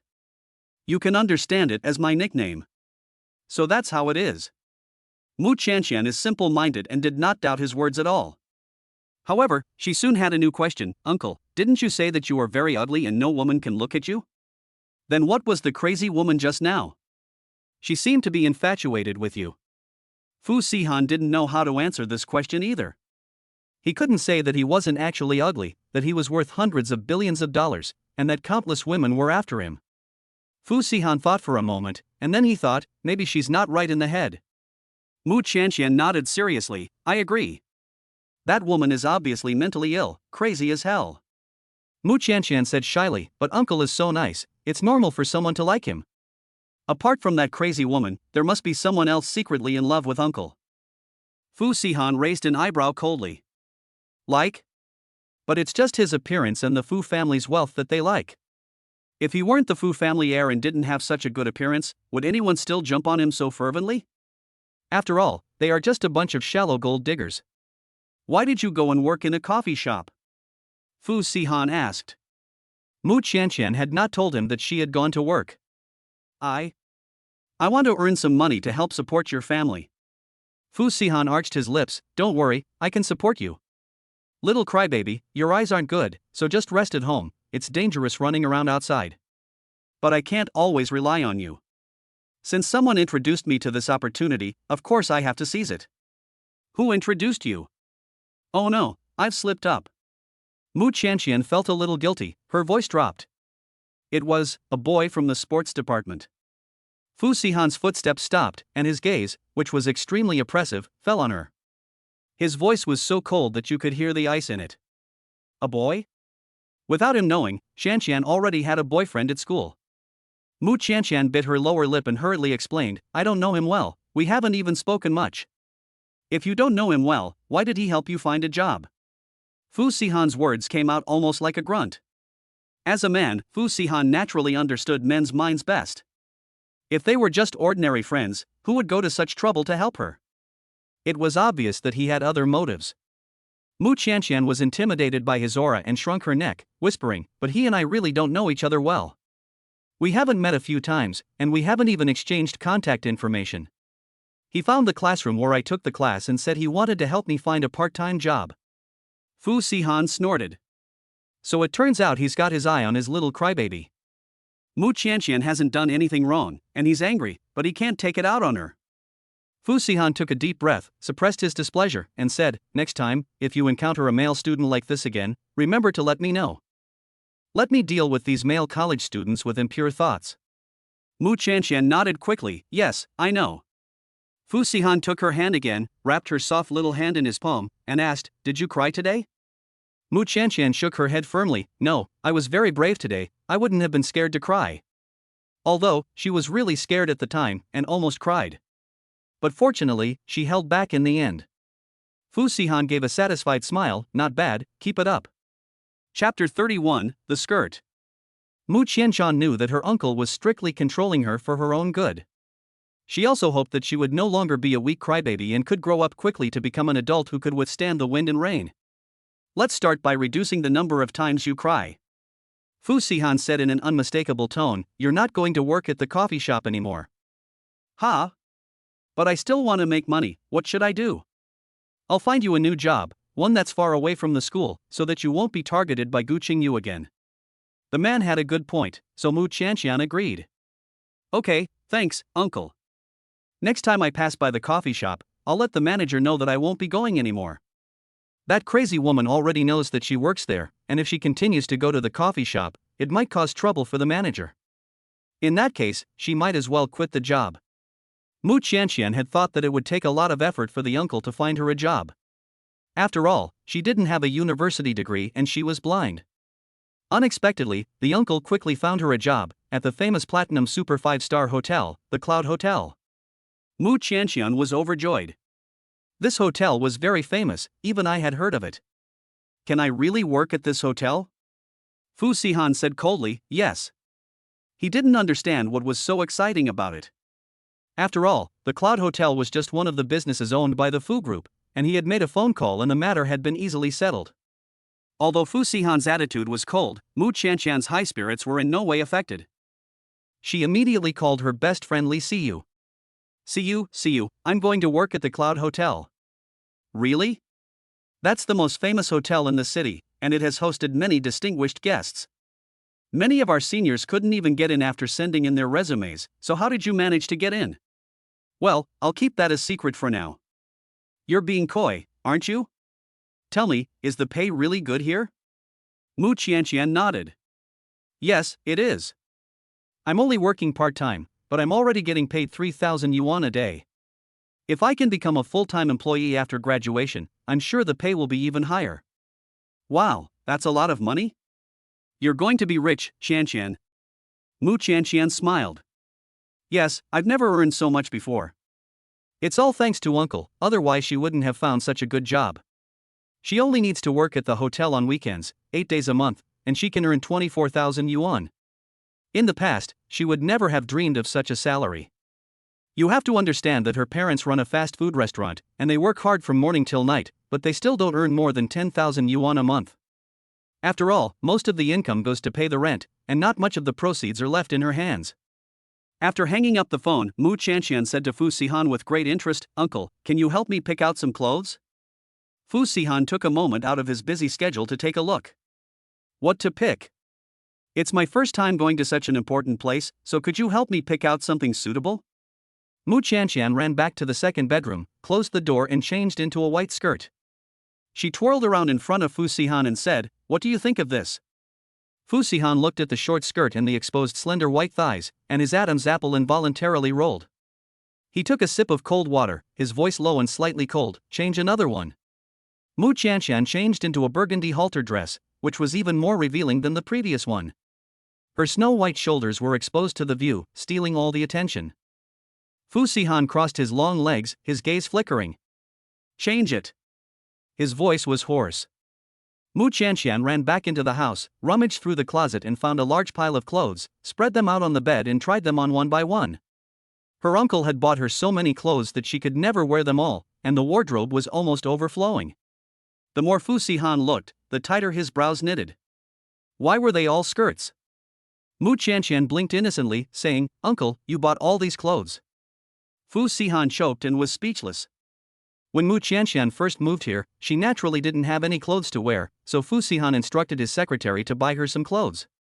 When the secretary asked what kind of clothes she wanted, Fu Sihan thought Mu Qianqian looked good in skirts, so he said, "Skirts, please." Unexpectedly, the secretary was stubborn and bought dozens of beautiful little skirts, which immediately filled Mu Qianqian's wardrobe. "Uncle, I already have enough skirts, and there are so many that I can't wear them all in time." Fu Sihan loosened his tie and said, "I'll have someone buy you some other clothes." Mu Qianqian thanked him crisply, "Thank you, sir." "But sir, what should I wear when I go to work?" Fu Sihan thought of her attractive appearance in a skirt, and a fire rose up from somewhere in his body. He lowered his voice and said, "Wear the hotel uniform." "What?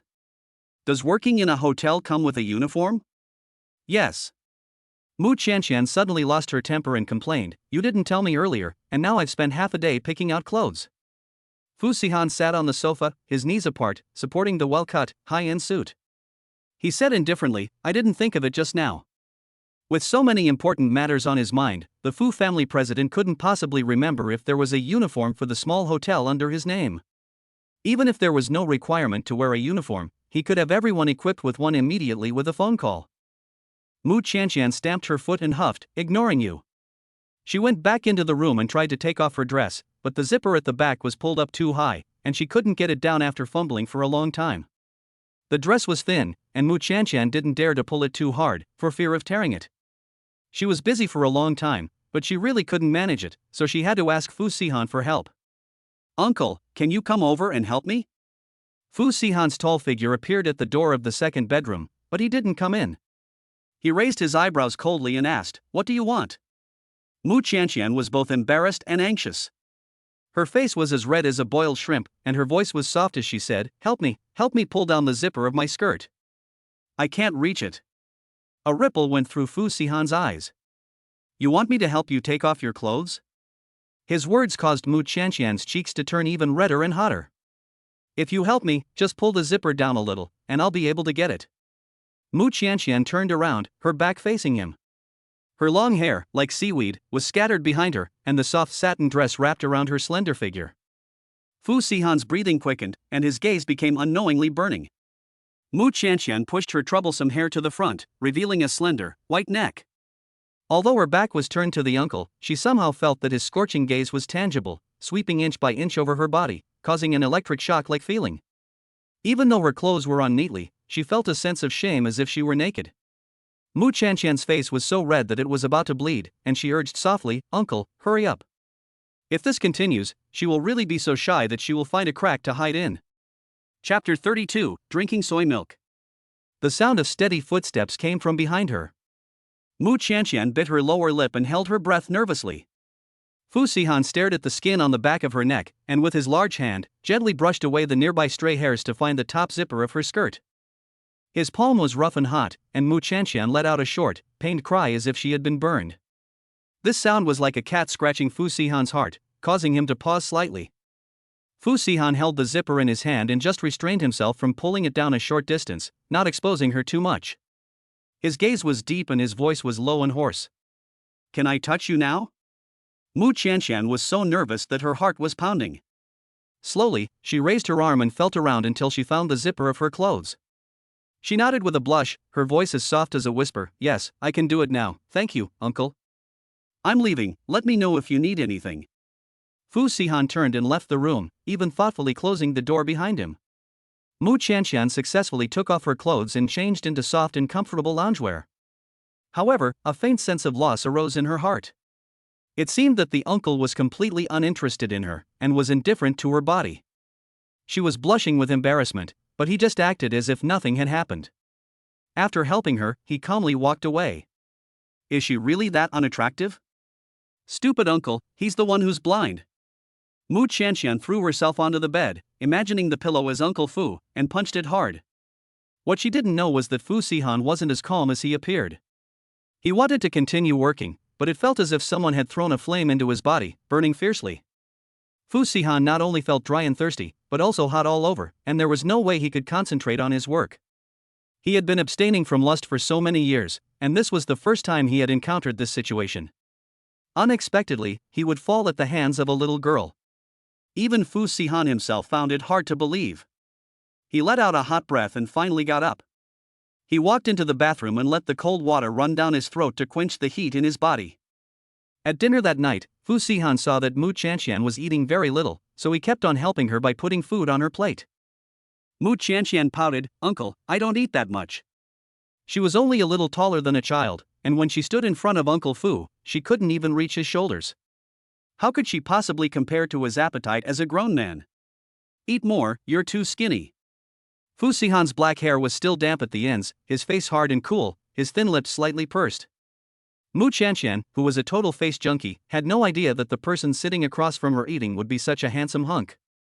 "Am I too skinny?" Fu Sihan had only said it casually, but Mu Qianqian took it to heart. She wondered secretly if the reason the uncle wasn't interested in her was because she was too skinny. Mu Qianqian looked down at her figure and saw that she really didn't have much to show for it.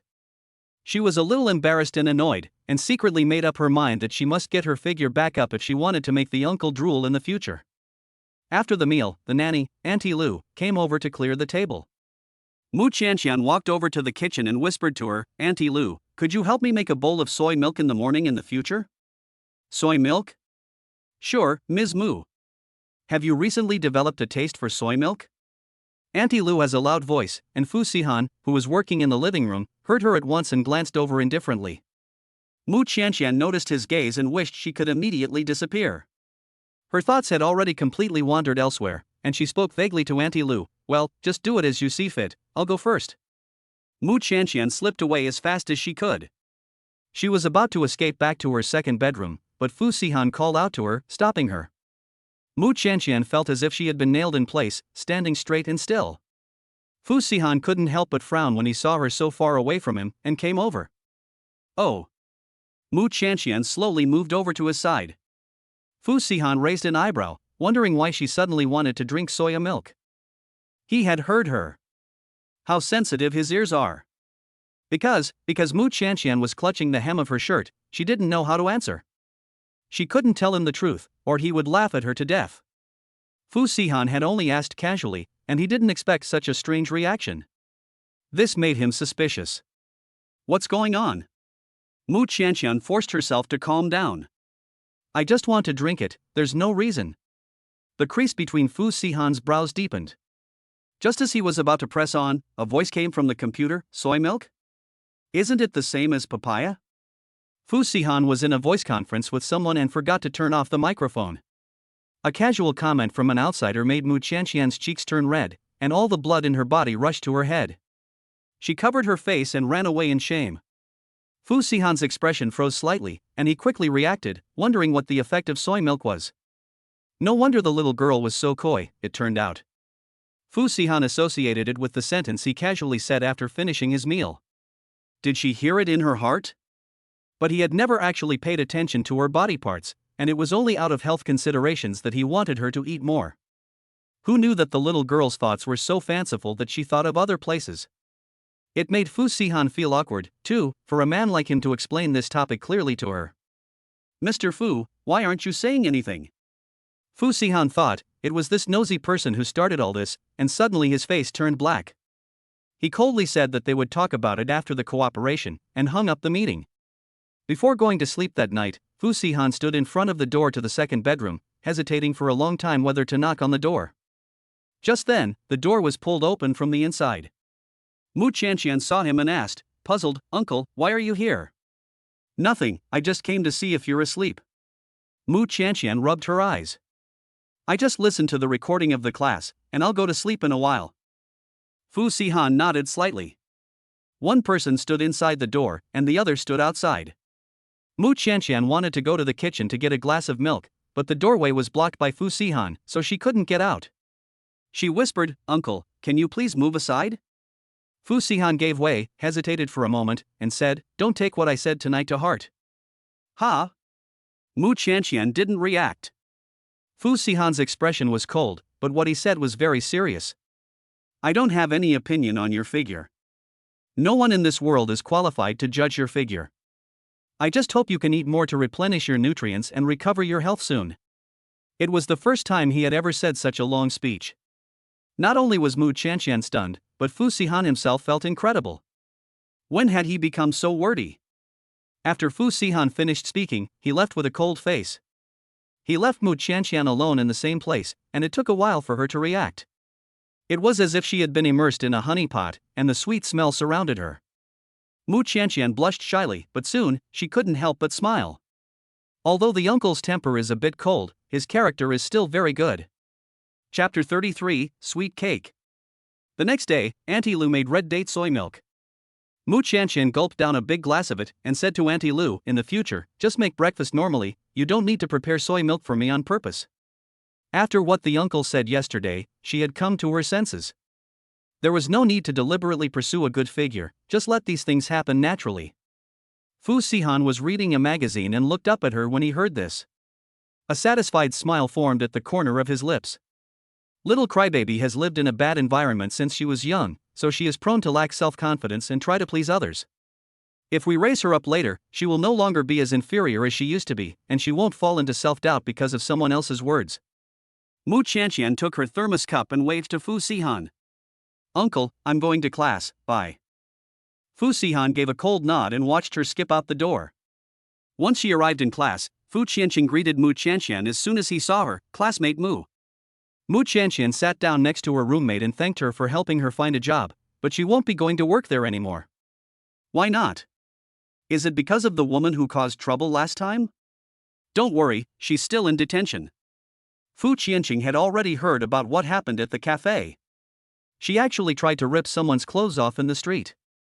Gu Qingyu is really crazy. Mu Qianqian replied, "She will be released sooner or later. I'm afraid that if I continue to work in the coffee shop, I will cause trouble for the manager." After hearing her words, Fu Qianqian felt even more that she was a kind-hearted and good girl. Compared with Gu Qingyu, Mu Qianqian is simply an angel. "That's fine, then I won't go. I can introduce you to other jobs." Mu Qianqian shook her head and thanked you for your kindness, but I've already found a new job.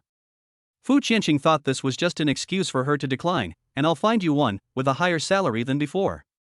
After all, in his eyes, what kind of good job can Mu Qianqian find when she can't see? She must just be making excuses to decline him. Mu Qianqian waved her hands repeatedly, really no need. The teacher walked into the classroom, so Fu Qianqian had to give up for the time being. After class, Mu Qianqian went to a coffee shop and told the owner that she would not be coming back. The owner was a little reluctant to let her go. "Although I quite like you, little girl, I respect your choice. Here is your salary, I will transfer it to your phone." "Thank you, owner." Mu Qianqian was overjoyed to receive her first salary.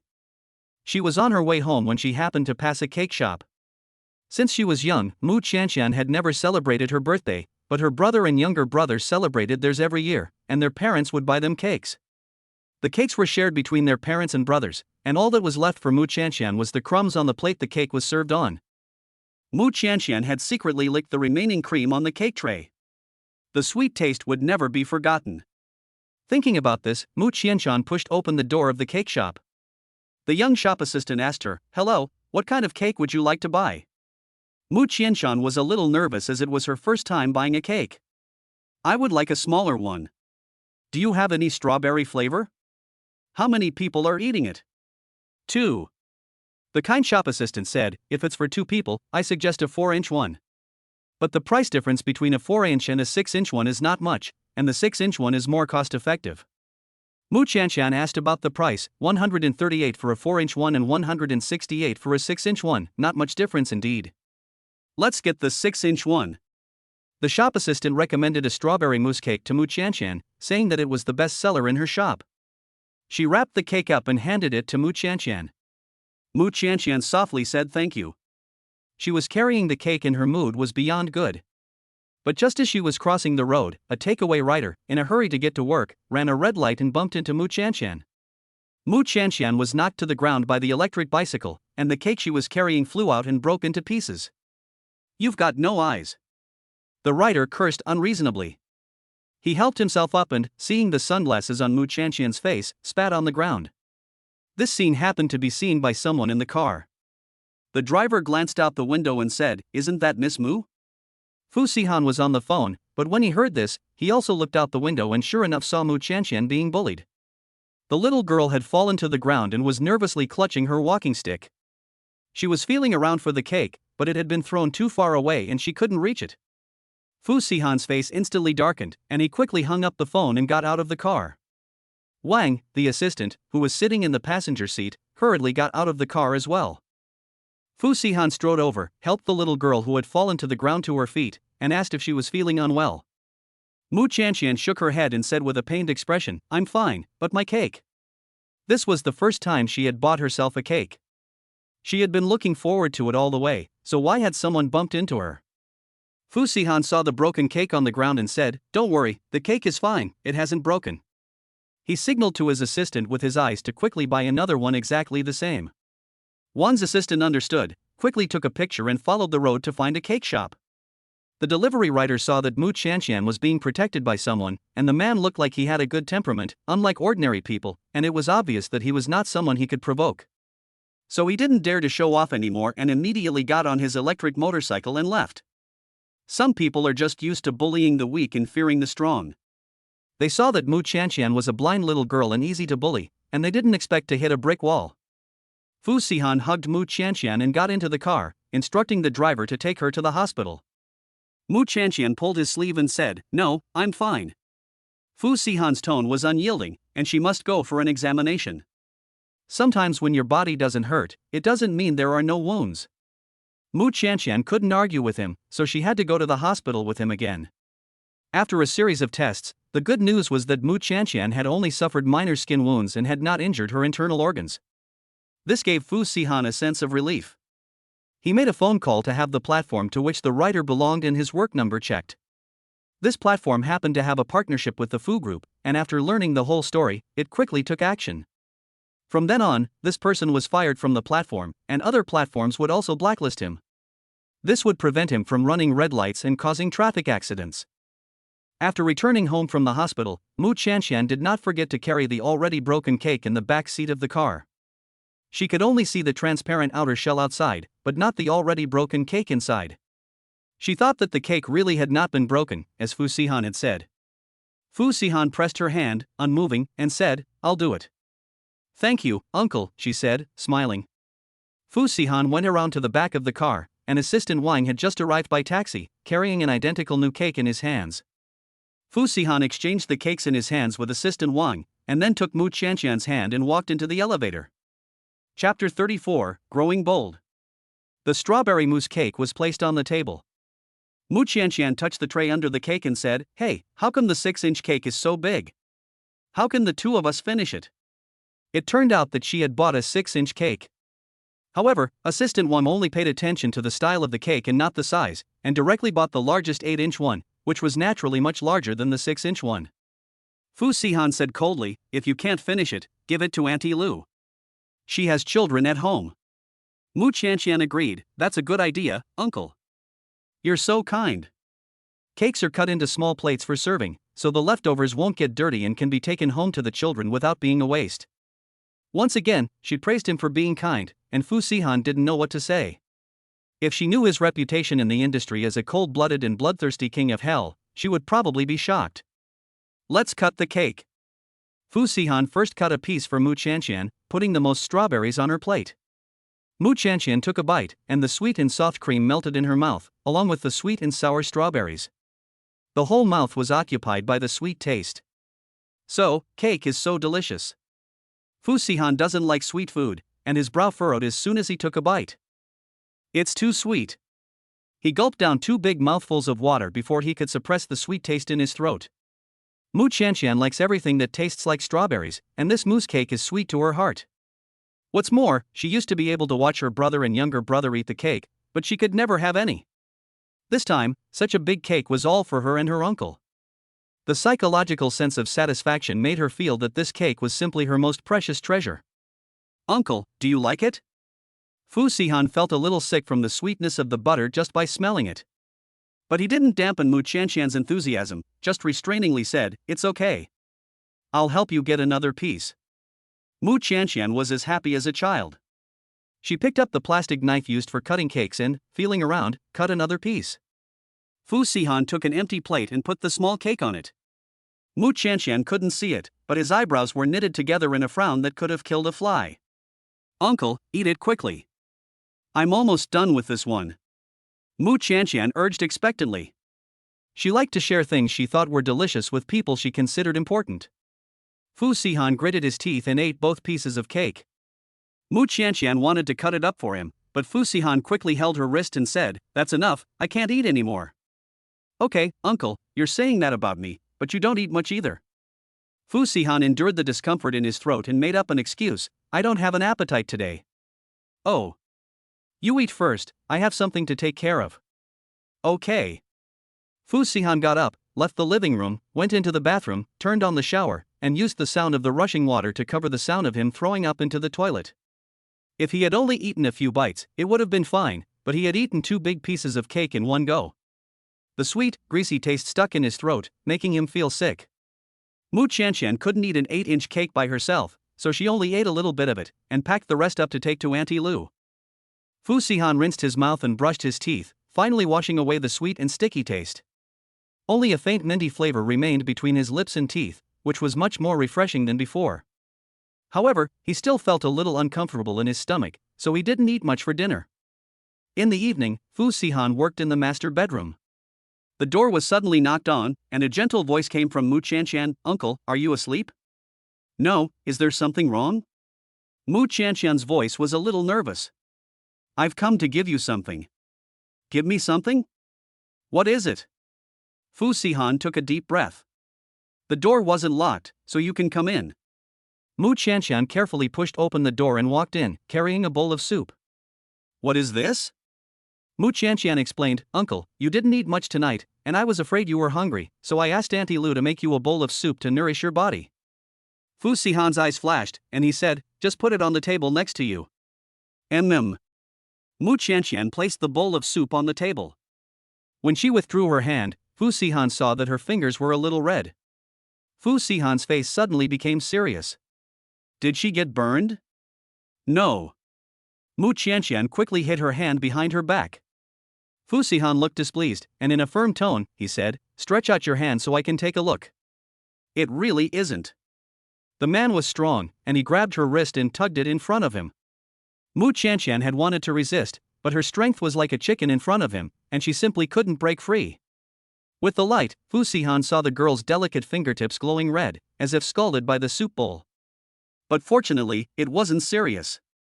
Fu Sihan's face was stern as he coldly lectured her, "Next time something like this happens, just come and get me, don't carry the soup around by yourself, what if you fall?" His voice was low and magnetic, full of the oppressive feeling of someone in a position of power.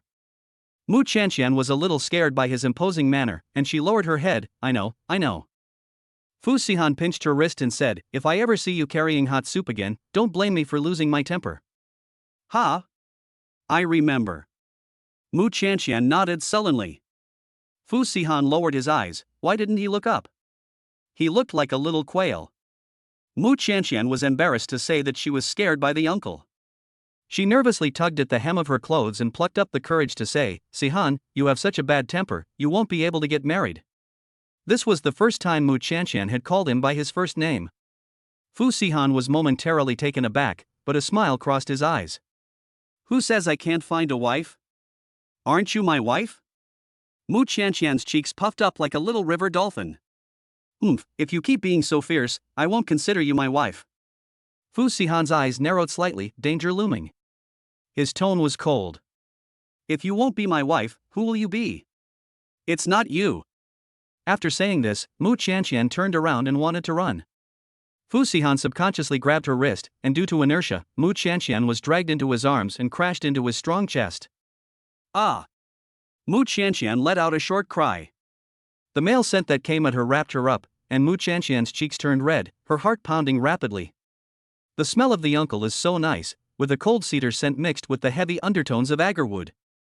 Sihan looked at the petite and timid little girl in his arms, his eyes gradually darkening, and his breathing became heavy involuntarily.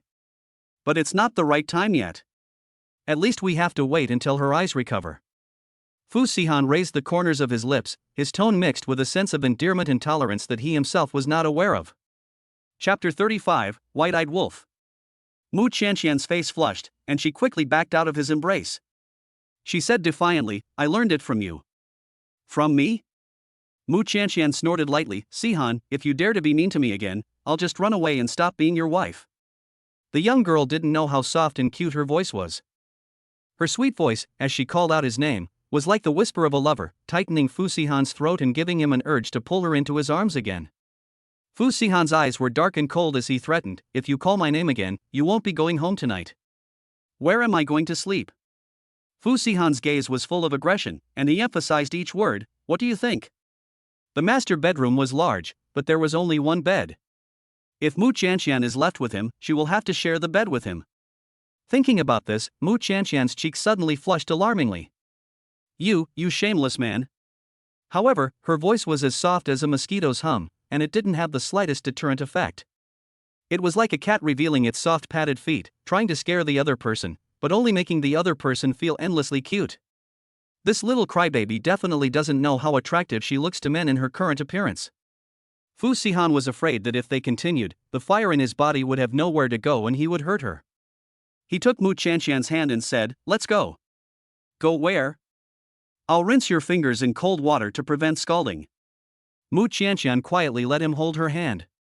The palm of his hand was rough and broad, and it wrapped her hand in its entirety, as if to protect her well and isolate her from all the dangers in the outside world. Every time Qianqian held hands with the uncle, she felt very secure and at ease. After walking a few steps, the little girl said innocently, Uncle, your hands are so hot. Sihan's face turned black, and he ignored all the nonsense. Oh. He dragged Qianqian to the sink and used cold water to rinse her fingers. Still not feeling at ease, he reminded her like an old father, don't touch hot things in the future, remember? Qianqian pouted, Uncle, you've said it many times already, I've already remembered. She's not stupid, how could she not remember after hearing it so many times? Why is this uncle even more annoying than an old granny? If someone else dared say these things in front of Sihan, they would have been thrown out a long time ago. Only this little girl, who doesn't know his identity, dares to talk back to him so boldly. Sihan sighed helplessly in his heart. After washing her hands, Qianqian returned to the second bedroom and locked the door behind her. Hearing the sound of her locking the door, Sihan laughed out of frustration. In her eyes, was he really such a lecherous man? Did she feel so uneasy around him? It was a shame that he had been so good to her. The little girl was like a little white-eyed wolf. However, Sihan had mistaken her for this. Qianqian locked the door at night purely because she had felt insecure in the past. Now that she finally had her own room, of course she wanted to guard her territory well and not let anyone invade it. On this day, Qianqian had no classes, so she went to work at the Yuncheng Hotel. Her position was that of a welcome hostess and exhibition hall guide. Yuncheng Hotel occupied a large area in the city center, where every inch of land was expensive. It was magnificent and full of extravagance, from the outside to the inside. It also has the largest exhibition hall in the city, displaying famous ancient paintings and rare antiques. Many business owners are interested in the collections here and will deliberately choose the Yuncheng Hotel to discuss cooperation. Qianqian, right? I will have someone show you around the exhibition hall later. The location and number of each collection are fixed, so you only need to remember the numbers and the stories behind them. Qianqian nodded, okay. Go to the dressing room and change into the uniform. The person in charge handed her a professional outfit. The person in charge was a woman in her 30s with a pleasing round face and a kind attitude. Okay, thank you. Qianqian went to the dressing room and came out after changing. She had looked like a simple and clean female college student before, but after changing into a professional suit, she looked more mature and intellectual. The person in charge led Qianqian to the exhibition hall and explained what the collections in each position were, as well as the origins and stories behind them. Qianqian had a good memory and remembered everything after only hearing it once. The person in charge with the round face was surprised. You remember so quickly? No wonder you are a top student at the University of Finance and Economics. Qianqian smiled shyly and said, You are too kind, I am not that good. Treat me as a guest and explain it to me again. Okay.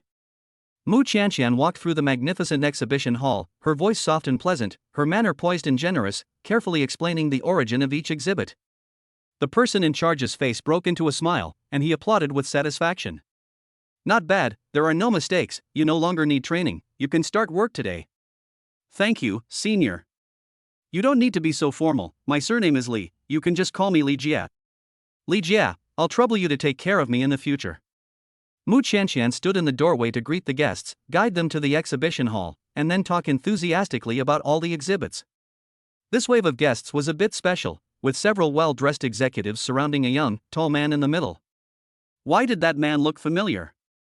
One of the executives wanted to call out to President Fu, but Fu Sihan stopped him with a look as soon as he had said one word. He quickly swallowed the rest of his words. Qianqian looked blankly at the man in the middle and did not immediately go up to him. What's wrong with you? Why are you standing there like an idiot? A boss with a trapezoidal face and a full of cross-shaped muscles yelled. Qianqian quickly ran over and said apologetically, I'm the host here. I'll take you to the exhibition hall to rest. The boss with the trapezoidal face gave her a disdainful look. Where did you find this wild girl? She has no professional qualities and is ill-mannered. Do you know who we are entertaining today? The prestigious and luxurious Yuncheng Hotel has been lowered in class by you. I will let the person in charge know and replace you immediately. Qianqian was scolded and could not hold her head up, she was about to cry. The man surrounded by people in the middle of the crowd looked cold. The assistant was good at reading people's expressions and immediately stepped forward to speak up on his behalf. Mr. Zhu, it's a trivial matter, there's no need to be so petty, is there? Mr. Zhu, with a trapezoidal face, was rebuffed, and still in front of so many people, his fat face immediately slumped. However, the person who spoke up was Mr. Fu's assistant, and he was representing Mr. Fu's wishes. Who would dare to cross General Manager Fu? President Zhu had to swallow his anger and smile with a smile. Yes, I am too narrow-minded and should not argue with the service staff. He took out his wallet, took out a few RMB notes, and flicked them in front of Qianqian, covering the floor. President Zhu stuck out his nose and said haughtily, Here's a reward for you. Fu Sihan's aura was cold and heavy, and the frost in his eyes was almost solidified. Chapter 36, The Concern of the Older Gentleman. Qianqian held back her tears and tried hard to force a smile. The red banknotes on the floor still lay where they had fallen, unheeded. Zhu laughed mockingly, pretending to be aloof. She would definitely pick up the money later, believe it or not. I've seen too many poor people like this. Tears welled up in Qianqian's eyes, but she forced herself not to cry. She led the group to the exhibition hall and introduced each exhibit with a forced smile. During this time, President Zhu treated Qianqian like a servant, shouting at her to bring tea one moment and pour water the next. The others couldn't bear to watch any longer. President Zhu, let's be gentlemen and not argue with a young girl. Yes, President Zhu, just let her go, so she doesn't get in the way. We need to talk about work later, and it's not appropriate to have her, a stranger, there. After being persuaded by everyone, President Zhu waved his hand dismissively. What are you still standing there for? Get out of here, now. Do I have to kick you out? The moment Qianqian turned around, tears welled up in the corners of her eyes. She left the exhibition hall like she was running away, hiding alone in the lounge and crying secretly. Today, Fu Sihan was accompanied by another assistant, Xiao. Pretending not to notice, he walked past the lounge door, heard the faint sound of crying from inside, and went back to tell Fu Sihan the truth. Fu Sihan's expression was cold, and the murderous intent around him almost solidified. But Xu Zong, who was standing next to him, was talking to the top, still shamelessly expressing his prejudice. Wait and see, this woman will definitely go back and pick up the money I threw, ha ha ha ha. This kind of person will do anything if you just give her money. In our eyes, women are just playthings, so why be nice to them? On the contrary, it will make them arrogant and really take themselves for granted. Fu Sihan put the teacup in his hand down heavily. Instantly, all the sounds in the exhibition hall instantly died down, and even President Zhu obediently shut up. He dares to mock the inferior people in his eyes without restraint, but in President Fu's eyes, he is the ant that could be crushed at any time. President Zhu deliberately said these words just now because he had heard the rumors that Fu Sihan does not approach women, so he deliberately belittled women in order to gain President Fu's approval. Perhaps, he can be honored to let him enter the upper-class circle. But he doesn't know that his words are actually flattering the wrong person. Fu Sihan's mouth curled into a wintry arc. Zhu Dimeo, if I remember correctly, you have an elderly mother at home? President Zhu's face turned red with excitement. He quickly stood up from his seat. Yes, President Fu, you actually remember my family, which is really flattering. Fu Sihan's words were cold, faintly exuding a bloodthirsty aura. You said at home, in front of your elderly mother, that women are all playthings? President Zhu felt like someone had poured a bucket of cold water over his head, and he froze in place. The fat flesh on his face trembled, and his lips trembled for a long time. I have some executives who usually get along well with Fu Sihan, and they revealed inscrutable smiles. They all know that President Fu values the people closest to him the most, and that is his untouchable taboo. Who was born out of thin air? Who doesn't have female relatives around them? President Zhu's words were indeed disgusting, and it was strange that President Fu was not angry. Who brought in Zhu Dimeo? Fu Sihan tapped his fingertips twice on the sandalwood table. A skinny president stepped forward, looking ashamed. President Fu was related to me in some way, and begged me to bring him here to see the world. I couldn't refuse his request, so I brought him here. Fu Sihan lightly pronounced his fate, the size of the company in your name is too small, and the level of funding is not enough. In the future, you don't need to come to the talks about new energy. The thin president eagerly pleaded, Fu Zong, please give me another chance. I have already brought in all the investment. If you kick me out at this time, I won't be able to explain to the investors. Such a big piece of cake can bring countless profits, so naturally he also wants a share. But because of Zhu Dimeo's stupid words, he was even directly kicked out. At that time, not only will he lose huge profits, he will also anger the investors because of this, and he may not even be able to save his company. Fu Sihan didn't even raise his eyelids. How you explain it is your own business. President Fu, please spare me. Fu Sihan gave a curt order, guards. The entire Yuncheng hotel was owned by the Fu family, and naturally everyone obeyed Fu Sihan's orders. The security guards pushed open the golden doors and escorted the thin president and his relative Zhu Dimeo out of the meeting. The entire exhibition hall became much quieter. Fu Sihan said coldly, the meeting continues. Everyone else was silent, and they all paid full attention, for fear that they would be kicked out as well.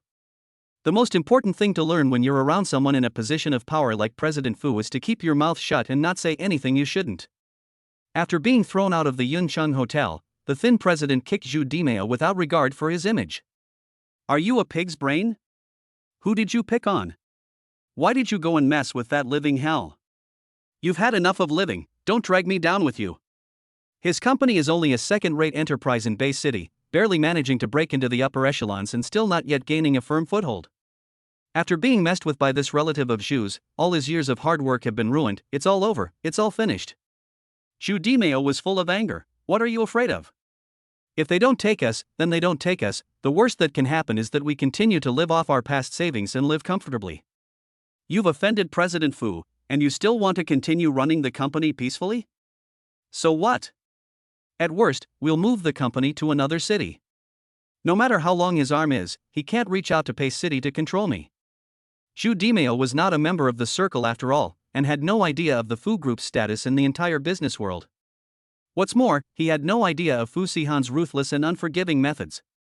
The thin president didn't want to waste any more time talking to him. You're on your own, don't get me involved. He had to find a way to smooth things over and see if he could quell Fu's anger. As long as he followed these first-class families, any benefit that fell through their fingers would be enough for him to live off for the rest of his life. Anyone would know how to choose. Only a fool like Zhu Dimeo would think that business struggles were as simple as playing house. Mu Qianqian was crying in the lounge when suddenly the door to the lounge was knocked on. She wiped away her tears and opened the door. Standing outside the door was Xiao, Fu Sihan's assistant.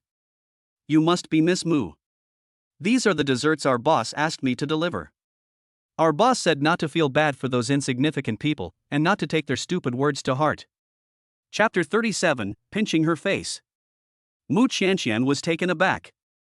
Although she could not see, she could smell the sweet and enticing aroma of butter and fruit. Mu Qianqian pinched her fingertips and could not help but ask, "Who is your boss?" Assistant Xiao said politely, "Just think of him as a good person who sees injustice and steps in to help." The boss wanted to hide his identity, so of course his subordinate did not dare say more. Mu Qianqian nodded and thanked him for me. "Okay, I'll let him know." Assistant Xiao wheeled the serving trolley into the lounge, where it was loaded with exquisitely decorated cakes and desserts. Even though she couldn't see very well, he had thoughtfully divided the desserts into small portions. Mu Qianqian sat alone in the lounge and took a bite of the cake. The strawberry-flavored cream melted on her tongue. She suddenly thought of Uncle Fu. Among the group of people she saw just now, there was a figure that looked particularly familiar to her. Could it be him? But soon, Mu Qianqian dismissed this ridiculous thought from her mind. She told herself, how could it be? Uncle Fu was just an ordinary employee, not some boss. The person just now, surrounded by so many bosses, must be some CEO with supreme status. But the Uncle Fu she knew was just a diligent office worker living in an ordinary community. How could it be him? She must have just made a mistake. After all, there are so many people in the world with similar builds. However, the kindness from a stranger still made Mu Qianqian's heart feel a little warmth. And the words he said to persuade her seemed to be a warm current that poured into her heart. All of Mu Qianqian's grievances and sadness were suddenly healed. She sighed softly, there are still more good people in the world. Although there are annoying people, there are more kind-hearted people. When she got home that evening, Mu Qianqian took out her eye drops and asked Fu Sihan for help. "Uncle, can you please help me put in the drops?" She had cried during the day, so she needed to put in the drops. "Sit here." Fu Sihan pointed to the sofa. Mu Qianqian obediently sat down. Fu Sihan lightly grabbed her chin, held the eye drops above it, and was about to put them in. Glancing at her reddened eyes, he couldn't help but think of what had happened earlier in the day. That Zhu dared to make her cry. Just kicking him out seemed like too light a punishment. Mu Qianqian waited with her mouth open for a long time, but the eye drops never came. She asked in a soft voice, "Uncle, what's wrong?" Fu Sihan snapped back to reality and said, "Nothing." "Open your mouth." Mu Qianqian pursed her lips and complained in a low voice, "I've been opening my mouth for a long time. My mouth is tired from opening it." Fu Sihan's eyes flickered with a smile, and he quickly and accurately dropped the eye drops. This time, Mu Qianqian's vision became clear again for a moment. She vaguely saw the man's handsome sword-browed eyes, with a faint smile in his eyes, even more attractive than the big stars on TV. However, this moment was fleeting, and she didn't have time to see more. I guess it was an illusion in front of her eyes.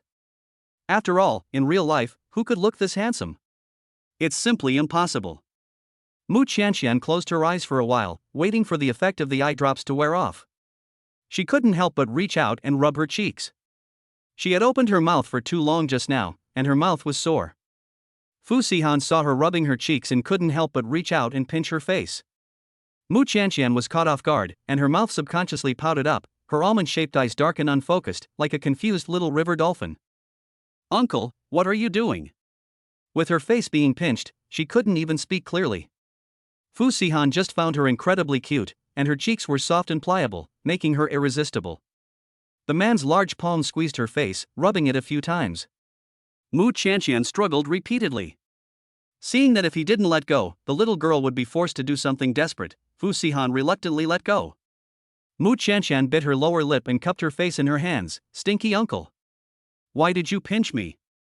Fu Sihan's eyes were still full of desire. It seemed that the nutrient solution was working well, and there was more flesh on her face than before. It felt so good to the touch. He wanted to pinch her again. Mu Qianqian had no idea what he was thinking, and thought that he was genuinely just concerned about her health. "My appetite has improved recently, and I'm afraid that if this continues, I'll just keep getting fatter and fatter." Fu Sihan arched his lips, thinking that he could eat as much as he wanted, that he could support it. Mu Qianqian's cheeks were red from being pinched, their white, tender, rosy color more beautiful than a gemstone. She explained, "Uncle, I'm not afraid of eating you out of house and home, I'm afraid that I'll become a big fat girl, and then I won't look good. Fu Sihan stared at her delicate little face and imagined what she would look like if she gained weight. The little girl had a good foundation, and even if she gained weight, she would still be very cute. Fu Sihan didn't really care about her appearance, and didn't need to care if she looked good or not, as long as she was healthy. Qianqian felt his gaze fall on her face, and her cheeks involuntarily flushed. Why is he looking at her all the time? It's embarrassing. Qianqian fidgeted, so embarrassed that she wanted to find somewhere to hide. She stood up nervously and said, "I'm going to wash up." Then she turned around and fled. It was as if Fu Sihan were some kind of monster. Fu Sihan helplessly tugged at the corners of his mouth. There was nothing he could do, because the young girl had a thin skin and was easily embarrassed. It seems that he will have to be a little more restrained in the future.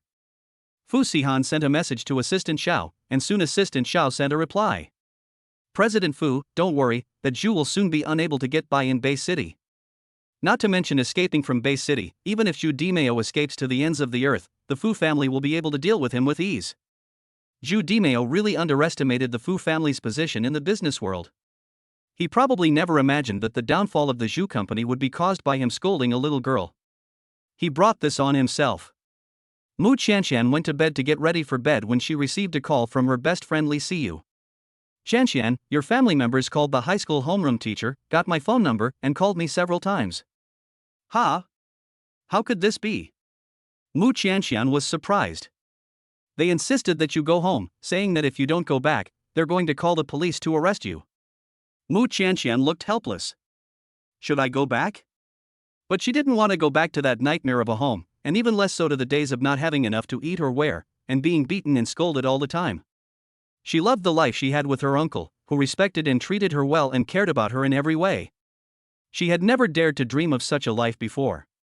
Li Siyu advised, "Don't go back, for heaven's sake. Don't worry, they won't dare to call the police.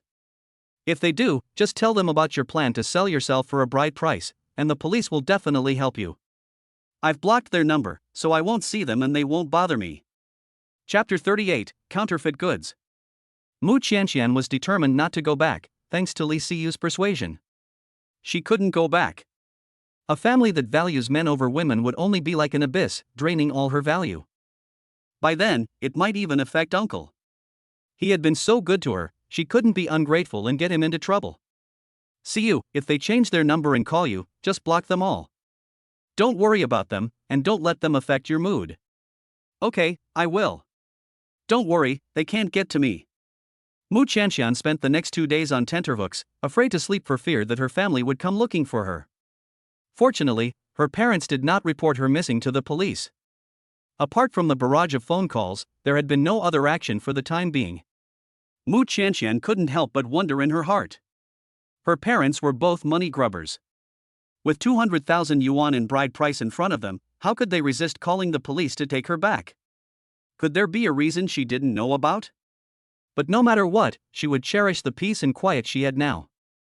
As the weather gradually turned cooler, Qianqian opened her closet and found that it had been filled with many autumn outfits. Uncle is really considerate. She casually picked out a little fragrance suit and wore it to class. A few girls sitting in the back row saw Qianqian's clothes and gathered together to whisper, "Oh my, she's wearing a fake, isn't she? That's hilarious, a genuine one costs hundreds of thousands of yuan, how could she afford it? If you don't have money, just wear normal clothes, but you have to wear fake ones, aren't you ashamed? If I were her, I wouldn't dare to wear it so openly, I have a face to lose." They swiped through the class group messaging, mocking Qianqian. When the girls from other dormitories saw these messages, they couldn't help but argue, "There's no need to target her like this. What she wears doesn't seem to concern you. Besides, not everyone knows about those luxury brands, and she might have just bought them by accident. You must be jealous of Qianqian's good looks. Even if she's wearing fake things, she can still exude the quality of the real thing. Her temperament and looks speak for themselves." Other students felt the same way. Whether it's real or fake, what does it matter to them? Besides, the clothes look great on Qianqian, even better than on the models wearing the real thing. Everyone's attention is on her, who cares if the clothes are fake? After class, a few girls in the back kicked Qianqian's chair on purpose, surprising her. "What are you doing?" Qianqian asked, turning around. Yao Xian'er was dressed in trendy clothes, with her hair in colorful braids, wearing brown-red lipstick and studs in her lips. She crossed her arms and said indolently, "Can't I even stretch my legs? Are you the Princess P?" After that, Yao Xian'er and her little friends burst out laughing, "Ha ha ha, wearing a fake, and she really thinks she's a princess." Mu Qianqian didn't know what was so funny about that. She quietly packed up her things and switched seats with Fang Yanran. As a result, Yao Xian'er and the other little hooligans also switched behind them and deliberately kicked their stools. Dong dong dong. Kicks one after the other, full of provocation. Mu Qianqian simply couldn't concentrate on her studies, and unable to bear it anymore, she turned around and said, "What do you guys want?" Yao Xian'er chewed gum and said, "You own the classroom? Don't let us stretch our legs? There's nothing I can do about it. My legs are long, I can't help but stretch them out." Mu Qianqian and Fang Yanran simply moved to the front row and sat there, right under the teacher's nose. These little hooligans were most afraid of the teacher and didn't dare to follow them and continue to cause trouble. After class, Fang Yanran asked a friend to find out what happened. "Qianqian, I asked a friend, and she told me that Yao Xian'er likes Fu Qianqing from the sports department. She knows that Fu Qianqing likes you, so she gathered her little friends and deliberately targeted you." Mu Qianqian felt absurd and speechless. What are these people doing? If you like Fu Qianqing, go after him. Why are you picking on me? She came to school to study, not to get a boyfriend. Why do you have to make the school so chaotic because of these trivial matters? Fang Yanran pursed her lips. Yao Xian'er and the others had average grades and only got into our school because they got some extra points from awards their families got. To put it bluntly, they were a bunch of little hooligans who were used to bullying people from before. Getting involved with these people was really unlucky. Mu Qianqian just wanted to concentrate on her studies and didn't want to get involved in these meaningless fights. So in her later classes, she only sat in the first row, trying to stay as far away from those little hooligans as possible.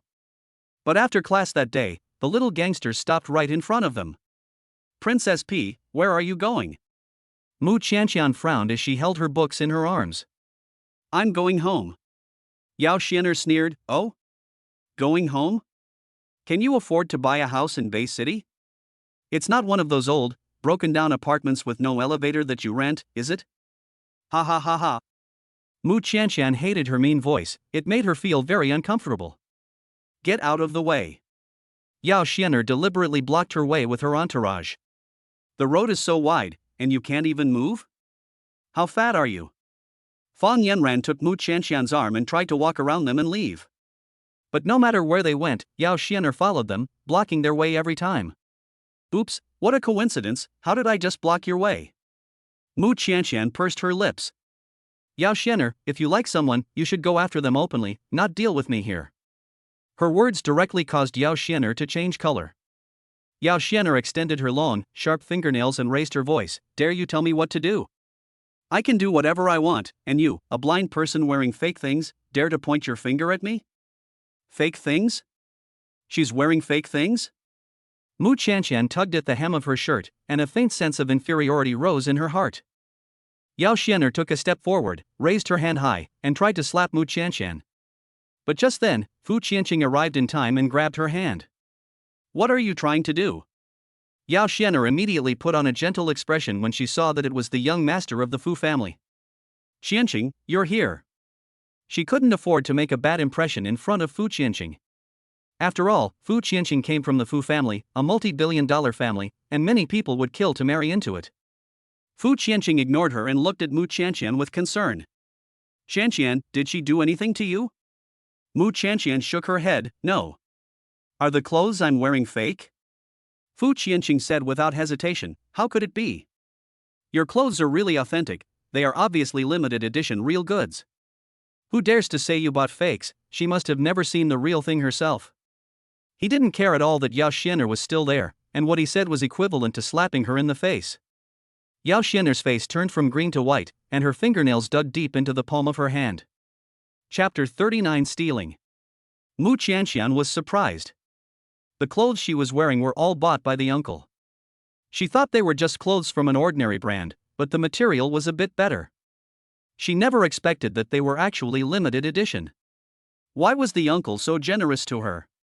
He was just an ordinary office worker. What was the point of buying her such expensive clothes? She would have to have a good talk with him when she got back. Mu Qianqian thanked Fu Qianqing. Thank you for saving me just now, I'm going home now, bye. Yao Xian'er forced a smile and said, Young Master Fu, it was all a misunderstanding. I meant no harm to Mu Qianqian, I just wanted to be friends with her. After all, she is blind, who would want to talk to her? Friends? Who would want to be friends with you? Fu Qianqing shook her off forcefully. Yao Xian'er was thrown to the side, and if not for her younger sister reaching out to hold her, she would have fallen to the ground in a sorry state. Fu Qianqing looked at her with disgust and indifference.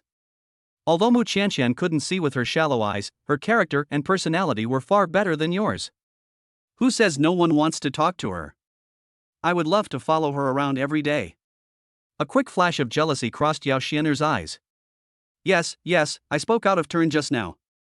Fu Qianqing sneered, you are not even as good as one of her hairs. If I see you bullying her again, don't blame me for being unkind to you. Yao Xian'er was about to bite her lips. How would I bully my classmates? Don't worry, I will get along with Mu Qianqian. Fu Qianqing gave her a cold stare and turned away. As if he disliked the dirt on her hands, his right hand rubbed against his body several times to try to get the dirt off. Seeing this, Yao Xian'er was almost mad. Mu Qianqian, don't think I'll let you off, I'm your sworn enemy. After leaving school, Mu Qianqian received a phone call from Li, the person in charge of the Yunchang Hotel. Qianqian, please come over as soon as possible, someone has reported that you stole something. Mu Qianqian was shocked. What? I didn't steal anything. I know you didn't, but you'd better come over quickly and sort this out face to face, before someone starts gossiping behind your back. Okay, I'll be right there. Mu Qianqian hailed a taxi on the roadside and rushed to the Yunchang Hotel. As soon as she saw her, Sister Li said, Qianqian, Wang Yanru found the gifts we provide to VIPs in your lounge and reported that you stole the gifts of VIPs. Mu Qianqian eagerly defended herself. Sister Li, how could that be? I didn't steal anything, really. Wang Yanru stood there indifferently. Ha, the facts are right in front of you, and you still dare to argue? What facts? You better explain yourself. Mu Qianqian's face turned red with anger. You say you didn't steal anything, then what is this? Wang Yanru pointed at the pure gold princess figurine on the table, exquisitely crafted, and worth hundreds of thousands of yuan. This is a gift only for VIPs. If you, a waitress, didn't steal it, where else could you have gotten it? A VIP gave it to me. He gave me a lot of desserts, and one of the boxes of souvenirs was this one. This kind of pure gold decoration is too valuable for her, but for the guest, it is just an unremarkable souvenir. Mu Qianqian originally wanted to return the item, but she didn't know the name of the guest, so she temporarily kept it. Wang Yanru was aggressive. A VIP gave it to you? Ha, which VIP? Mu Qianqian couldn't answer. I don't know. If you don't know, why would someone give you desserts and even such an expensive ornament? Do you think we're stupid? Who would give you such a big gift if you're not related? I'll tell you, Mu Qianqian, this thing is worth millions. If we call the police now, you can just wait to go to jail. Mu Qianqian was scolded by Wang Yanru, who pointed her nose. Tears welled up in her eyes, but she forced them back. She couldn't cry, it was bad for her eyes. Mu Qianqian forced back the aching in her eyes and didn't cry in front of everyone. She analyzed the situation logically. If it was really as you said, and I stole this thing, then why didn't I take it home? Instead, I left it in the lounge and waited for someone to find it? Wang Yanru was at a loss for words. Mu Qianqian's words did have a grain of truth in them. If she really wanted to steal something, she would have snuck it back over the past few days, so why would she still be leaving it here? Wang Yanru rolled her eyes and continued to sling mud with malicious intent. Who knows what you were thinking? Maybe you just haven't found the right opportunity. Or maybe you wanted to steal more things and bring them home together. You're slandering me. What evidence do you have that you didn't steal this gift? Can you contact the person who gave you the gift and ask him to come out and clarify for you? Mu Qianqian didn't even know who the kind person was, so how could she contact him? Besides, the person saw her being scolded and crying, so they kindly sent her desserts and gifts to comfort her. Mu Qianqian was embarrassed and didn't want to involve the other person in this mess. I can't say anything, can I? I think you're the thief, Sister Li. Let's call the police and send her to jail. If we let her off lightly this time, there's no telling if she'll steal again in the future. Sister Li stood up and spoke up for Mu Qianqian. Yenru, don't be so sure. There's no evidence to prove that what Qianqian said is false. Wang Yenru said smugly, but there's also no evidence to prove that what she said is true, is there? Sister Li sighed. Qianqian, with this incident, we can't let you stay and continue working. You can go home first. Your salary will be paid to you by the finance department later. Mu Qianqian bit her lip in resignation. Regardless of whether I can continue to stay or not, I hope that this matter can be clarified as soon as possible and that I can be cleared of this. If there are any new developments in the investigation, we will contact you. If it is proven that this is all a lie, don't worry, we will give you some compensation.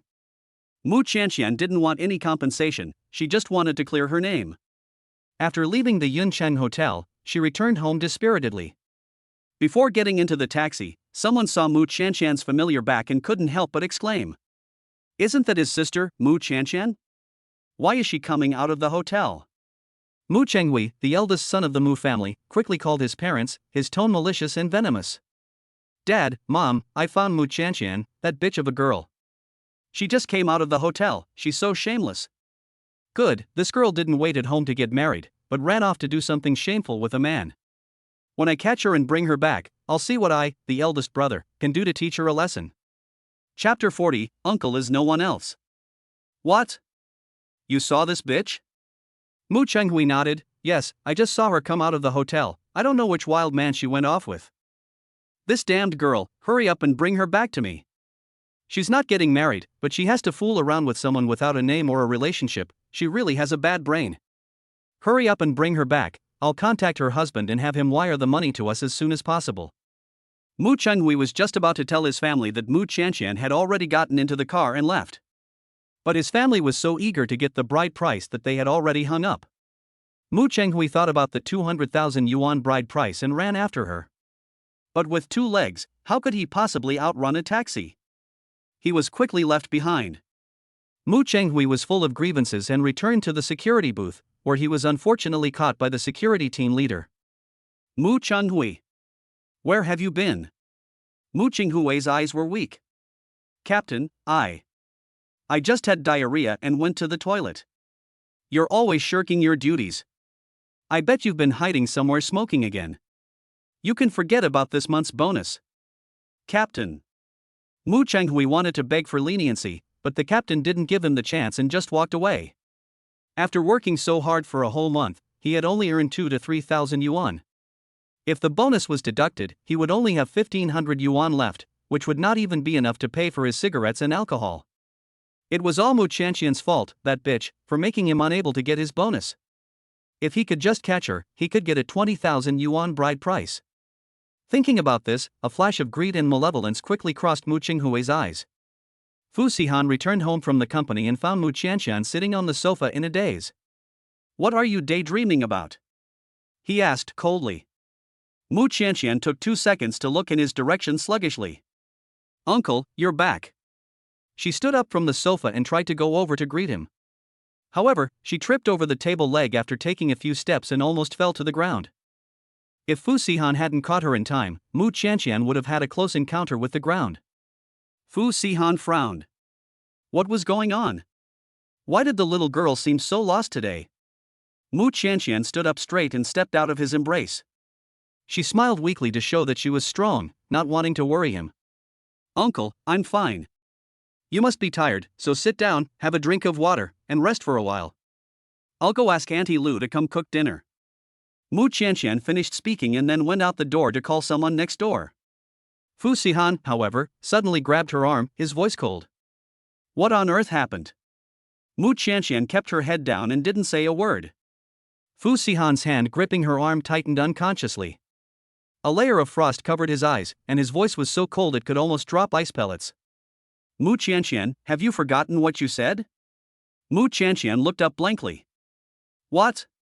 We are husband and wife, we should support each other and share weal and woe together.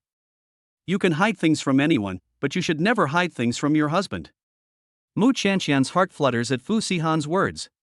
If you hide everything and don't want to share with each other, can you still be considered husband and wife? Mu Qianqian gathers her courage and decides to tell the uncle what happened today. Uncle, I can't work at the Yuncheng Hotel anymore. I'm sorry for letting you down. Why can't you go? Someone falsely accused me of stealing. Although it hasn't been investigated, the rumor has already spread, and Sisterly told me to stay at home for a while. Fu Sihan's aura was cold and full of a strong sense of coldness. Who falsely accused you? His first words were not about what Qianqian had stolen, but about who falsely accused her. From his tone, it was clear that Fu Sihan tacitly sided with Qianqian and never believed that she would steal. Qianqian's heart warmed. It was a colleague of mine who falsely accused me of stealing souvenirs. But in fact, that thing was given to me by a kind boss. Fu Sihan raised an eyebrow. Someone was being difficult with me the other day, and I was so angry that I cried. That kind boss of his sent his assistant to give me a cartload of desserts. Among them was a solid gold princess figurine, which was sent along with the rest. Just as Qianqian had expected, a big shot like Fu Sihan would never give a small solid gold figurine a second thought. In the eyes of people in their circle, it was just a souvenir-level item. It looked pretty, so it was casually placed on the dining cart and sent over. Unexpectedly, she was even implicated in the frame-up. Fu Sihan took a deep breath and said, "Don't worry, I will give you an explanation for this matter." Qianqian was a little worried. "Uncle, will this cause you trouble?" Uncle has already helped her a lot, and she didn't want to cause him any more trouble. Fu Sihan raised the corners of his lips and said, "Don't worry, this won't be a problem for your husband." Qianqian let out a sigh of relief. That's good. Seeing her obedient and well-behaved, Fu Sihan couldn't help but rub her hair. Qianqian, don't think too much about others in the future. People who are too understanding are likely to suffer. Qianqian froze. No one had ever said such things to her before. As she remembered it, her parents would only scold her for eating too much, for not being understanding enough, and for not being diligent enough. So Qianqian was used to being the most understanding child, used to considering others' feelings in every situation. However, she often neglected her own thoughts. Qianqian felt a warm current run through her heart at the words of the uncle, and she was moved as she had never been before. Her eyes slightly reddened, but the uncle was no one else. He was family, and she could always think of family, couldn't she? Fu Sihan's smile deepened at the corners of his lips. Did you like the dessert that day? Qianqian nodded decisively. It was delicious. When she was being bullied and feeling the darkest emotions in her heart, someone came along and illuminated her, making her believe that there was still warmth in the world. Uncle, I'll go ask Auntie Lu to come over and cook. No need, just rest here. I'll send her a message. Fu Sihan sent a message to Auntie Lu, who had just finished shopping and was carrying bags of groceries into the kitchen. Sorry Mr. Fu, Ms. Mu, the supermarket was so crowded today that I had to wait in line for a long time, so I got home a little late. Next time I'll go shopping earlier. Qianqian went to the sink and was about to help wash the vegetables. As soon as she turned on the tap, Auntie Lu immediately and lovingly stopped her. Ouch, Ms. Mu, the water is very cold, don't touch it. Qianqian smiled and said, It's okay, I'll help you wash the vegetables. I can manage on my own. You go outside and take a break. You'll be able to eat in a little while. I also bought hairy crabs today to give you some extra nutrition. I don't want to disturb you while you're working in the living room, so I'll just watch you cook here. Qianqian didn't want to disturb Fu Sihan's work, so she stayed in the kitchen. You can watch if you want, Miss Mu. Stand back a little so the oil doesn't splash and burn you. Auntie Lu started chatting, busily cooking while chatting with her. I have a daughter at home too, still in high school. She wants to help me with the housework every day, but I don't want her to work. I don't even let her peel garlic. Your hands are delicate as a young girl, so just concentrate on your studies. Get into a good university, find a good job in the future, and your parents will be relieved. Auntie Lu's tone was full of pride when she talked about her children, which was unlike her usual self. Qianqian couldn't help but look enviously. Chapter 41, Mistaken Pregnancy. This is the kind of atmosphere you should expect in a normal family. Unlike her, she has been helping her parents with housework since she can remember, and sometimes taking care of her younger brother and helping out at the store. No one has ever treated Qianqian as a child in need of care. Her parents just use her as a tool. Qianqian doesn't envy other people's families with endless money, but only their families with endless love. She wishes so much that she could have been born into a harmonious and happy family. If only her parents could love her a little more. Auntie Lu quickly prepared a large table of dishes. After she finished, she prepared to go next door. Mu Qianqian invited her. "Auntie Lu, you stay and eat with us." Auntie Lu smiled and said, "No thanks, Miss Mu, I still need to video chat with my daughter. The two of us talk a lot, and I don't want to disturb you." She carried the remaining ingredients and went back next door. Mu Qianqian and Fu Sihan sat down at the table to prepare for dinner. However, Mu Qianqian had never eaten hairy crabs before and had no idea how to eat them. She picked up a hairy crab and bit down directly. This shell is so hard." Mu Qianqian was shocked and almost cut her lips. Fu Sihan was a little helpless and laughed. "You have to shell it first before you can eat it." "I'll help you." "No need, uncle, I can do it myself." Mu Qianqian thought she could peel the crab shell off like a shrimp shell. But the crab shell was as hard as a rock, and after digging at it for a long time, she still couldn't open it. "How did this thing grow?" Fu Sihan smiled. "I'll do it." Mu Qianqian bit her lip and had to hand the crab to the uncle. Fu Sihan usually eats crab meat that has been peeled. He is a germaphobe and rarely does the job himself. This time, for the sake of Mu Qianqian, the little silly girl, Fu Sihan endured the discomfort and peeled the crab for her. The man's fingers were well defined, slender and clean, and he used crab peeling tools to carefully remove the crab meat. If Mu Qianqian's eyesight had recovered, she would have been extremely pleased to watch such a handsome man peel a crab so elegantly. Fu Sihan piled the crab meat and crab roe he had peeled into Mu Qianqian's bowl. "Uncle, you're amazing. How did you open such a hard shell?" Fu Sihan wiped his fingers with a damp towel. "I'll teach you when your eyes get better." Mu Qianqian sweetly agreed, "Okay."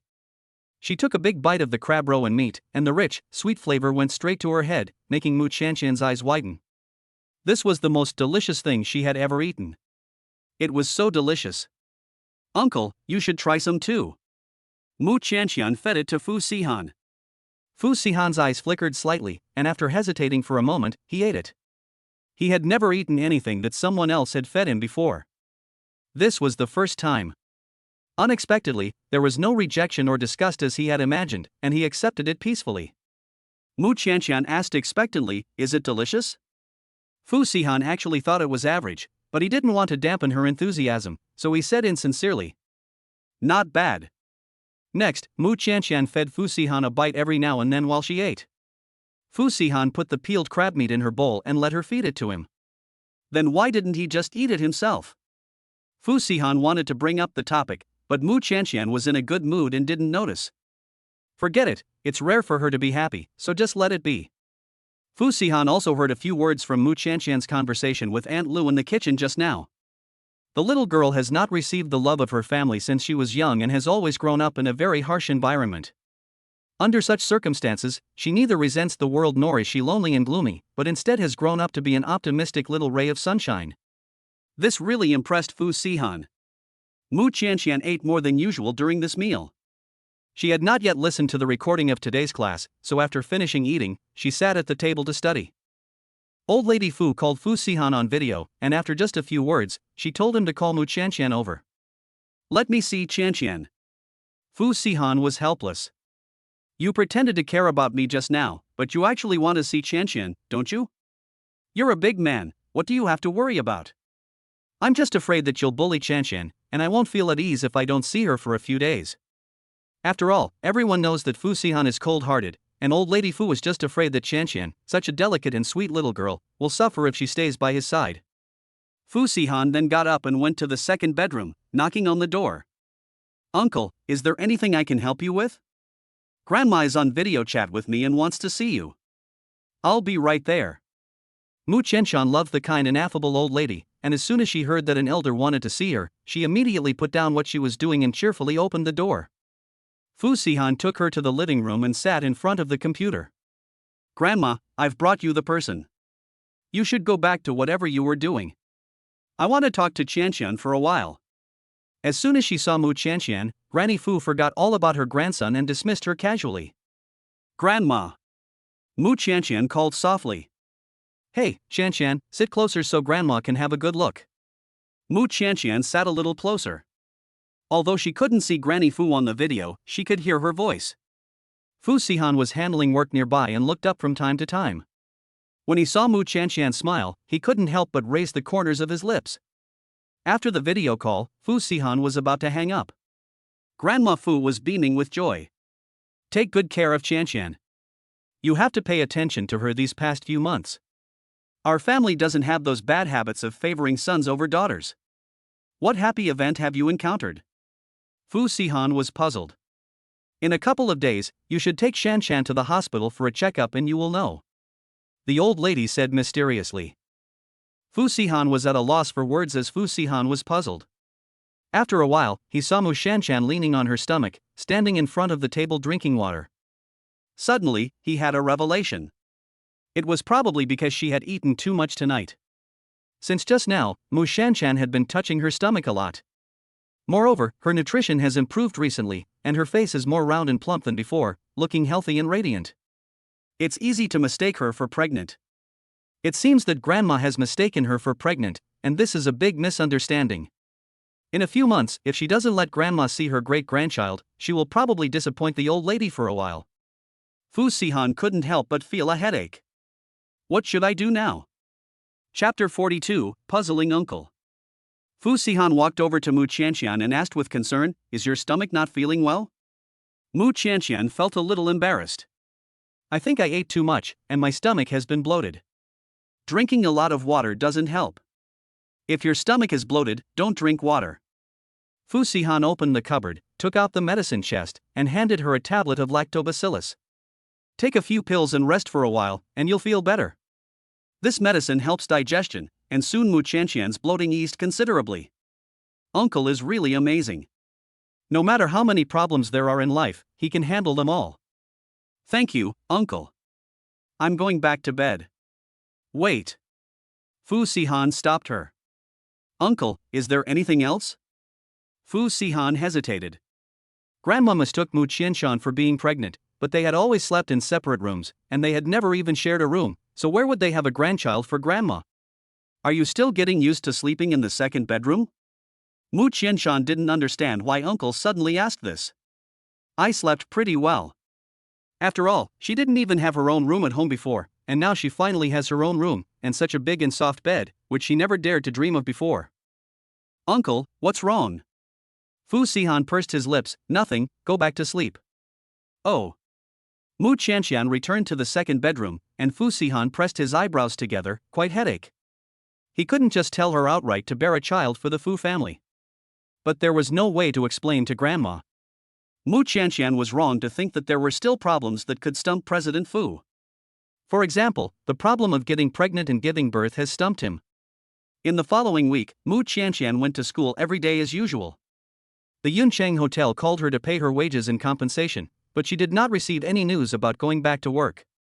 So Mu Qianqian thought she had been fired completely. She planned to wait until after the exam and then find another job. Mu Chenghui kept an eye on her for several days, but he never saw her again. Could it be that he was wrong? Did Mu Qianqian really come here to sleep with a man?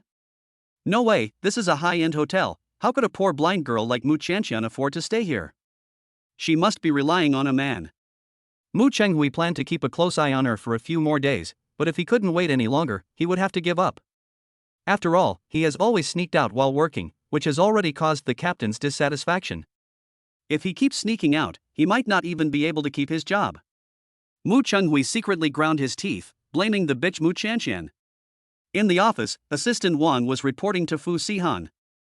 President Fu, it has been ascertained that the woman who framed Miss Mu is a woman named Wang Yanru. She found the pure gold souvenir in Miss Mu's restroom. Fu Sihan stood with his back to him, his hands in his pockets, in front of the bright, spacious floor-to-ceiling windows. Tell Yuncheng that I gave them the gift. If they make a fuss about this again, they can forget about working for Yuncheng in the future. Fu Sihan's voice was low and magnetic, but the words he spoke carried a chill that sent shivers down people's spines. Yes. I'll contact the Yuncheng Group right away. After all, Yuncheng Hotel is only a subsidiary of the Fu Group. How dare they disobey the orders of the head of the Fu family?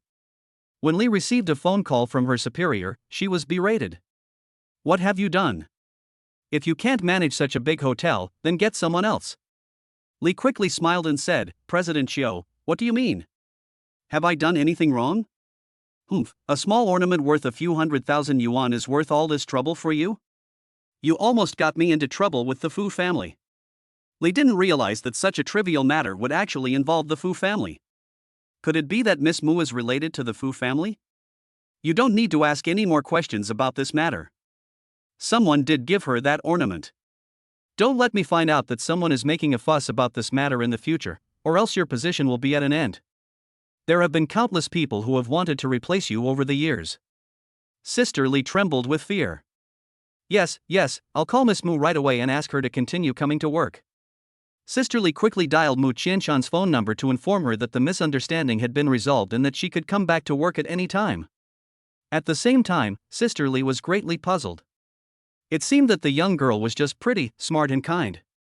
Unexpectedly, she was actually related to the prestigious Fu family. Sister Li stood in the sun, but involuntarily shivered. She must not anger the Fu family's Lord Yan because of this matter, otherwise, she would have to wait to be kicked out of the Yuncheng group. Mu Qianqian never imagined that she would be able to return to work at the Yuncheng Hotel. The pay here is good, and if she can clear up the misunderstanding, she would naturally be willing to go back. However, she has to prepare for the exam next, so it is not convenient to work part-time. Sister Li, I will go back to work after I finish the exam. Unexpectedly, Sister Li's attitude was very respectful, as if she was afraid that she would not come. Okay, if you are willing to come, the treatment can be discussed again. Miss Mu, you go ahead with your own things, I will not disturb you. This made Mu Qianqian a little flattered. Okay. That evening, as soon as Fu Sihan returned home, Mu Qianqian happily threw herself into his arms. Uncle, I have good news for you. I can go back to work at the Yunqing Hotel. Fu Sihan looked down at the little girl in his arms, whose cheeks were flushed. He couldn't help but smile. Is she that happy? Of course I'm happy. Sister Li also said that Wang Yanru will apologize to me in front of everyone. This is great, I can finally clear my name. And the treatment here is so good, I can't find such a good job anywhere else. Thanks to you, uncle. She only earns a small salary, which Fu Sihan doesn't care about at all. However, her happy attitude has infected him, and Fu Sihan's lips unconsciously curled up. It's good that you're happy. Mu Qianqian realized at this moment that she had actually plopped herself into the uncle's arms.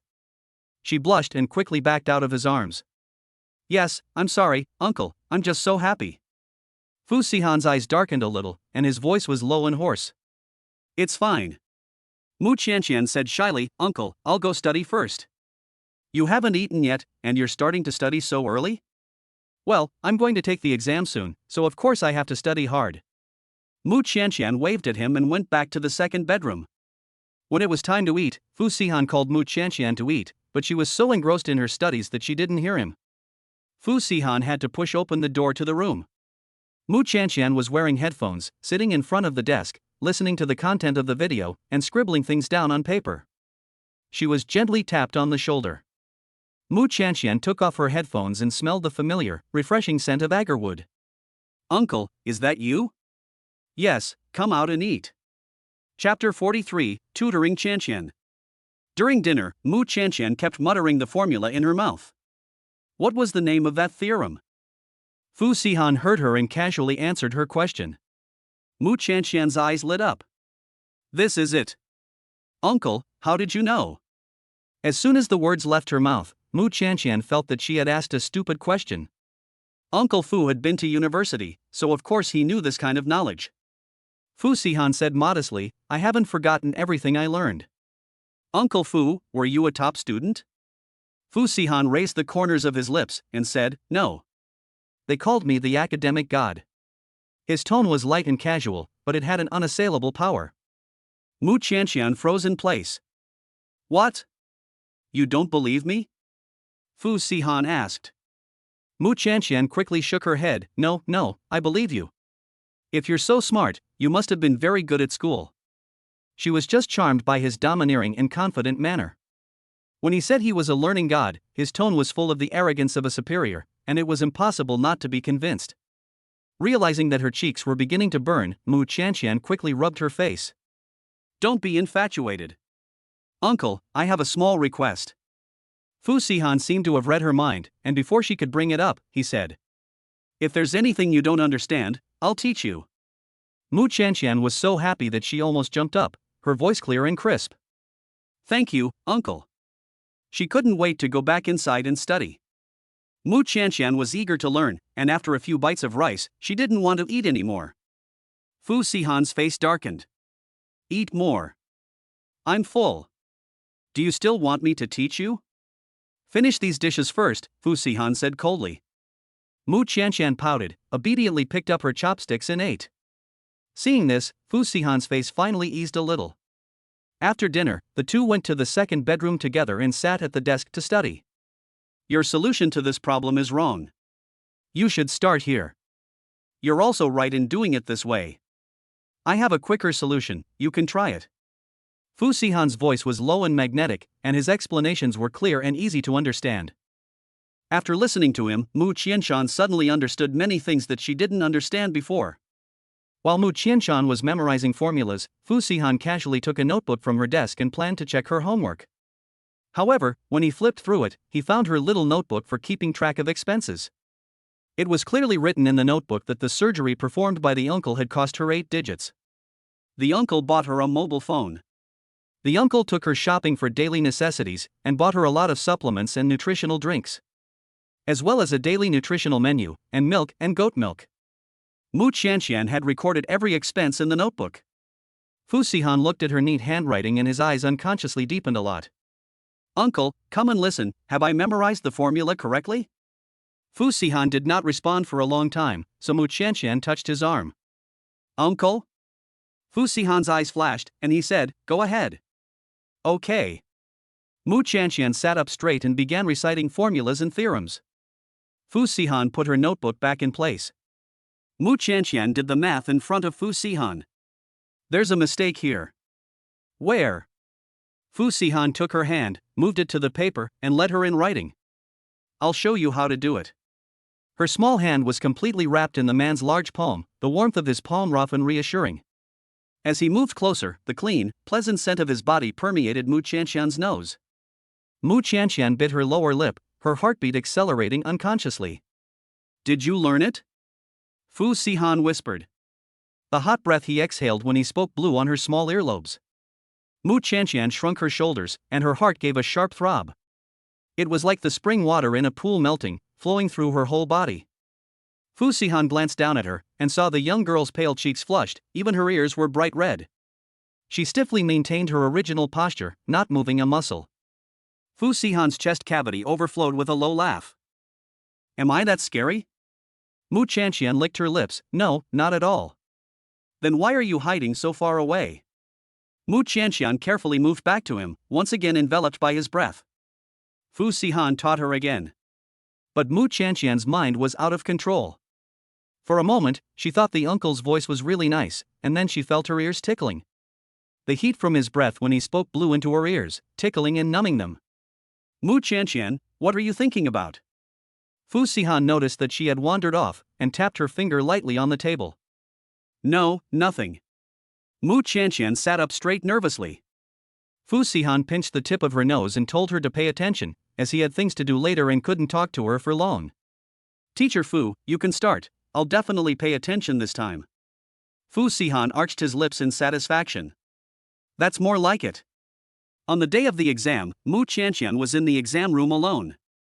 The teacher read the questions to her and she wrote the answers on the paper. Since the teacher had gone over many of the questions with her, Qianqian had a clear mind and solved the problems quickly. The teacher had thought she was just scribbling and was unhappy, pulling a long face. If she didn't know the answer, she should leave it blank rather than scribbling, because she wouldn't get any marks for that. Yes, teacher, I know. After saying that, Qianqian continued to answer the questions on the exam paper quickly. The invigilator glanced down at the paper, and that one glance froze his impatience on his face, replaced by a deep shock. The answers were clearly written, and each question was answered using the quickest and smartest method. What's more, Qianqian got every question right. Even the final exam question was answered perfectly, leaving no room for error. The teacher silently marveled. I didn't realize it, but this girl is a real academic superstar. I thought she was just writing fast, but who knew she was so good? I don't think there's anyone in the entire major with a higher score than hers.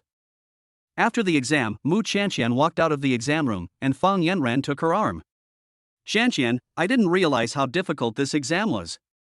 I couldn't solve several questions, how about you? Qianqian smiled, I'm fine, I reviewed the content of the exam in advance. How come you're so good? Qianqian smiled without saying a word. The reason she was so good was because Uncle had highlighted the key points in advance. Qianqian reviewed according to the highlighted key points, and the questions she encountered were all within this range, so it was naturally no problem for her to do these questions. A few students from the same major walked over and whispered, "Ha, this is hilarious. Is Fang Yanran stupid? Why tell a blind person so much? Can that blind person pass the exam? When the results come out, she won't get the lowest score, will she? Don't drag down the average score of our major. Our school takes exam scores very seriously. If Qianqian fails a lot, she will still be expelled from school." Chapter 44, Roasted Chestnuts with Sugar. Qianqian didn't care about these unpleasant taunts. Fang Yanran, on the other hand, couldn't stand it anymore and couldn't help but argue with these people. Qianqian is just temporarily blind, and her eyesight will recover sooner or later. You keep talking about blind people, but haven't your family taught you the meaning of respect? You are college students from a prestigious school, how can you be so ill-mannered? A boy with pimple marks all over his face said viciously, "Bitch, how dare you talk to me like that? Do you think I dare not touch you?" This boy wore thick glasses and had a fierce look on his face, which was very intimidating. Fang Yanran was a little intimidated, but she couldn't help but speak up for her friend. "If you dare to bully Qianqian again, don't blame me for telling the counselor. Have you all forgotten about what happened on the forum last time?" The school dealt with a large number of students over that incident on the forum, and the instigator, Sharp, is no longer at school. Several boys looked at each other, afraid that she would really go and tell on them. Pimple-faced boy had the biggest nerve. "Go ahead and sue if you dare, who heard what we said? Did you hear it? Or did you hear it?" The pockmarked guy asked his companions mockingly, and of course they all laughed and covered their mouths, taking his side. "We didn't hear anything." The pockmarked guy was smug, but it was just a few words spoken in jest, so why are you guys getting so worked up? Little fairies, I advise you not to be so sensitive. Besides, weren't we telling the truth? Qianqian, how could a blind person pass the exam? Unless you took the exam for her. Fang Yanran retorted anxiously, "Don't be so mean. Qianqian took the exam on her own, she didn't need anyone to help her cheat. Who knows, she's so pretty and has such an attractive figure, who knows what kind of unscrupulous method she might use, geez." These people's eyes were lecherous and lewd, looking up and down at Qianqian. Qianqian felt their unkind stares and her body unconsciously shrank. Just then, a basketball was thrown over. Fu Qianqing yelled, "Where did you come from, Toad? Get lost." The pockmarked man was hit in the face, which broke the pimple on his face, causing him to grit his teeth in pain. "Have you no eyes in your head?" He was about to yell back, but when he saw it was Fu Qianqing, his anger immediately subsided. "Why is it him?" The pockmarked man covered his face and said, "Young Master Fu, it's you. We were just teaching these two bitches a lesson, don't let it dirty your eyes." "Toad, shut up. You've made my basketball dirty, it's disgusting." The pockmarked man was covered in pus, so Fu Qianqing didn't want it and kicked it away. The pockmarked man was scolded by him, but he didn't dare to argue back. "I'm sorry, young Master Fu, how much is this basketball?" "I'll pay for a new one." Fu Qianqing was unimpressed. This basketball was signed by a famous basketball player and is worth millions. "Can you afford to pay for it?" This was also a birthday present that my cousin had specially obtained for him through his connections. As a result, it was made disgusting by such a disgusting person. How can he want this in the future? The expression on the pockmarked face suddenly looked like a color palette, and it was very beautiful. "Me, how can I be so expensive? Where can I afford to pay? So much money? Even if I sell him, I can't afford it." "If you can't afford it, just leave. Go wherever you came from.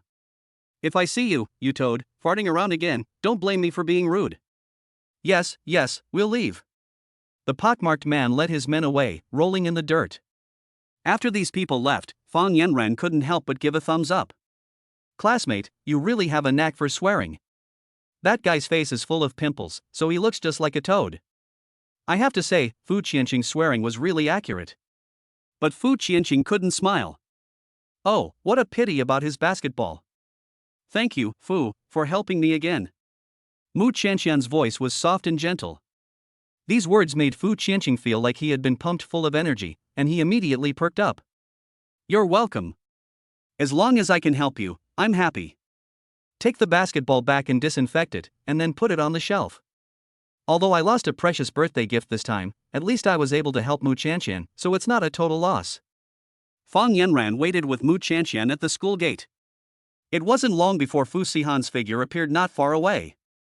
People were coming and going in the vicinity. Fu Sihan was tall, handsome and cold, and exuded the charm of a mature man. This unique temperament alone was something that male college students could never match. Many female college students were transfixed, petrified and rooted in place. Wow, who is this person? So tall and handsome. His temperament is so mature and steady, he shouldn't be from our school, right? Could he be some leader? Is there such a young leader? Fu Qianqing glanced at him from afar. That person, why does he look so much like his famous cousin? But his cousin shouldn't be at this school, so he must have mistaken him for someone else, right? Fu Qianqing scratched his head, and just as a classmate called him to go play basketball, he turned around and ran away. Mu Qianqian curved her lips and said, "Uncle, you're here." Fu Sihan said indifferently, "Let's go."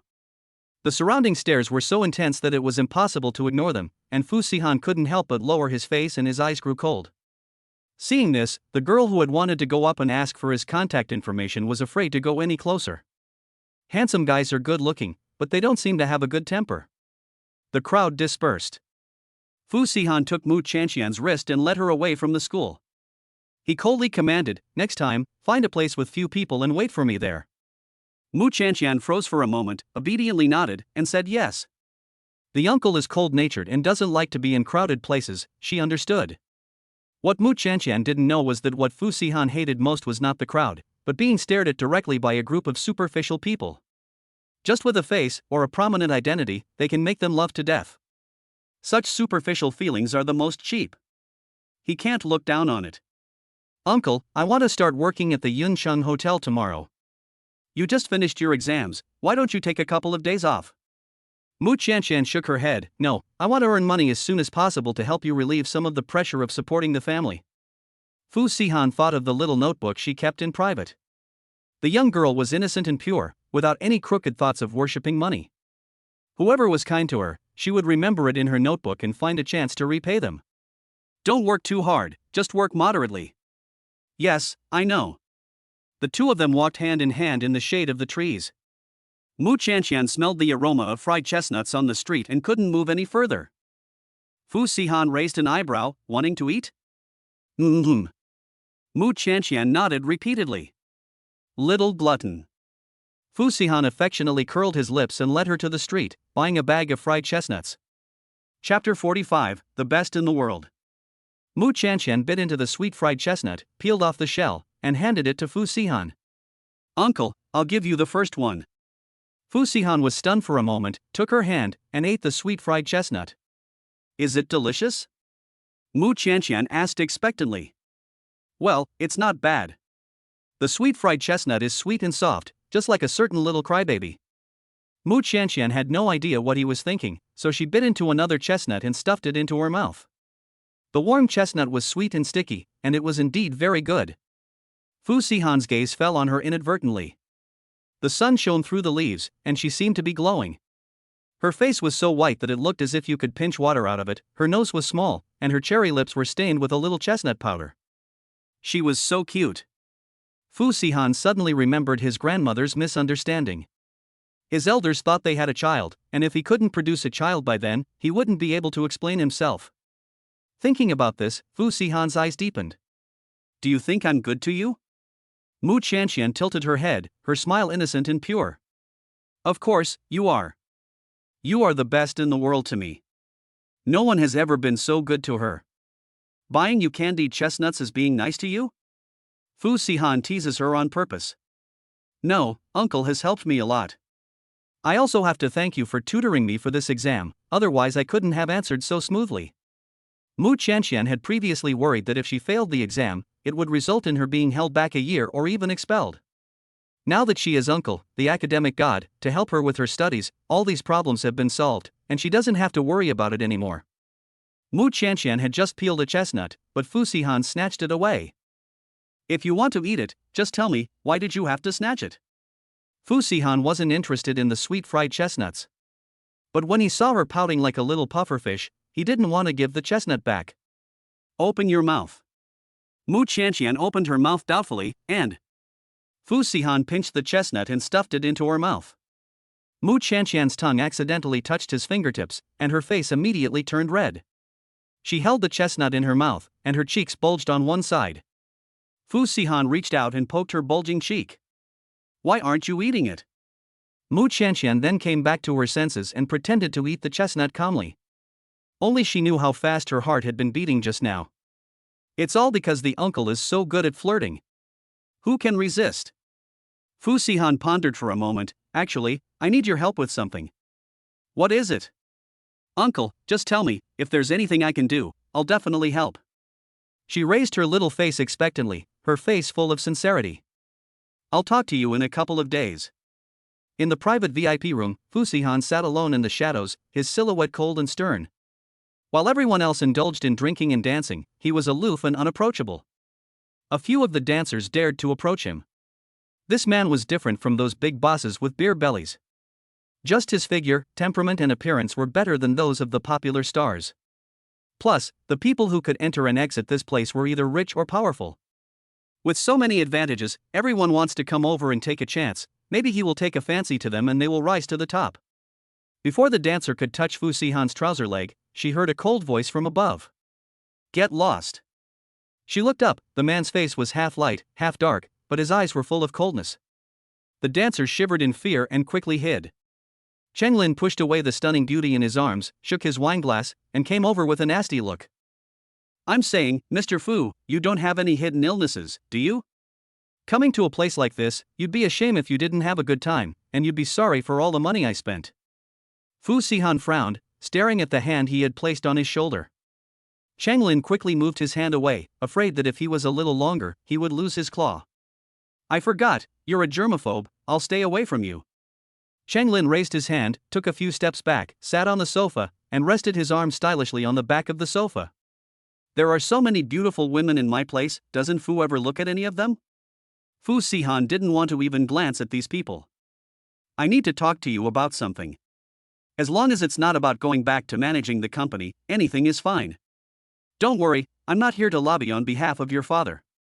Qianqian let out a huge sigh of relief. But Fu Sihan's next words almost made him spit out the red wine in his mouth. How can you make a woman willingly give birth to your children? Qianqian was choked and coughed. Cough, cough, what did you say? Give birth to children? President Fu has been a monk for almost 30 years, and finally he has come to his senses? Well, Fu Sihan has always been impassive, and he can't stand Qianqian's carefree attitude. But of all the people around him, only Qianqian is so out of touch and understands women's hearts the best. You're blooming like an iron tree too suddenly, aren't you? And you're talking about having children right away. No wonder you're so efficient, Mr. Fu. Stop being sarcastic and tell me how. Qianqian put the wine glass on the table and grinned. With that face of yours, and your status, just let the word out, and there'll be plenty of women who want to bear an heir for your family. Forget women, even I, a man, have thoughts about it. With such a rich family fortune and capital, who wouldn't be jealous? If men could also give birth to children, he, Qianqian, would be the first to jump on it. Fu Sihan was disgusted by his words. Qianqian didn't dare to go too far, put away his carefree attitude, and answered his question seriously. Fu, you don't need to consider this question at all. You underestimate your own charm. You just standing there is the best solution. Fu Sihan impatiently pressed his eyebrows together. What about the rest? Even if you don't want to reveal your identity, with this face of yours on display, which woman wouldn't be tempted? She doesn't care about looks. Impossible. No matter how much she doesn't care about looks, she won't be able to help but be tempted when she sees your face. Unless she's blind. As soon as these words fell, Fu Sihan's fierce gaze shot over. Seeing it, Qianqian's heart and liver trembled, and the effects of the alcohol disappeared in fright. He didn't know which of his words had angered this young master. After all, this young master has always been unpredictable and is famous in the circles. Cough cough, how about paying more? surely someone will be willing to have a baby. Fu Sihan deeply felt that it was an incredibly wrong decision for him to come to Changlin. After all, although Changlin was surrounded by many beautiful women, they were all attracted to the Chang family's money. In the world of fame and fortune, what is there to exchange with sincerity? It is all about exchanges of interests. But his little girl is stupid and naive, and she would never compromise for money. Since he couldn't get an answer, Fu Sihan didn't want to waste any more time here and got up to leave. Changlin hurriedly got up from the sofa to see him out. When they reached the corridor, Changlin could no longer hold back his curiosity and risked his life to ask his question. President Fu, I'm actually very curious. You have so many famous beauties around you, but you don't like any of them. What kind of woman do you like? Chapter 46, Iron Tree Blossoms. Fu Sihan paused. What kind of woman does he like? Why would he like a woman? Women will only bring him trouble and hold him back. He is obsessed with his career, so how could he have the time to deal with women? Fu Sihan snorted, about to open his mouth, but then he saw Qianqian's dumb and adorable face before his eyes for some reason. His face was gloomy and cold, and his tone was sinister, exuding a threatening chill. You've had your fun and want to go back and inherit the family business? Changlin was stunned by his imposing manner and gave himself a big slap on the face. I'm sorry for being so rude, President Fu, please don't take it personally. But please don't tell my old man that I'm having a good time here. Fu Sihan could say a word or two to his father and get him out of this paradise and into the company to work as a slave. He dared not take that risk. However, just now, Fu Sihan's momentary distraction was captured by Changlin. Could it be that President Fu has really blossomed? Could it be that young girl from the hospital last time? Qianqian returned to work at the Yuncheng Hotel. In front of everyone, Wang Yanru, who had falsely accused her before, apologized to her. Qianqian, I apologize to you. I didn't figure out the truth of the matter, and I thought you really had stolen something, so I said that. Don't take it to heart. I have always been straightforward and outspoken, not that calculating, and this time it was my fault. So many people were looking over, and Wang Yanru was not blind, so she naturally felt it. She only felt humiliated, as if she had been slapped in public, and her face felt hot. It's okay, let's just let this incident pass. Qianqian said generously. Her attitude made Wang Yanru feel even more resentful. Qianqian caused her to apologize in public, and now she's pretending to be generous and trying to win people over? She's never met a woman who's more of a green tea leaf than Qianqian. Who is she trying to fool by pretending to be innocent? But everyone else fell for it, and they're all on her side, defending her. Qianqian is still generous, and she's willing to let bygones be bygones over such a big matter. Yes, someone as simple and kind as Qianqian is a friend you can always trust, and you'll never have to worry about betrayal. They are much better than some people with evil intentions. They may appear to be your friends, but behind your back they will say all sorts of nasty things about you. As she listened to everyone's comments, Wang Yanru's anger kept rising. These people are the idiots, they have all been fooled by Qianqian's disguise. From the first moment she saw this woman, Wang Yanru knew that Qianqian was definitely not a simple person, and there was no telling how many twists and turns there were in her mind. Unlike her, she has always been straightforward and outspoken, and will say whatever's on her mind. Wang Yanru gritted her teeth and said, please rest assured, if I don't find any evidence in the future, I will definitely stop talking nonsense. After all, even if I know it's the truth, without evidence, who will believe me? She said this in a strange tone, as if Qianqian really stole something, but she just couldn't find any evidence.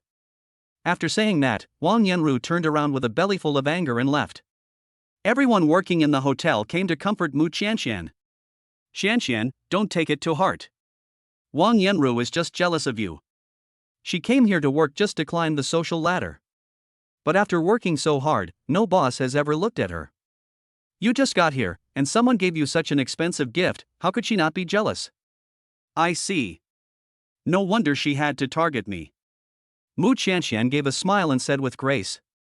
Thank you all for believing in my innocence. But I'm only here to earn some money to help out at home, and I don't have any other thoughts. I hope that in the time to come, I can get along with everyone. Her words, which were neither humble nor arrogant, once again won the favor of everyone. Qianqian thought that this matter had passed, but she didn't expect Wang Yanru to continue acting up. This day, Qianqian led the VIPs into the exhibition hall and introduced the exhibits inside one by one. This painting of plantains in the snow was done by a famous poet. Qianqian had barely started when someone raised a question. This isn't a painting of plantains, it's obviously a painting of shrimp. Yes, have you made a mistake? What's wrong with the Yuncheng Hotel? Why did they hire such an unprofessional person to give us a tour? They've made such an obvious mistake, their professionalism is really poor. And they wore sunglasses the whole time, who do they think they are? Qianqian was dumbfounded. In her memory, the exhibit placed in this position should be the banana plant picture. Did Sister Li change the position of the exhibit at the last minute and forget to tell her? Just then, Wang Yanru's voice interrupted. Sorry, my colleague is blind and often makes mistakes at work. Let me explain it for you, starting with this lifelike painting. Wang Yanru took it upon herself to take over Qianqian's job and explain the rest of the exhibits for her. Wang Yanru was surrounded by everyone, talking eloquently and making a big impression. Qianqian stood quietly in the corner, as if forgotten by the world. Just then, a girl came up to Qianqian. What's your name? Qianqian followed the sound and turned in the direction she was coming from. My name is Qianqian. That's a very unusual name. I'm Yi Wanqing. Can we be friends?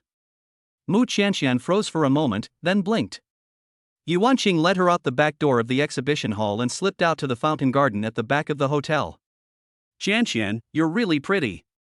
I don't know why, but I feel like I've seen you before. Qianqian was amused by her words. Miss Yi, your voice is also very nice. Don't call me Miss Yi, it sounds so formal. Just call me Wanqing. Okay, Wanqing. Yi Wanqing sat on the steps and sighed. What's wrong, Wanqing? I came to Beishur this time to marry my fiancé. But I don't even know what my fiancé looks like, and I don't know if he's handsome or ugly. What if he's ugly? I'll be a big loser. You haven't seen your fiancé? Yes, my family arranged a marriage for me. Two people who don't even know each other are bound together by an engagement. Alas, let's not talk about that, let's talk about something happy. At least I met you, a good friend, as soon as I arrived here. Qianqian smiled shyly. Yi Wanqing was a natural conversationalist and, regardless of whether Qianqian wanted to, she dragged her into a tirade. I can see that your colleague is very hostile towards you, so you should be careful in the future, just in case she continues to target you. Thanks for the warning, I will. In the evening, Qianqian called her best friend Li Siyu. I met a new friend today, her name is Yi Wanqing. We also exchanged contact information. Yi Wanqing? Isn't that the name of the Yi family's eldest daughter? If I remember correctly, she is the fiancée of Lu Yunbai, the Lu family's young master. For some reason, hearing the name Lu Yunbai, Qianqian's heart inexplicably trembled. Chapter 47, The Lu Family's Past. However, no one she knew had that name. So what was the reason for her emotional fluctuation? Qianqian, what's wrong? Li Siyu asked. Qianqian pressed her chest. It's nothing, I just feel that this name is very special. For her, it was inexplicably special and also very familiar. The Lu family still has a high status in Bay City, but something happened to the Lu family more than 10 years ago, causing the Lu family to decline, and now they have fallen to second-rate family. Qianqian couldn't help but ask, what happened? Qianqian, you weren't interested in the affairs of the rich and powerful before, why are you interested in the Lu family today? I don't know either. She suddenly became very interested in the Lu family's affairs, and even she didn't know why. Since you want to know, I'll tell you. More than 10 years ago, the Lu family's precious daughter went missing. Over the years, the Lu family head and his wife have spent a lot of effort searching for their lost daughter, to the neglect of the company. Naturally, the Lu family gradually fell into decline. Their biological daughter went missing. Oh my. Have they found her now? How many people can handle such a blow? No, it's been so many years.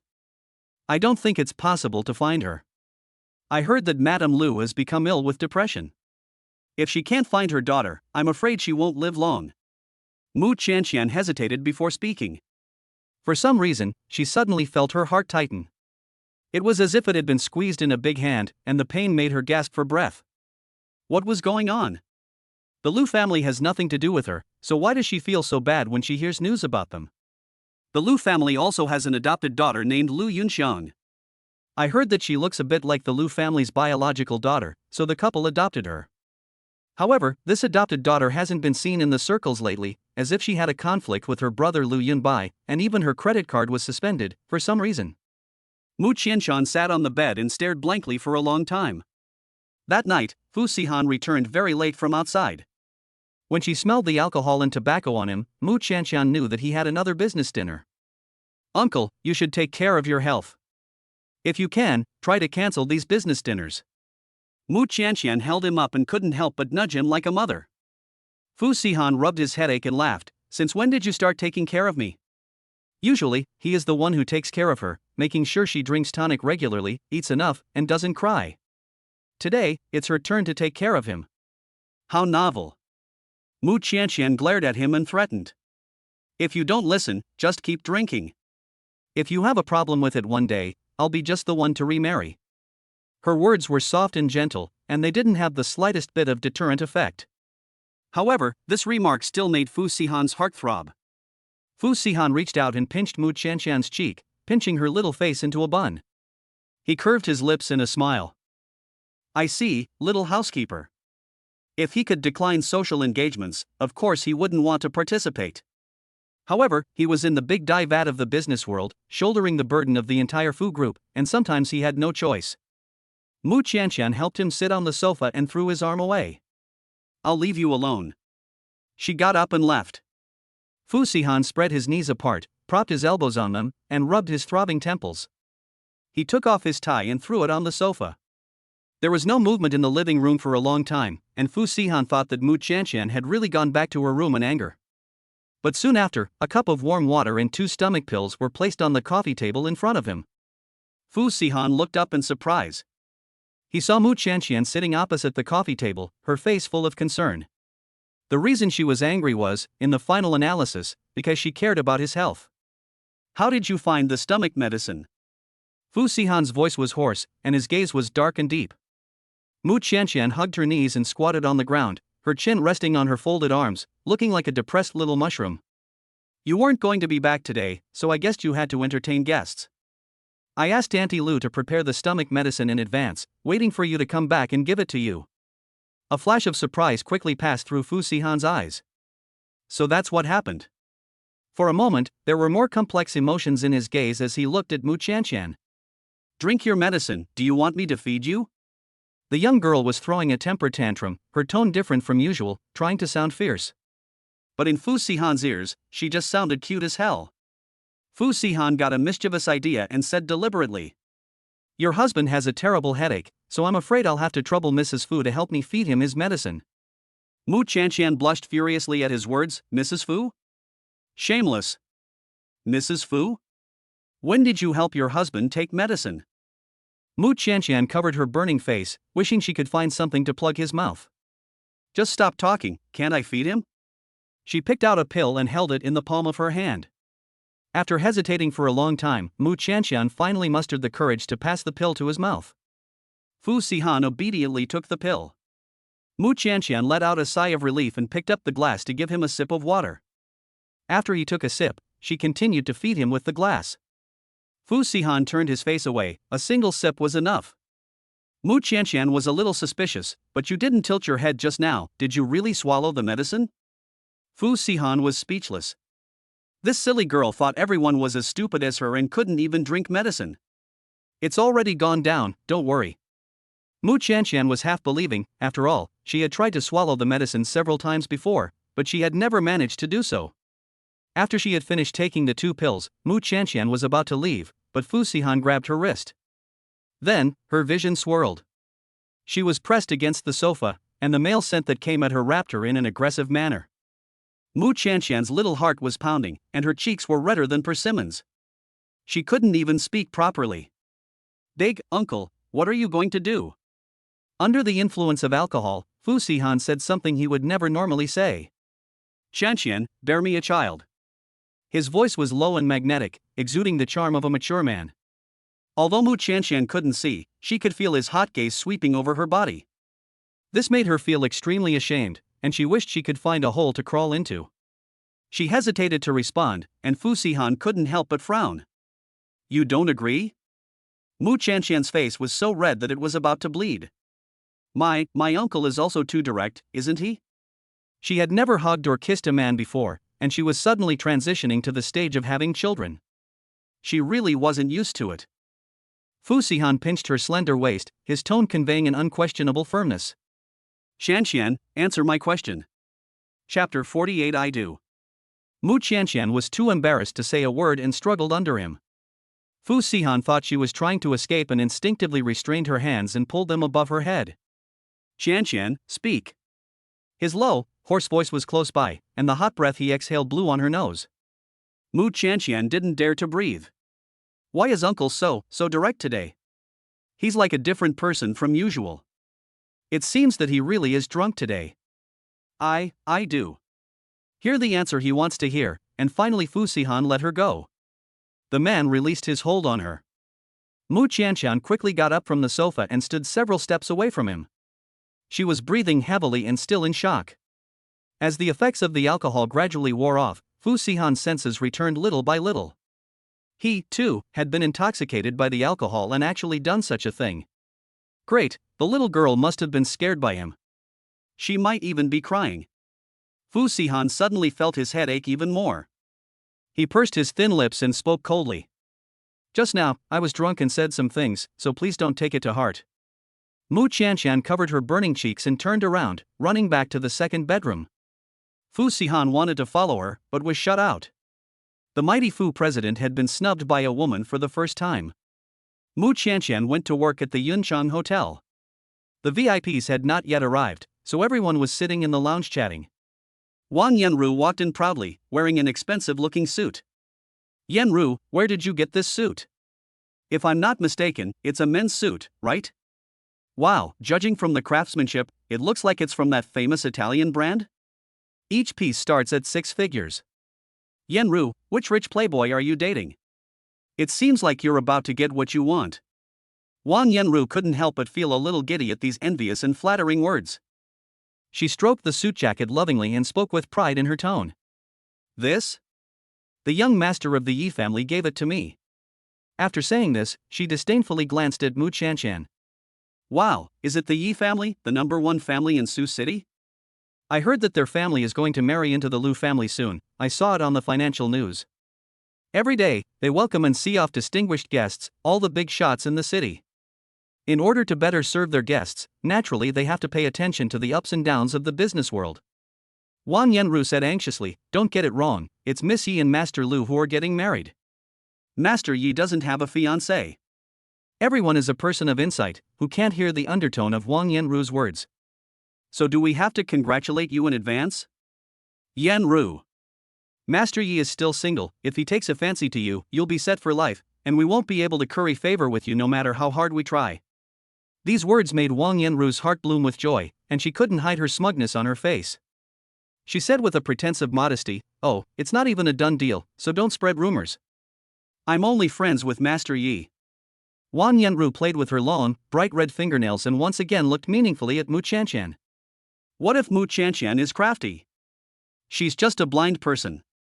She just needed to use a little manipulation to push her down and take her place. Once she married into the Yi family, she would enjoy endless wealth and glory for the rest of her life. From then on, she and these poor friends would be from 2 different worlds. As for Qianqian, what was she?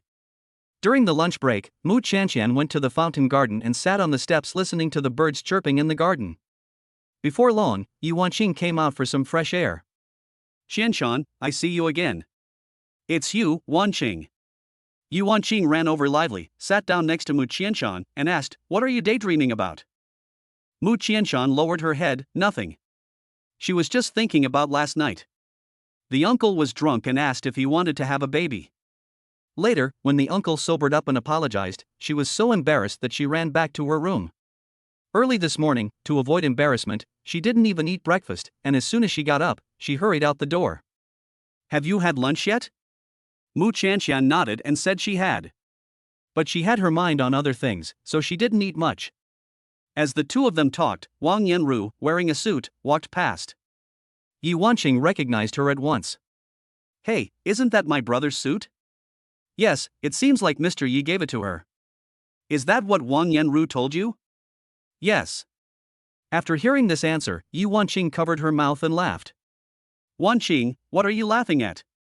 I heard my brother mention this yesterday.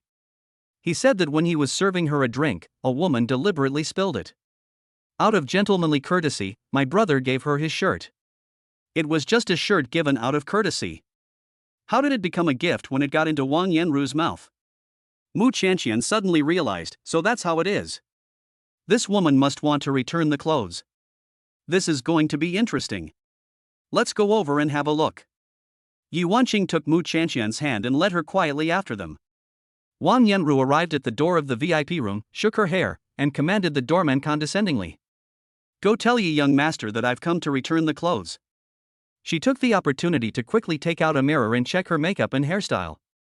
After a while, the doorman came out and said, Mr. Yi's assistant said that Mr. Yi doesn't want the clothes anymore, so you can dispose of them as you like.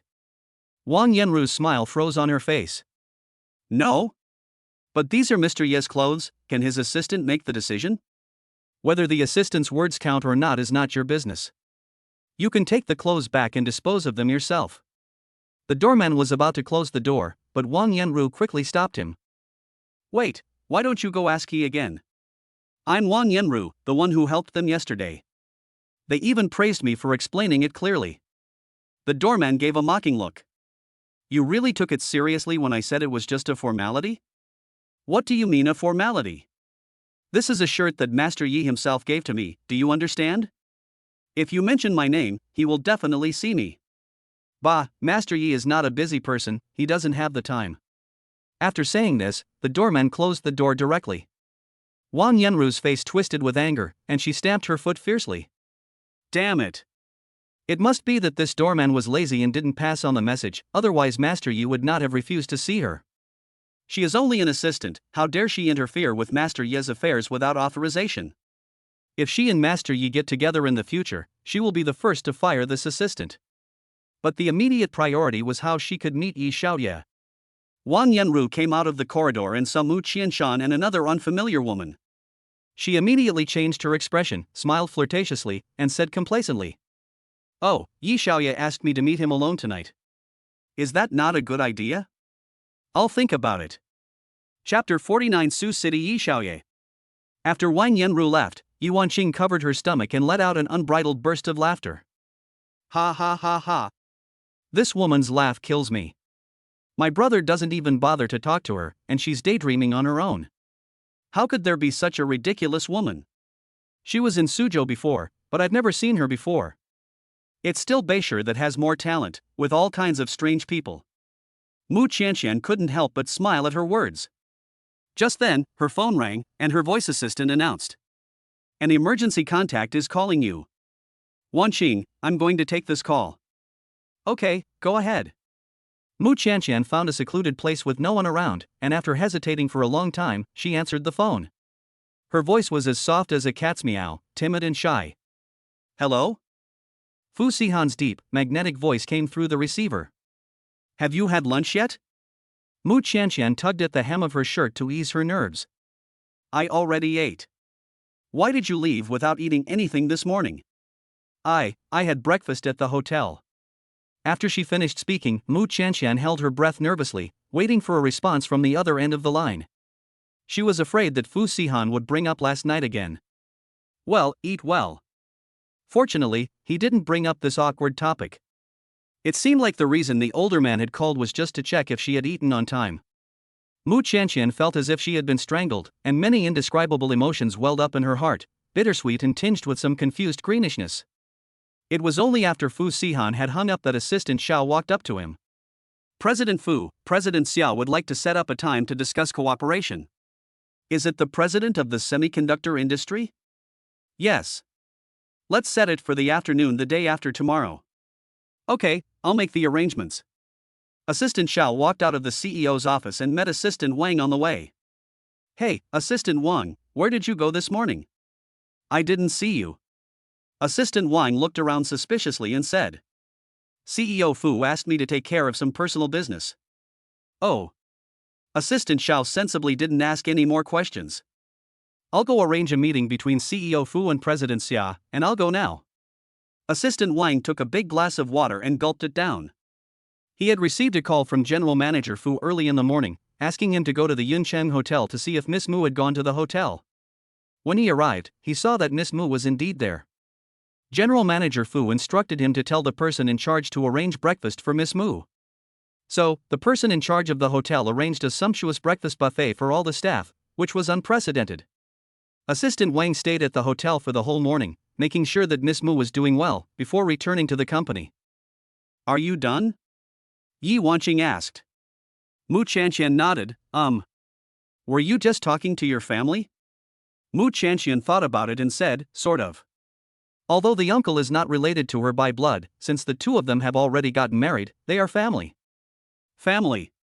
Mu Qianqian also thought about what the uncle said yesterday about having a baby. She blushed and quickly shook these things out of her mind. "Qianqian, what's wrong? You seem to be worrying about something." Yi Wanqing asked with concern. "It's nothing." She was embarrassed to tell her friend about such a trivial matter. "If you encounter any difficulties, you can always talk to me. If there's anything I can do to help, I will." Mu Qianqian was very touched. "Thank you, Wanqing.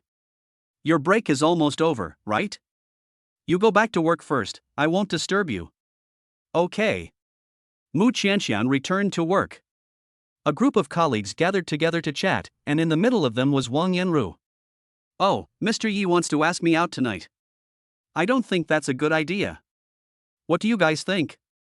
"Yanru, you're not even going to take advantage of this great opportunity?" "If I were you, I'd jump at it." Wang Yanru looked proud, "But I think it's better for us women to be a little more reserved, so that those smelly men won't take us for granted. You know how to handle men. Next time I fall in love, I'll learn from you. In fact, you don't need to do much. As long as a man has you in his heart, he will be devoted to you without you having to resort to tricks." Wang Yanru became more and more arrogant as she spoke, as if Yi Wanqing was already hers. There were many guests at the hotel today, and Mu Qianqian stayed behind to work overtime. In the evening, Mu Qianqian received a call from Yi Wanqing. "Qianqian, go to the fountain garden for a moment, I have something for you." "What is it, Wanqing?" "You'll know when you go." Just then, a colleague ran in excitedly. "Yanru, I just saw Master Yi in the garden, he must be waiting for you, go over there quickly." Wang Yanru was almost ecstatic at hearing the news. Could it be that what she said at the door was heard by Master Yi? Is that why he came here specially and waited for her in the garden? Thinking about this, Wang Yanru's heart beat faster unconsciously. She quickly took out her makeup mirror and reapplied her lipstick in the mirror. Even if Master Yi wasn't waiting for her, she could still take the opportunity to get close to him when she went over to return his clothes, and give him a good impression that she wasn't greedy for money. Wang Yanru snapped the makeup mirror shut, stepped on her high heels, and strutted arrogantly to the fountain garden.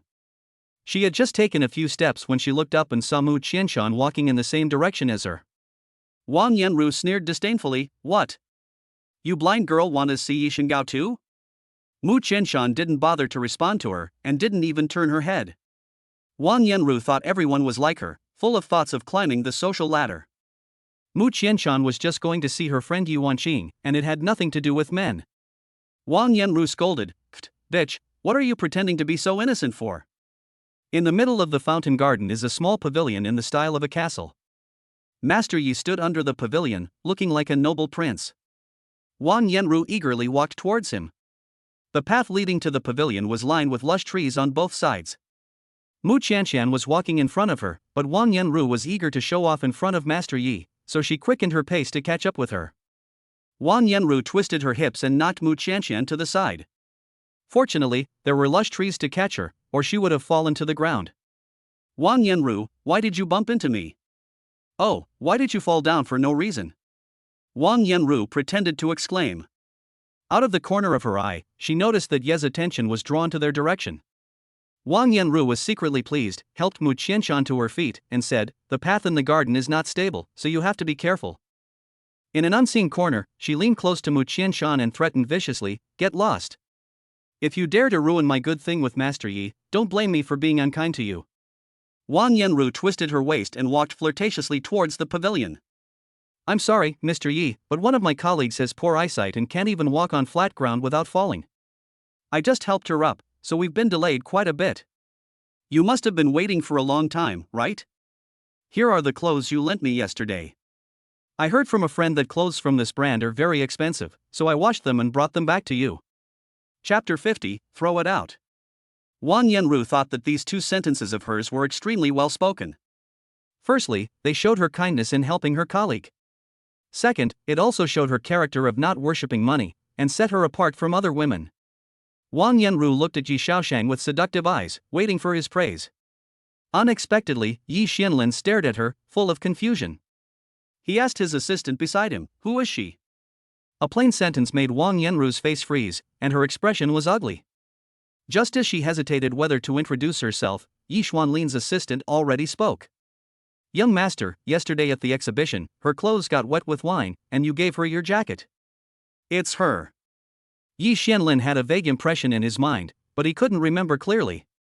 After all, for him, it was just an insignificant little thing, and there was no need to deliberately keep it in mind. Wang Yanru thought that Yi Qianlin had finally remembered her, and flirtatiously played with her curls. "Young Master Yi, I've come to return your jacket." Wang Yanru beamed, handing over the suit in her hands. "I heard that Yi Qianlin is gentle and easygoing, and is famous in the circle for his good temper.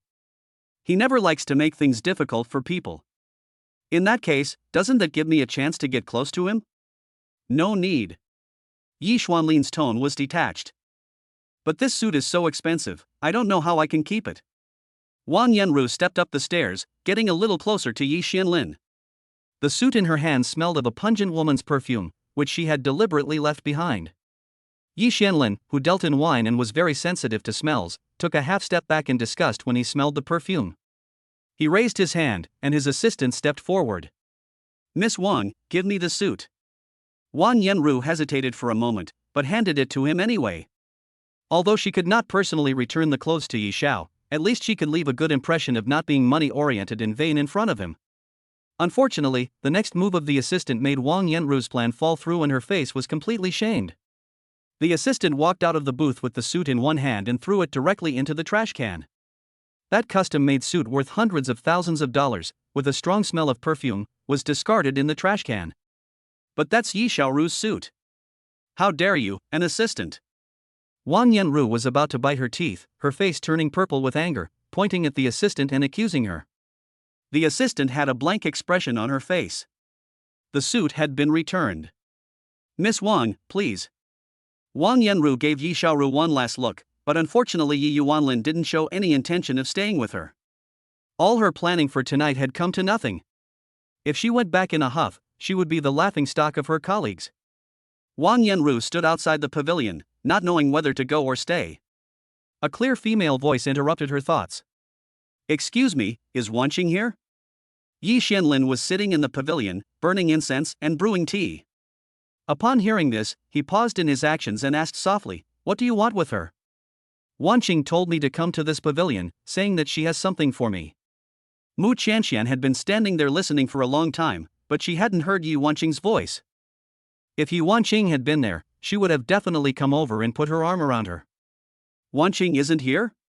Before Yi Qianlin could say anything, Wang Yanru couldn't help but interrupt. "What Wanqing? If you want to get close to Master Yi, you can't just make up a reason, can you? I think you're the one who's been trying to get here, and you even made up such a stupid name." Wang Yanru was already full of anger, and when she saw Mu Qianqian, she naturally took her as an outlet for her anger. Even she couldn't get this Yi Xiao, so why did Mu Qianqian, a yellow-haired girl who hadn't blossomed, come and join the fun? "You cheap girl, don't look in the mirror and see for yourself. Your figure is like an airport, how can you compare with her figure with substance?"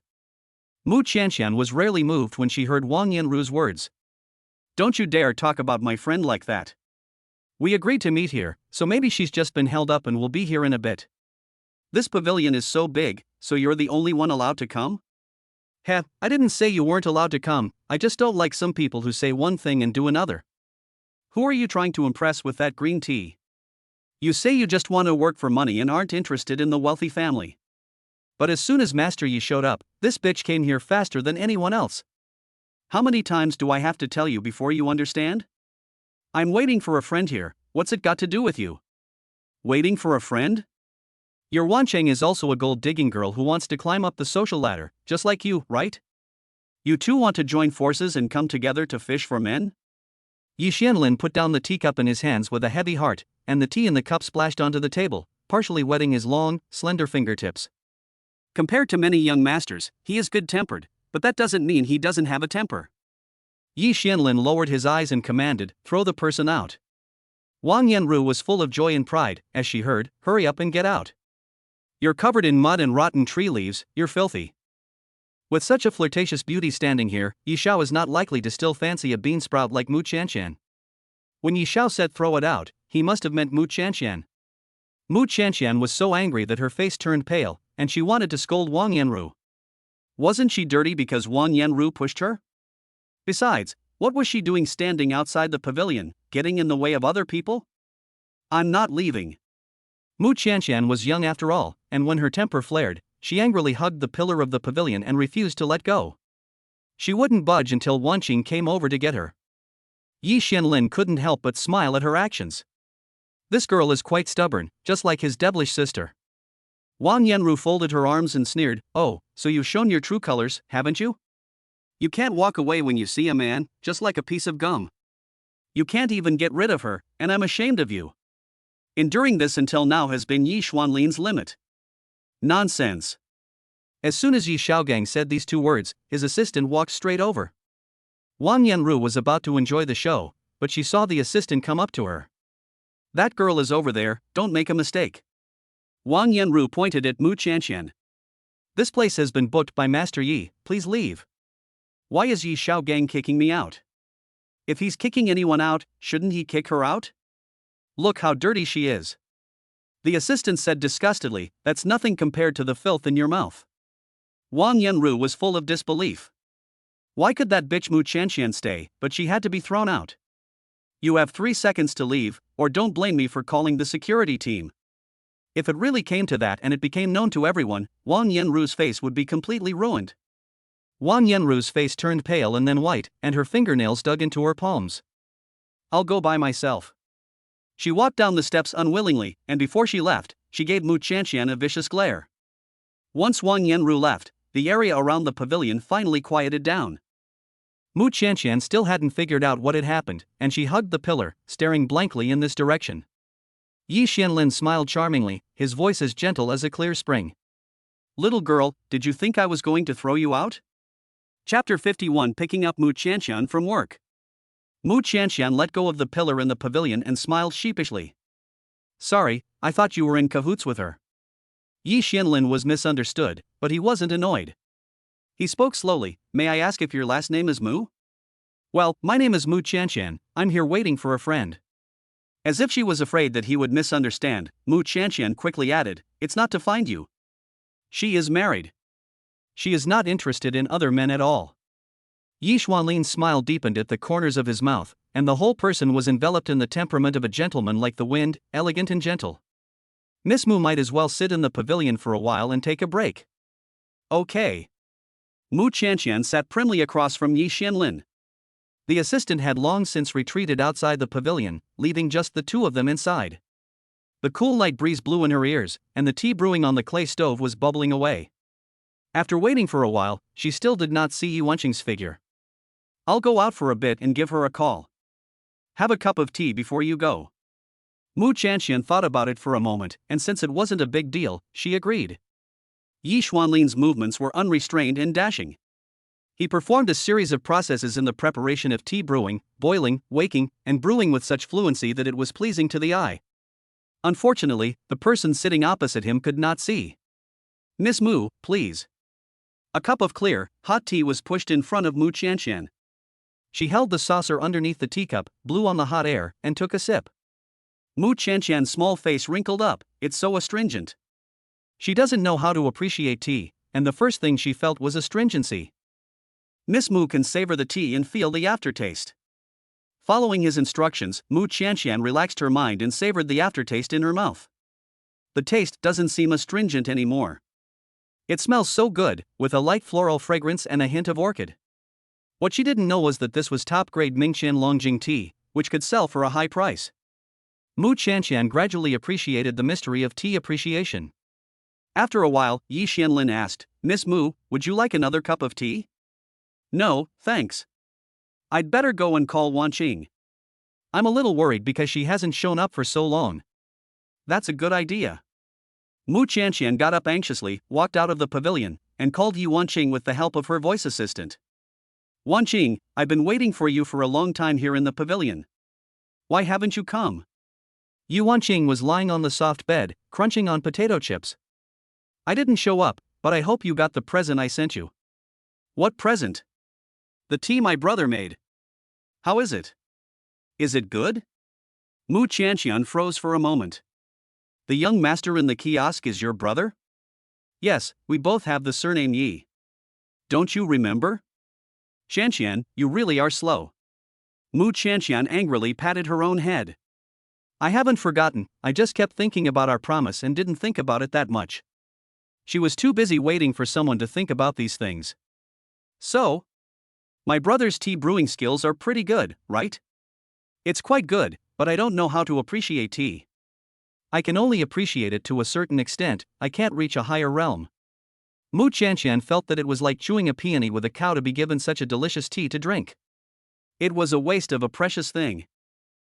It's okay, you'll be able to appreciate it after drinking it a few times. I believe in you. I'm relieved that you're okay. I should be off work today, so I'll go back first. See you some other time. After finishing the phone call with Yi Wanqing, Mu Qianqian returned to the hotel lobby. Sister Li asked everyone, where's Yanru? Has anyone seen her? I don't know, maybe she's still on a date with young Master Yi. She came in late today, so she hasn't clocked in enough hours yet. I'm not going to let her get away with it. Mu Qianqian wasn't interested in Wang Yanru's business, so she told the person in charge and prepared to go home. She had just left the hotel and was about to ask her voice assistant to help her hail a taxi. Just then, a limited edition luxury car stopped in front of her. Miss Mu, get in the car. This voice belonged to Assistant Wang. So, is Uncle here to pick her up from work? Mu Qianqian's heart immediately lifted. But Uncle is so busy, he probably doesn't have time to come himself, so he probably just sent his assistant to pick her up. Mu Qianqian slightly relaxed her heartstrings, pulled open the back seat door, and sat down. As soon as she got in the car, she noticed the familiar scent and sense of oppression. Oh no, Uncle is here too. The moment this thought rose, Fu Sihan's low, cold voice came. Why are you getting off work so late today? Mu Qianqian sat beside him with a stiff back, nervously gripping the seatbelt, not daring to breathe. Today, there were more customers, so I got off work late. Fu Sihan put down the magazine in his hands and took off his gold-rimmed glasses, setting them aside. Why do you smell like tea? Mu Qianqian moved her nose and sniffed herself. Is there? Why doesn't she smell it? Fu Sihan knows a lot about famous teas. The moment she got into the car, she noticed the faint fragrance of Mingxian Longjing on her, and it was the finest Longjing tea. Not everyone can afford this kind of tea. I've made a new friend called Yi Wanqing, and her brother made me a cup of tea. Yi Xianlin? Fu Sihan has naturally heard of the Yi family's eldest son, as they are both in the business world. This Yi family young master has a gentle temperament and a deep reserve, and he is very inscrutable. Instinctively, Fu Sihan didn't want Mu Qianqian to get too close to this type of person. After all, she is as simple as a little white rabbit, and she is not suitable for being around wolves. Fu Sihan couldn't always be around Mu Qianqian to protect her from harm, so the best way to prevent her from getting hurt was naturally to keep her as far away from these disputes as possible. Stay away from him. I got it. On the way home, Mu Qianqian's head drooped little by little, but she didn't lean on Fu Sihan and fall asleep. She huddled in the corner of the car, staying as far away as possible, as if she was afraid of touching him. Fu Sihan had no choice but to lean over and fall asleep. Mu Qianqian gave a start, quickly shaking her head. No, I'm not sleepy. Fu Sihan laughed silently. He reached out with his long arm and scooped her up into his arms. Sleep. The uncle's shoulders were broad and strong, and there was a reassuring charm about him. Mu Qianqian was already sleepy and couldn't hold on anymore, so she quickly fell asleep leaning against him. The car pulled up downstairs. Fu Sihan looked at her peaceful and quiet sleeping face and untied her seatbelt gently. He picked her up horizontally and carried her all the way from the car to the upstairs. Fu Sihan originally wanted to put Mu Qianqian on the bed in the second bedroom, but the little girl, who had fallen asleep, clung to him and refused to let go. Her eyes were closed, her cheeks flushed with a healthy rosy hue, and her pink lips slightly pursed. Mu Qianqian was deeply engrossed in her sleep and muttered unconsciously. Don't go. Chapter 52, Sharing the Same Bed. Fu Sihan's body stiffened. The young girl was warm and soft in his arms, and her breath, exhaled with a rich fragrance of orchid, was deeply mesmerizing. Mu Qianqian whispered softly, Don't go. Fu, who had always been cold-hearted and ruthless, was actually disturbed by her words, which disturbed the calmness of his heart. He looked deeply into her sleeping face, hesitated repeatedly, and ultimately did not leave without her. The next morning, when Mu Qianqian woke up, the uncle was no longer beside her. However, his residual body heat was still in the bed. Did she share the same bed with the uncle yesterday? Mu Qianqian sat up from the bed with a jolt, and frantically covered her flushed face. She slept in a daze yesterday, and vaguely remembered that she seemed to have held on to the uncle to prevent him from leaving. Later, she was hugging a big heater and slept soundly. Was it a dream or not? Mu Qianqian couldn't figure it out herself. During breakfast, Mu Qianqian looked up from time to steal a glance at Fu Sihan. What are you looking at? Fu Sihan caught her gaze and spoke coldly. Mu Qianqian's face was full of confusion, and she stirred the porridge in her bowl unconsciously. She asked in a low voice, Uncle, last night, did we? Fu Sihan looked at her deeply, and his Adam's apple rolled up and down. His voice was low and hoarse. Yesterday, I sent you back to your own room, and then I left. Oh. Mu Qianqian buried her head in her meal, feeling low. For some reason, she suddenly felt that the food in her mouth had become tasteless. Could it be that she was just dreaming? But everything was so real. The uncle's muscles were firm and hard, and his body was hot. Mu Qianqian quickly shook these impure thoughts out of her head. Where she couldn't see, Fu Sihan's eyes quickly flashed a deep meaning. The little girl wasn't sleeping well, rubbing against him in his arms, rubbing out all the anger in his body. If Fu Sihan's concentration power was not far superior to that of ordinary people, she would not have been able to sleep peacefully through the night. Even so, she still made him get up early in the morning and take a cold shower to suppress the evil fire in his body. I'm full. Mu Qianqian put down her chopsticks, put on her school bag and prepared to go to school. Mu Qianqian. Fu Sihan suddenly called out to her. The little girl, carrying a school bag with a little yellow duck, slowly turned back. Don't keep kicking the covers when you sleep, you'll catch a cold. Mu Qianqian was first taken aback, then she understood what he meant. All the blood in her body rushed to her head, and her pale face flushed red in an instant. What the uncle meant was that she and they. Last night, if they hadn't shared the same bed, why would he tell her not to kick the covers? So they did sleep in the same bed last night. The strong, powerful, tall body she was hugging was indeed uncle. Thinking about this, Mu Qianqian was so embarrassed that she just wanted to disappear. I'm going to school, bye, uncle. She quickly said this and left the house in a hurry. If she stayed any longer, she was afraid her heart would explode. The elevator arrived on the first floor, and Mu Qianqian ran out, covering her heart. Her heart still hadn't returned to normal, pounding furiously and making her chest ache. The older man had said that he wanted her to bear him a child. He was older than her, and his family must be pressuring him to hurry things along, so he was under a lot of pressure. But they hadn't known each other long enough, and Mu Qianqian didn't even know what he looked like. Was it too soon to have a baby? Fu Sihan arrived at work an hour later than usual today. The driver and assistant were waiting downstairs when Fu Sihan finally appeared, his expression cold and severe, the ends of his dark hair damp. President Fu, why are you taking a shower in the morning? Fu Sihan's cold stare flew over.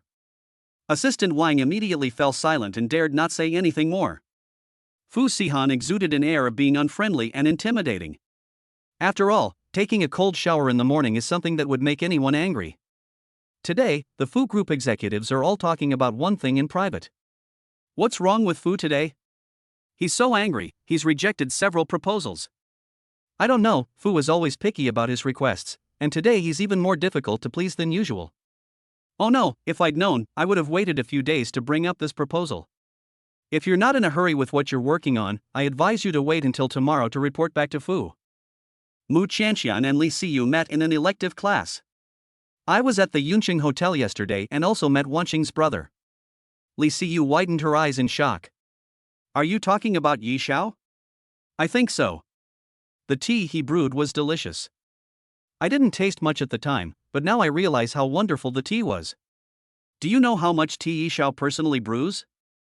Many noble families want to curry favor with the Yi family, but this Yi Xiao is very mysterious and doesn't show his true colors.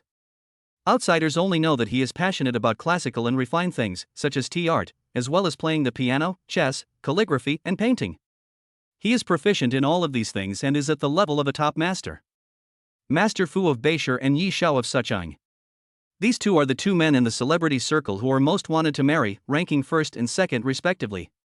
From what you say, this Yi Xiao seems to be similar to an ancient recluse. Li Siyu nodded. That was exactly what he meant.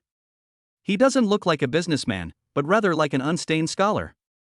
After hearing Li Siyu say this, Mu Qianqian felt that this Yi Xiao had quite a unique temperament. However, it had nothing to do with her. The old professor walked into the classroom and distributed the exam papers to everyone. Classmates, the exam questions are quite difficult this time, and there will be quite a few students who fail. Let's just hand out the papers first, and I'll explain the difficult questions on the exam. The class representative handed out the papers to the students. Li Siyu and Fang Yanran both received their papers, but Mu Qianqian's hands were empty. Mu Qianqian stood up and said weakly, "Teacher, I haven't been handed my paper." Behind her, there was a burst of laughter. Yao Xianer sneered unceremoniously, "That's hilarious, this blind girl still has the nerve to ask the teacher." It must be that her answer sheet was so bad that the teacher tore it up. If I were the teacher, I would have a blood pressure spike just by looking at the nonsense she wrote. I'm a good person for not tearing it up. I just don't understand, she's blind, why doesn't she just stay at home? Why does she have to come to school and embarrass herself? Mu Qianshan was not shaken by the malicious jeers. She was slender, but her back was straight, as if she were a strong little white flower on a cliff. She remained pure and tough in the face of wind and rain. The old professor laughed. "Mu Qianshan, right? Sit down first. I'll need your test paper later." What did the teacher want with her test paper? Mu Qianshan was puzzled. Chapter 53, Full Marks. Mu Qianshan's confusion was soon resolved. Class, please look at the PowerPoint. The content on the screen was a perfect answer. Her answer sheet was clean, her thinking clear, and she had written an alternative, more novel and quicker solution. Whose answer sheet is this? Amazing, she has answered even the most difficult questions. She can't have got full marks, can she? I remember that the professor is very strict with marks. Since the beginning of the semester, no one has ever gotten a perfect score in his class. It's unlikely that she got a perfect score, but it's definitely above 95. Being able to get such a high score in Professor Chen's class is something you can brag about for a year. There was no name on the exam paper, and everyone was guessing who it belonged to. Mu Qianqian squinted her eyes, and after looking for a long time, she could only see a blur. She didn't know whose exam paper it was either. Professor Chen aroused everyone's curiosity. He gave a friendly smile and announced the answer. This is Mu Qianqian's exam paper. I didn't expect that, having just entered university, she would be able to master such an advanced solution. She is the first and only one in our entire year group. Therefore, I have exceptionally given her a full mark. A single stone has set off 1,000 ripples. The buzz of discussion in the classroom boiled over. The blind man's exam paper? How is that possible? She can't see anything, so how could she do the questions? I have the review materials of the seniors in my hands, and even they don't know such an advanced solution. How did Mu Qianqian know? Who did she learn it from? Could it be that her family relatives are also professors? This is the only full mark that Professor Chen has given in all these years of teaching, and he has actually given it to a blind person. Even Li Siyu and Fang Yanran couldn't help but ask, "Qianqian, where did you learn this solution?" Mu Qianqian smiled and said, "A friend of mine taught me." She was always embarrassed to say that her husband had taught her. After all, she was still a student, and if her married status was revealed, it might bring her a lot of criticism. Professor Chen asked, "Mu Qianqian, can I keep your exam paper for now? When I teach the next generation of students, I would like to borrow this exam paper to teach more advanced knowledge." Goodness, everyone else is scrambling to get a high score on the exam. Mu Qianqian casually got a perfect score on a random exam, not to mention that she has been promoted to the old professor's teaching tool. For a moment, everyone's hearts filled with infinite envy and admiration for her. The name Mu Qianqian is afraid to spread among all the new students. Not only that, but maybe the seniors and other teachers will pay more attention to her. However, some people were psychologically imbalanced and said some sour words. So what if she has a powerful relative?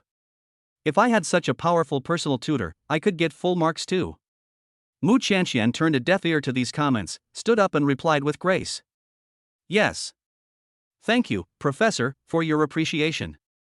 Her unruffled attitude won the favor of many people. As soon as class ended, Mu Qianqian was surrounded by her classmates, who asked her for study tips. Mu Qianqian shared her study methods and some tips for doing exercises with great aplomb. Qianqian has such a nice personality, she shared with us so generously and didn't hold back at all. Yes, with Qianqian, the top student in our class, it is estimated that this year's top scholarship will go to her. Yao Xianer and her group of little hoodlums were pushed into a corner and couldn't help but be jealous. It's just that she's good at studying, so what's the big deal? No matter how good she is at studying, she's just a nerd. What's the use? Xianer, your family is so rich. When Mu Qianqian graduates, remember to let her work as a cleaner in your family's company. Ha ha ha. The girl said sweet things and flattered Yao Xianer. In the past, Yao Xianer would have been so pleased that she would have let her tail wag in the sky. But today, Yao Xianer still had a dark face, and her eyes were full of hatred. Yao Xianer understood that although Mu Qianqian's family was not well off, if she really hooked up with Fu Qianqing, her future prospects would be limitless. The Fu family was not only the richest family in Bay City, but also the dominant force in the entire business empire. Why would a blind girl like her, Mu Qianqian, be able to get the Fu young master's special attention? The Fu family has such a large business empire, and in the future, if Mu Qianqian marries the young master of the Fu family, won't she be stepping on her own head? Yao Xianer was in a terrible mood, grabbed the hand of a young follower, and left several bloody streaks on her hand with her sharp fingernails.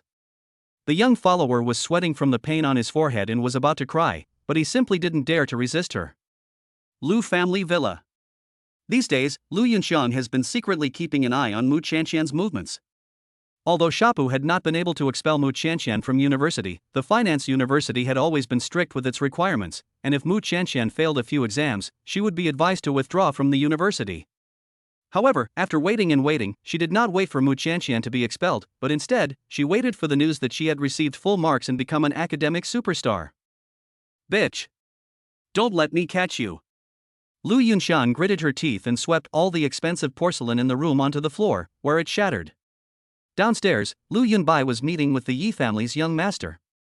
Hearing the noise from upstairs, Lu Yunbai frowned in disgust. What is she doing now? The butler said, "Young master, I'll go upstairs and check on Mississippi." Go ahead, tell her to be quiet. The butler went upstairs and knocked on Lu Yunxiang's door. "Miss, the young master is meeting with someone downstairs, please be quiet." After all, Lu Yunxiang was only an adopted daughter, and she dared not confront Lu Yunbai, the heir to the Lu family. She was even afraid to show the slightest disrespect to the Lu family's butler, and she dared not even shout at him. Otherwise, she could be kicked out of the house at any time. Lu Yunxiang suppressed her anger and said with a stifled voice, "Yes, I will be careful." The upstairs finally quieted down. Downstairs, the lobby was filled with the calming fragrance of incense. Yi Xianlin was unlike the average rich young man. He loved Chinese-style robes, which were simple and warm, and he looked like a cultivator detached from the mundane world. Let's end the conversation here for today, Lu Xiao. I'll bring my sister to visit again some other time. Lu Yunbai got up to see him off. The two of them went to the garden in the courtyard. Lu Yunbai hesitated before speaking. To be honest, over the years, my parents have devoted so much energy to finding my younger sister that they don't have any spare energy to take care of the company. The Lu family is no longer the Lu family of old, and the Yi family business is booming. I'm afraid I'm not good enough for Miss Yi. When it comes to marriage, parents give the orders and matchmakers make the introductions. How can a marriage be broken off so easily? Yi Xianlin spoke softly, "I will bring my sister to visit your family and meet your elders some other day. If Master Lu and my sister do not have any feelings for each other, our family will not force you to marry." That's fine. Lu Yunbai's brows were knitted together, with an unbreakable melancholy. He would not be able to rest in peace for the rest of his life without finding his younger sister. Yi Xianlin walked out of the Lu family villa, and when he thought of something, he looked back. Why did he feel that Master Lu's eyebrows looked familiar? It was as if he had seen them somewhere before. Chapter 54, Drunk. Just before school let out, Mu Qianqian received a call from Fu Sihan. As soon as the call connected, Mu Qianqian couldn't help but share her good news with him. Uncle, thanks to you, I got the only perfect score on this exam, and the teachers and classmates all praised me for being amazing. The little girl was so happy that she couldn't hide her little pride in her tone. Fu Sihan raised an eyebrow. She's so happy about getting a perfect score? Of course, this is the first perfect score since Professor Chen started teaching. Am I awesome or what? This Professor Chen from the University of Finance and Economics is also well known to Fu Sihan. Previously, when the Fu Group was making financial strategies, they also hired this Professor Chen as a consultant. Not bad. Fu Sihan slightly curled his lips. I'm almost done with school, Uncle, are you going to pick me up? I can't leave right now, so I'll send Wang to pick you up. It's the usual place. Mu Qianqian let out a little sound, her voice slightly disappointed. Fu Sihan caught this little emotion in her. What? Not happy? No. It's just that I'm very happy today, and I can't wait to share this happiness with you. So Mu Qianqian was hoping that Uncle would finish work early and come pick her up himself. Fu Sihan lowered his head and pondered for a moment, and then said, I'll come pick you up. Ha? But won't that affect your work? No, don't worry. Fu Sihan called his secretary and cancelled his meeting with President Ma for that evening. Ha? But President Fu, this meeting is very important for the group, and it may affect our in-depth cooperation with the other company. The secretary went on and on about the importance of this meeting, but in the end, he only got a two-word response. Fu Sihan said coldly, cancel it. Outside the president's office, there were several group executives standing. President Fu should be in a good mood right now, shouldn't he? I'm going to go in and get his approval on the plan. I just heard from Assistant Wang that President Fu was in a much better mood than this morning. It's strange. Recently, Assistant Wang has been acting mysteriously and running around a lot. What secret task has President Fu assigned him? Just then, the door to the president's office opened from the inside. Fu Sihan strode out, his every move surrounded by the oppressive aura of a person in power. Everyone outside the door shut up at once, as if they had been struck dumb. They didn't dare to speak in a low voice until Fu Sihan had left the company. Does President Fu have any more appointments today? When will he be back? The secretary said, President Fu has already finished work for the day. If there's anything, please come back tomorrow to deal with it. Isn't there a meeting with President Ma this evening? Why did President Fu go home so early? The secretary shrugged, I don't know. The executives had no choice but to go home and report back to Mr. Fu tomorrow. It was assumed that there was something at home, otherwise Mr. Fu would not have left in such a hurry. This explanation was unanimously approved by everyone. If it wasn't something at home, why would Mr. Fu leave his work behind? No one could have imagined that Mr. Fu, who was always absorbed in his work, would abandon his work and rush home to celebrate because his young and beautiful wife had scored full marks in the exam. Fu Sihan's figure appeared at the school gate. Fang Yanran was once again dumbfounded, and it took her several seconds to come back to her senses. Shan, your family is here to pick you up. Shan. Fu Sihan stood in front of her. Mu Shan heard the familiar, magnetic voice, and her whole body lurched forward, into his arms. Uncle, you really came. Mu Shan was filled with surprise. She didn't expect that such a trivial matter would actually be taken seriously by her uncle. For her sake, he had actually cancelled work and rushed back from the office to pick her up. Mu Qianqian was used to being ignored and left out in the past. No one had ever, like this uncle, taken every little thing she said to heart. Fu Sihan raised the corners of his lips, and his usually stern face took on a few more tender expressions. How could I go back on my word after promising you something? Mu Qianqian then remembered that there was still a stranger present. She was embarrassed and looked up from the uncle's arms. The other party said with a smile, Yanran, I'll go back first, bye. Bye. Mu Qianqian took Fu Sihan's hand and skipped home. Fu Sihan glanced at her and saw her bright little face full of joy, with the corners of her pink mouth turned up high. She's still a child, and she can be so happy just by getting a perfect score. In the evening, Mu Qianqian tugged at Fu Sihan's sleeve. Uncle, let's celebrate with some wine. Fu Sihan's face fell, and without thinking, he said, no. Why? How old are you? What wine? Mu Qianqian pouted unhappily, hugging his arm coquettishly. I'm of legal marriage age, why can't I drink? I'll just have a little, just a little, is that not okay? She used to see it on TV a lot, people toasting together to celebrate happy things. She wanted to try it too. The young girl's voice was soft and sweet, like a kitten's, and who could resist? Even Fu Sihan, a man with a heart of stone, sighed helplessly and chose to give in. Just a small glass. Okay. Mu Qianqian sweetly agreed. Fu Sihan made a phone call and had the world's top-class Romane Conti red wine delivered. As soon as the wine was opened, Mu Qianqian could smell the rich, deep aroma of grapes, which made her hungry for more. Drink slowly, this wine is very strong and has a strong aftertaste. Mu Qianqian picked up the wine glass and shook it lightly, as she had seen on TV, to bring out more of the mellow wine aroma.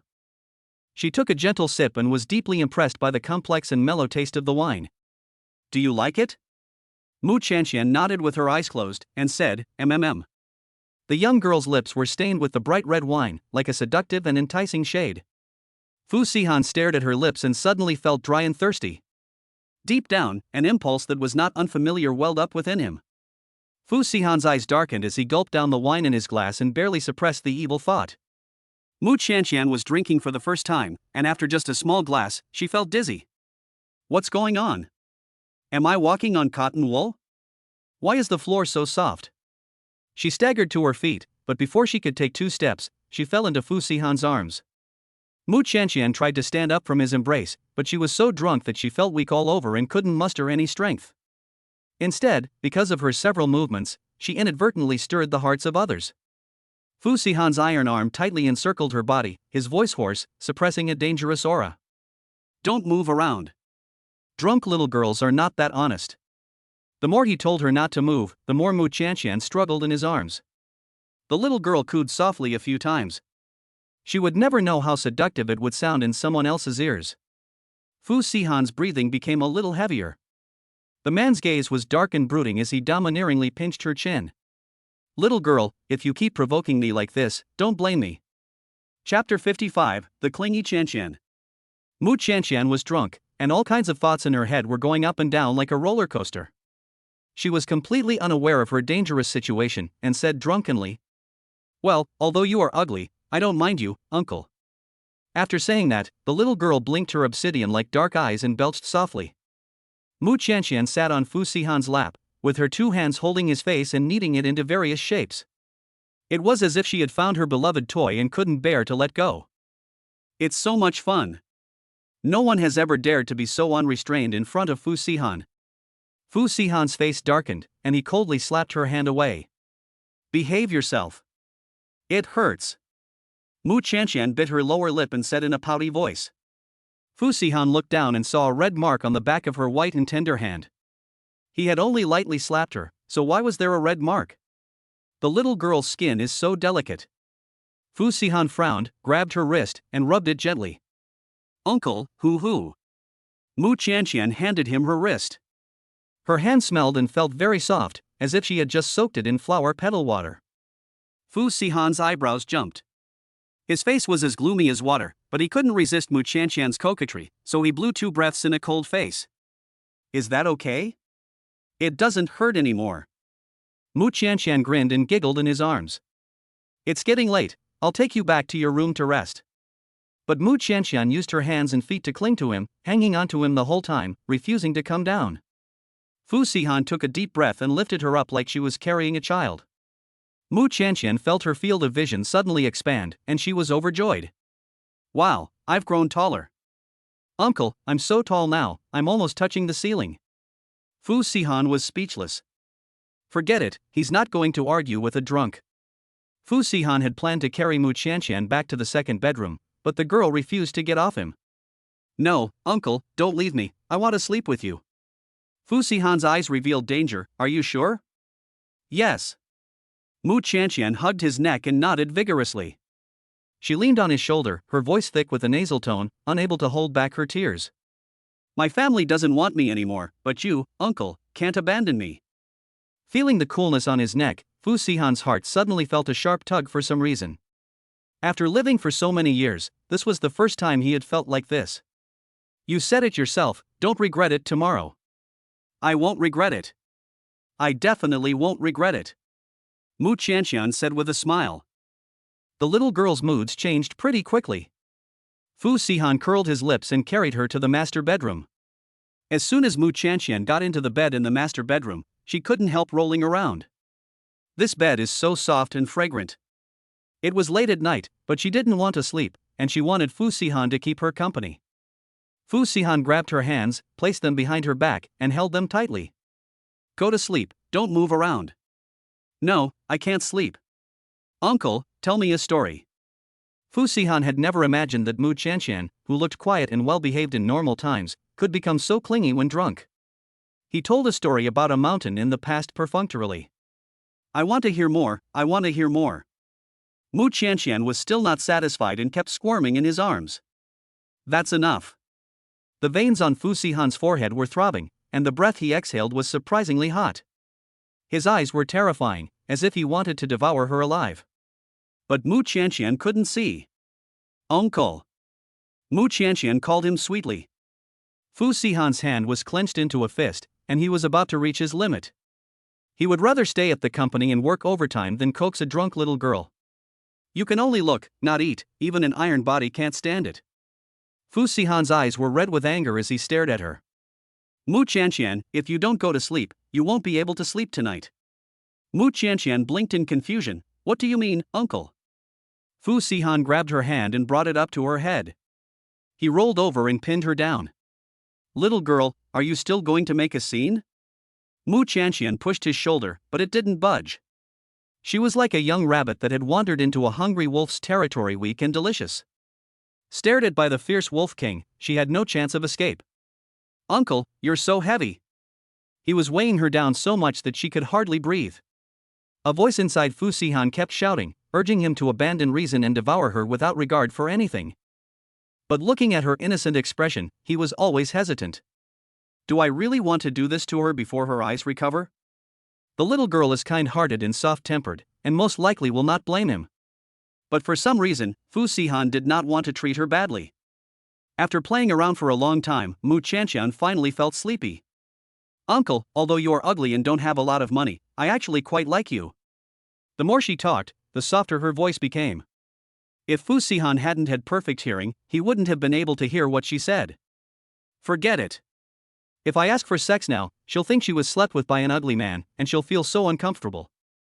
I'd better wait until her eyesight is back. After Mu Qianqian fell asleep, Fu Sihan grabbed her wrist and pulled her off of him. Then he got up, got out of bed, and walked into the bathroom. The shower sprayed out cold water, just right for cooling down. Mu Qianqian slept for a long time.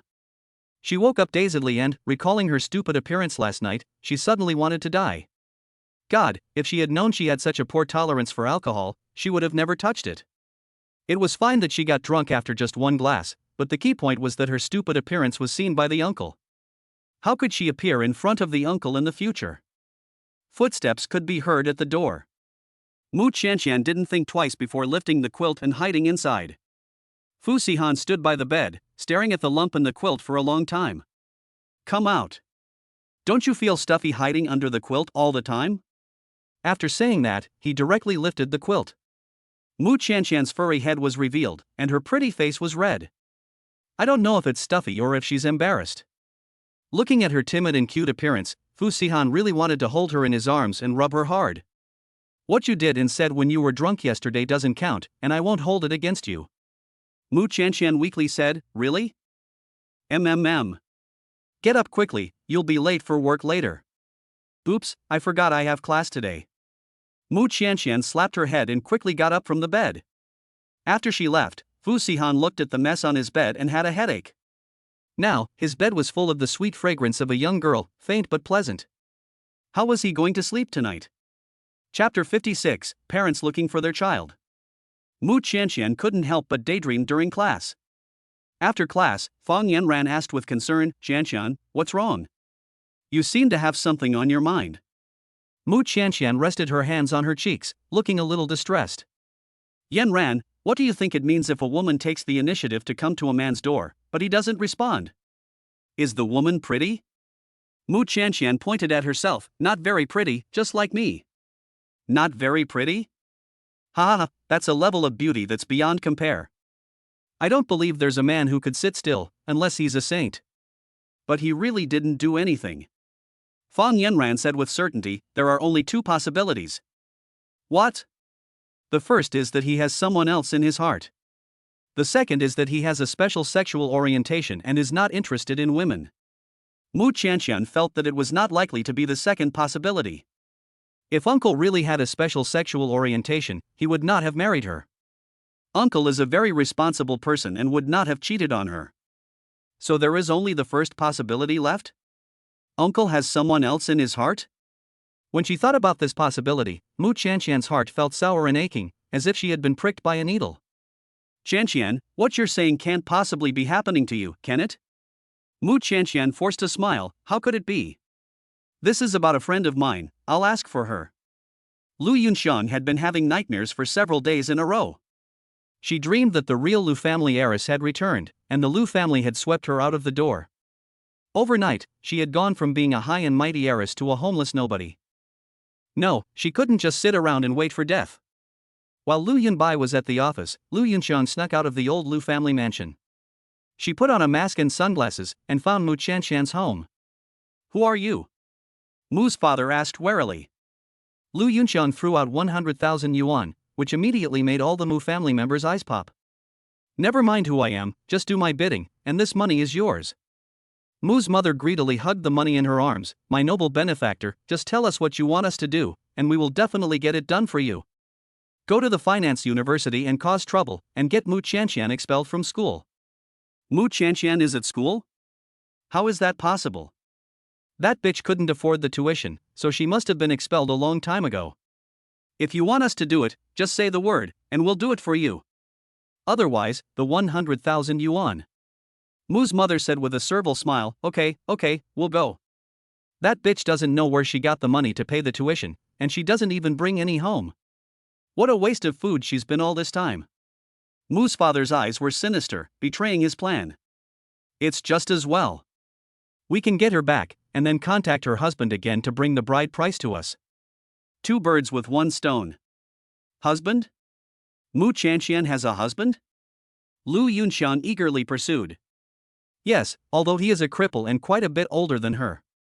But he paid the bride price and is determined to marry her, the blind girl. Who knew that she would be ungrateful and actually dare to run away from the wedding? A girl staying out all by herself, I wonder which wild man she's fooling around with. Lu Yunxiang's mouth curled up in a vicious arc. It's really like finding a priceless treasure after searching high and low. I never thought Qianqian would have married someone, and she even married a lame old bachelor. Very good, you take her husband along to cause trouble. I want to bring Qianqian's reputation down so low that she will never be able to show her face at the University of Finance and Economics again. If you do a good job with this, I will give you an additional 100,000 yuan. After hearing this, Mu's parents could not help but kneel before Lu Yunxiang. That's 200,000 yuan, plus the bride price, a total of 400,000 yuan. If they can get that money, plus the 1 million yuan they extorted from Madame Fu before, they can buy their son a house and a wife.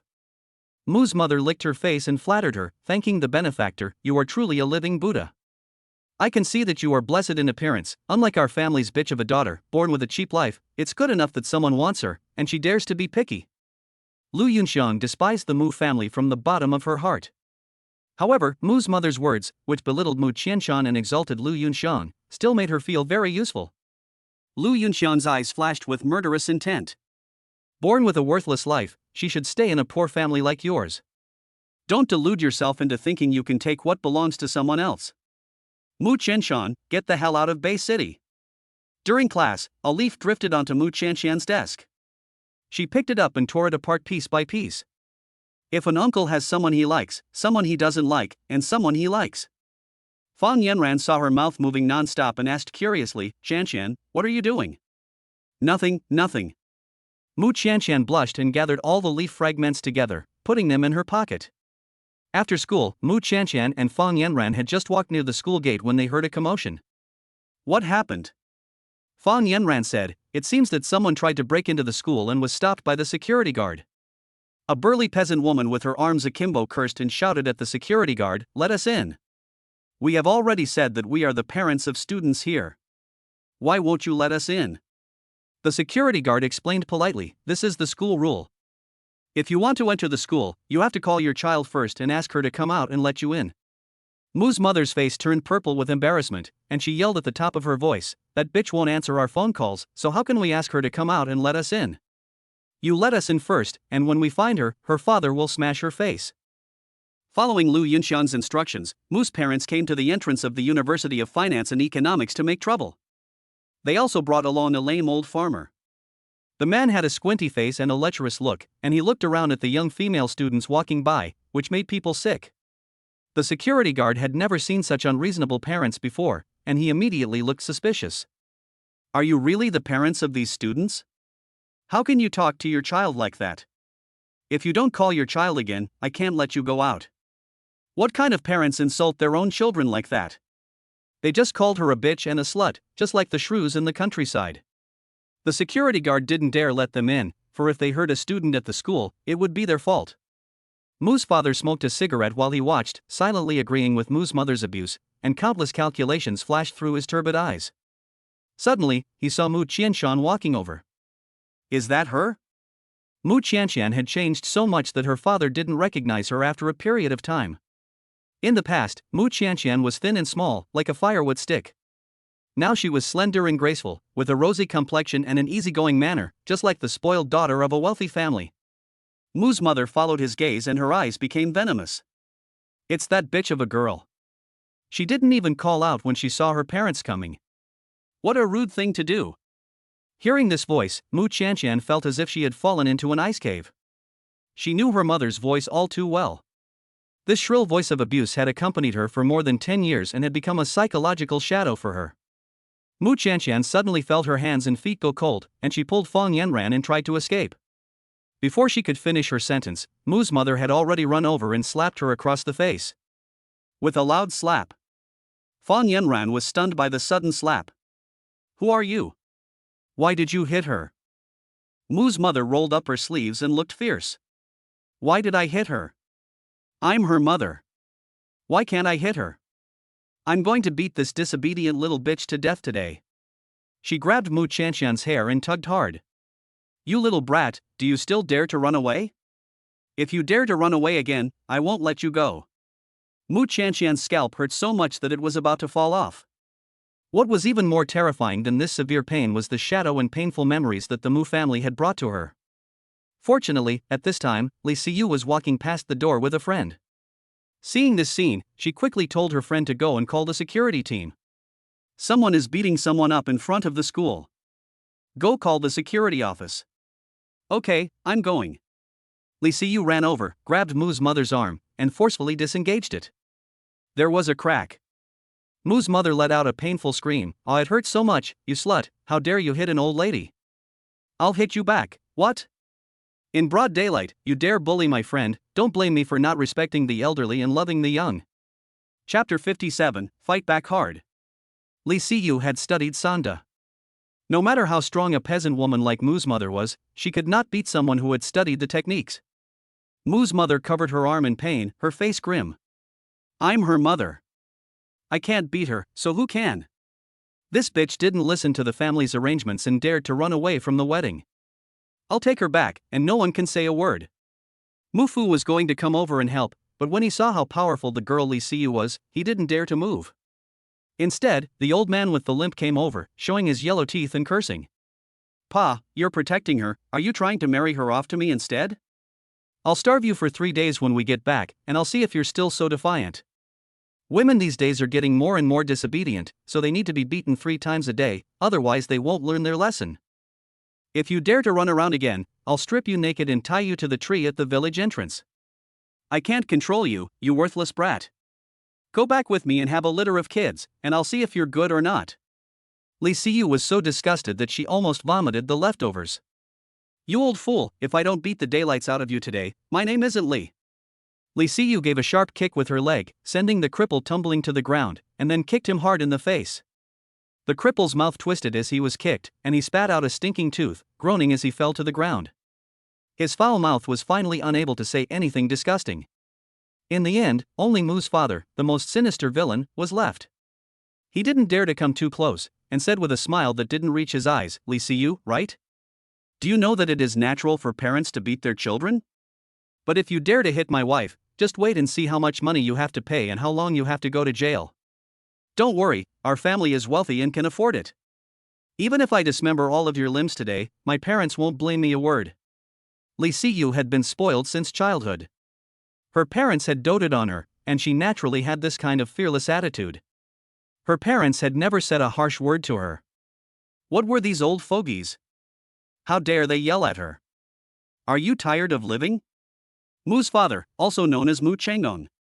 He was anxious to take Mu Qianqian back to sell her, but with Li Siyu here blocking the way, he didn't dare to do it. I'm kindly advising you, it's better for a young girl to be virtuous, or you'll never get married. Li Siyu rolled her eyes and retorted. Don't worry about me, mind your own business, or you'll die young. Her words almost choked Mu Chenggong to death. The school security team arrived at this time and took them all to the security office, and they also invited the school leaders to witness the matter. Tell us, what's going on? Mu Chenggong offered the leader a cigarette, hunched over, and said in a servile manner. Leader, we came here this time to take our daughter back to marry. Our family can't afford to send her to school, and we've long since found a good husband for her. She'll have a good life if she marries. But this girl is very stubborn. She's made a few shady friends and refuses to go back with us. The school leader did not take his cigarette, but looked at Mu Qianqian. Mu Qianqian was head over heels, her head bowed, her face pale, she had been scared silly. The teacher valued talent and could not bear to see this clever young girl reduced to returning to her hometown to marry. Classmate Mu Qianqian had excellent grades, why not let her continue to study? Even if your family's conditions are not good, you can apply for a national grant, it won't cost your family a penny more. Mu Chenggong is a typical bully who brags in front of his family but dares not even fart in front of outsiders. You don't know the situation at home, but she has an older brother waiting to get married and a younger brother waiting to go to school. We have raised her for so long, and it is only right that she gives back to the family by getting married early. A young female teacher with glasses asked with her arms folded, who do you want her to marry? Not that lame old man, is it? Mu Chenggong told a blatant lie, he is a bit old, but he is an honest and hard-working man. Shanshan is blind in one eye, so she won't be losing out by marrying him. The female teacher cursed the old bastard under her breath and sneered, if you think he is honest and hard-working, why don't you marry him yourself? Why do you have to push your daughter into the fire? Li Siyu and Fang Yanran both gave a thumbs up when they heard this, feeling that it was a relief. The school teacher still knows how to look at the big picture, and is much better than these ignorant and vicious people. The female teacher adjusted her glasses and continued, I can see that you both have your own hands and feet, and you have an older son. You could have worked hard to support yourselves. Why must you sacrifice Mu Qianqian? She is a very perceptive child. If you can't pay the tuition, I, as a teacher, am willing to pay it for her. If you dare to cause her any more trouble, I will call the police and have you all arrested. Mu Chenggong glared at her viciously. On what grounds can you arrest us? You sold your daughter for a bride price, so why can't we arrest you? The Mu couple and the old man were too afraid to say anything. Mu Chenggong felt guilty for a moment and lowered his head in panic. They couldn't call the police, because if that incident was discovered, their family would be finished. The school is a place for learning, not for you to cause trouble. If you dare to cause trouble again, the security team will send them directly to the police station. Yes. The Mu family, the husband and wife, and the old man with the limp were all thrown out. Mu's mother's arm was broken, and the old man's teeth were knocked out. The two of them were in so much pain that they could hardly walk, and they were seething with anger. There were a lot of students gathered at the school gate, watching the commotion and pointing at them. Who were these people? How could they come to the school and beat people up? I don't know, but it looks like they've learned their lesson, and they deserve it. To be honest, I think they got off lightly. You should have seen their arrogance just now. Breaking an arm is the least of it. Mu Chenggong felt ashamed and hurriedly pulled Mu's mother out of the way. It's fine, don't be so pretentious. It's just a broken arm, you'll be fine after a couple of days of rest. His tug coincided with Mu's mother's wound, and the pain made her scream again, her eyes rolled back and she fainted. The mess at the door was a mess, but Mu Qianqian didn't know it yet. She thanked the female teacher who had just helped her, thanking her for speaking up for her. You're welcome. I was also entrusted by someone. My surname is He, my name is He Ting, you can call me teacher He or sister He Ting in the future. Entrusted by someone? Mu Qianqian asked doubtfully, Teacher He, who was the person who helped me? Chapter 58, The Tenderness of the Uncle. He Ting winked mysteriously and said, I can't tell you that for now. But don't worry, I have no ill will towards you. In the future, no matter what happens, you can come to me at any time. Mu Qianqian was very grateful, thank you, and also thanked the person behind her for helping her. After she left, He Ting sent a message to Fu Sihan. The parents of that little girl came to trouble her, but I've already helped you solve the problem. But just to be on the safe side, you still need to intervene. The He family and the Fu family are old friends. Once the He family was in trouble, and thanks to Fu Sihan's intervention, the family's property was preserved. Since Mu Qianqian almost got into trouble last time, Fu Sihan was worried that someone at school would target her again, so he asked He Ting to keep an eye on Mu Qianqian for him. Fu Sihan frowned when he read the message after the meeting. He called He Ting and asked anxiously, was Qianqian hurt? Anyone could hear the anxiety in the man's voice. No, don't worry. That little girl is lucky to have two friends who truly care for her and protect her, so she hasn't suffered too much. Fu Sihan's face was so gloomy that water could drip from it. The assistant and secretary lowered their heads and didn't dare to say a word. Since President Fu took charge of the Fu family, he has always kept his emotions under control, and rarely has he been like this, almost unable to hide his murderous intent and hostility. It seems that this time, President Fu was really angry. I don't know who has the ability to affect President Fu's mood. On the way home to Mingyuan community, Fu Sihan kept a gloomy face. When he got home, he thought he would see the little girl crying in secret, but unexpectedly, she was sitting on the sofa watching TV as usual. Of course, she couldn't see, so she had to listen. Uncle, you're back. Mu Qianqian called sweetly when she heard the familiar sound of footsteps. She wasn't sure if it was her imagination, but it seemed like her uncle's footsteps were a little more chaotic than usual. Fu Sihan frowned and strode over to her. Seeing the redness on her cheeks, Fu Sihan felt as if he had been stabbed, and his clenched fist by his side suddenly tightened. Fu Sihan's eyes were red, and they looked terrifying. Did someone bully you? Mu Qianqian shook her head and tried hard to force a smile. No, I'm doing fine. Fu Sihan looked at her steadily. Qianqian, no matter what kind of injustice you've suffered, you can tell me. You've forgotten, this is your home. Mu Qianqian felt countless grievances well up in her heart, and her eyes began to water. She didn't dare tell the uncle that she had a family like that. She was afraid that if the uncle knew, he would despise her for her background. It's really, really fine. Fu Sihan took her shoulders in his hands and squeezed them hard. Mu Qianqian, I'm your husband. The warmth of his palms spread to Mu Qianqian's heart. Mu Qianqian's emotions found a breakthrough, and she instantly broke down, all the pretense of strength being crushed. Tears flowed down her face as she sobbed.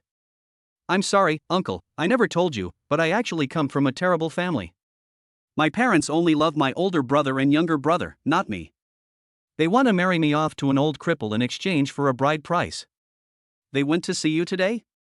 Mu Qianqian nodded with a sob and said, well, they want to take me back to marry someone. But I don't want to go back with them. The little girl's shoulders were shaking with sobs, and her nose was red, looking pitiful. Even though she was the one crying, Fu Sihan felt his heart being torn apart, hurting more than if he himself were suffering. What was going on? Before Fu Sihan could think, he instinctively opened his arms and embraced her into his embrace. Don't be afraid, I'm here. His embrace was so warm, and it gave her a sense of security that made her feel grounded. Mu Qianqian, however, did not dare to revel in the warmth. The better the man treated her, the more inferiority complex she felt. Mu Qianqian asked with caution and uncertainty, Uncle, will you ever leave me? Fu Sihan's face fell, and he said, what nonsense are you talking about? In their family, there was never any talk of divorce, only of being widowed. As long as Mu Qianqian is alive, she is destined to be his wife for life. But a family like mine will drag you down. They are rude and unreasonable, greedy and selfish, and will drag you down. It is precisely because of her inferiority complex about her origins that Mu Qianqian has never dared to give her heart away. A family like hers is not worthy of loving anyone. But what Mu Qianqian doesn't know is that the kind of thing that makes you fall in love is simply not something you can control. Don't think nonsense. They are who they are, and you are who you are. You can't choose your origins, and you don't need to feel inferior because of them. I will handle this matter. Fu Sihan rubbed her hair and a flash of ruthlessness passed through his eyes. Go wash your face, I'll apply the medicine for you. Does it still hurt? Mu Qianqian shook her head firmly, no. Compared to the severe beatings she had suffered before, this injury was nothing. However, Fu Sihan still carefully applied the ointment for her. It would be bad if she got a scar on her face. He didn't care, but he was afraid that the little girl would be self-conscious about her appearance. After applying the ointment, Mu Qianqian grabbed Fu Sihan's sleeve. Uncle, do you think I'm too heartless? I don't even show filial piety to my own parents? Fu Sihan said in a deep voice, no. Not everyone is qualified to be a parent. These two scum parents in the Mu family are not qualified to be Qianqian's parents at all. According to his previous investigation, Mu Qianqian not only had to cook for the whole family in her original family, but also had to brush her brothers and younger brothers' shoes and wash their clothes in the middle of winter, and her fingers would turn red from the cold. The whole family treated her like a slave, and when they were in a bad mood, they would beat her up to let off steam. In the past, Mu Qianqian ate leftovers every day and hardly ever got full. That's why when Fu Sihan first met her, she looked so thin and small, like a minor. The little girl grew a bit after he took care of her for a while. But compared to her peers, she was still too thin. Fu Sihan decided to hire another nutritionist to help Mu Qianqian get her health back on track. Mu Qianqian leaned into his arms, contentedly soaking up the warmth of his body. Uncle, you are so good to me. I now believe that what the fortune teller granny said was true. Ha! What did the granny say? When I graduated from high school, I met a blind fortune teller granny. She said that I had already suffered all the hardship I was supposed to in this life, and that from now on, all that awaited me was good times. She got into the university of her dreams and married an uncle who treated her so well. No matter how bad her original family was, the uncle was willing to stay by her side. Where else could she find such a good man? For Mu Qianqian, isn't that living a good life? Fu Sihan arched his lips and nodded his approval at her tip of the nose. My mother-in-law is right. Fu Sihan had always sneered at metaphysics, and if someone who knew him well had heard him say this, they would have fallen off their chair. In order to coax his little crybaby, President Fu had abandoned his own principles. Mu Qianqian took off her jacket, and a handful of leaf fragments fell out of her pocket. Fu Sihan picked up two of the fragments and asked suspiciously, "What is this?" Chapter 59, Unexpected Spring Sunshine. Mu Qianqian tilted her head to the side and asked, "What did you say, sir? Why do you have a bunch of broken leaves in your pocket?" Mu Qianqian suddenly widened her eyes and scratched her slightly flushed cheeks. Those are the ones I tore up and played with." Fu Sihan frowned as he looked at the leaves in his hand. She was in the middle of a lecture and she was playing with leaves. Is she a college student or a primary school student? Why does she still act like an immature child? Pay attention in class and don't do any funny stuff. Fu Sihan emptied all the leaves out and threw them in the trash. Mu Qianqian shyly nodded. If the uncle knew, she would be so stupid as to use leaves to divine his heart. He would probably laugh at her to death. She didn't know what was wrong with her. Why did she care so much about the uncle's affairs? In the second bedroom, Mu Qianqian was talking to Li Siyu on the phone. "Qianqian, has your husband found out about your family's situation? He doesn't look down on you, does he?"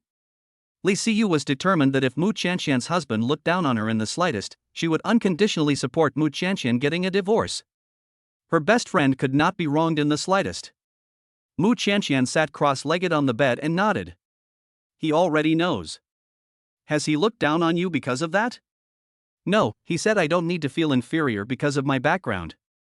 They are who they are, I am who I am. Li Siyu let out a sigh of relief. He is quite a man. It is rare to find a man with such a sense of responsibility. If it were any other man, they would either doubt Mu Qianqian's character because of the Mu parents' greed and laziness, or they would worry that the Mu family is a bunch of vampires and be afraid of being dragged down, so they would hastily get rid of Mu Qianqian as a burden. Fortunately, Mu Qianqian's husband is not like that. Mu Qianqian sweetly pouts a smile. "Well, my husband is very good to me."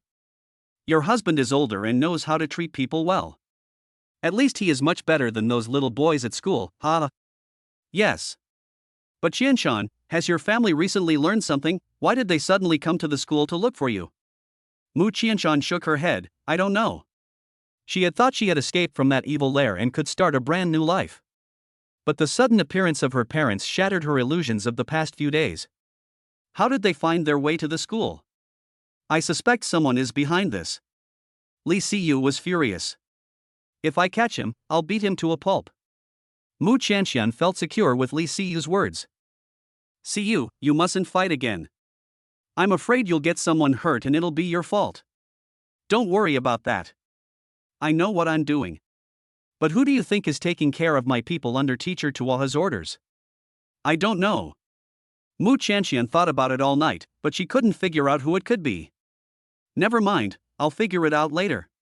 At the moment, at the Mu family. Mu's mother, her hair loose, covering her arm in pain, scolded. That bitch doesn't know what she's capable of, but I can see she's been living it up. Mu Qianqian had changed a lot since their last meeting. She was wearing bright new clothes, her skin was as white as an unpeeled egg, and she had a refined air about her, more expensive than their landlord's daughter. Where did a brat like her get so much money? Mu the eldest complained, Mom, I've been out working all day, and you're only giving me pickled vegetables? Mu the father scolded, You didn't even wash the dishes, and they're all smelly. Mu the second also kicked the door angrily, Why didn't you wash my shoes for me? I need them tomorrow. Damn it, how many times have I told you? The three members of the family all blamed Mu the mother, who had lost her arm.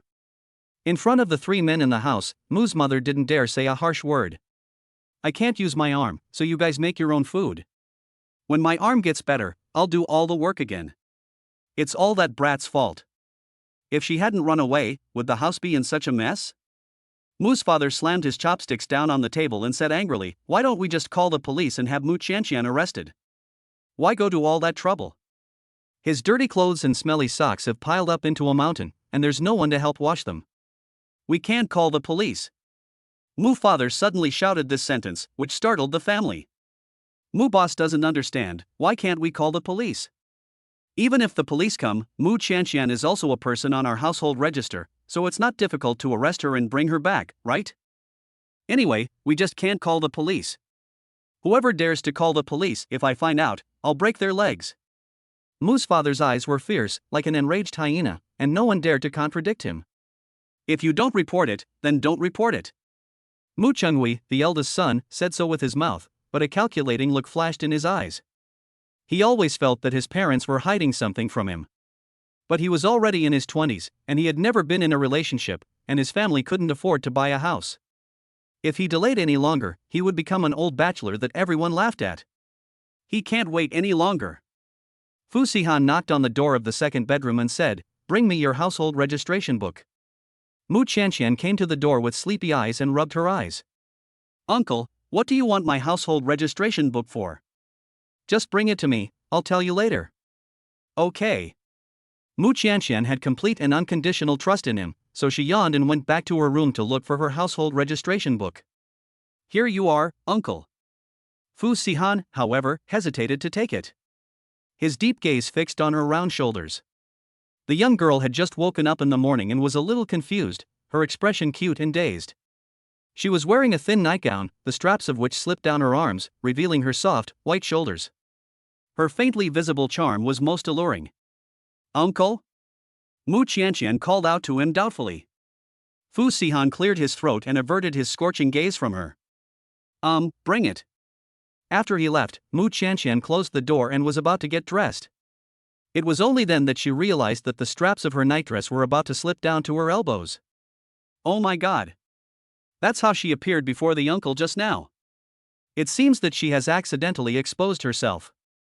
Mu Qianqian was so embarrassed that she could hardly stand on her toes. She really wanted to travel back in time a few minutes and put her pajamas back on. Would uncle think she was frivolous if he saw her like this?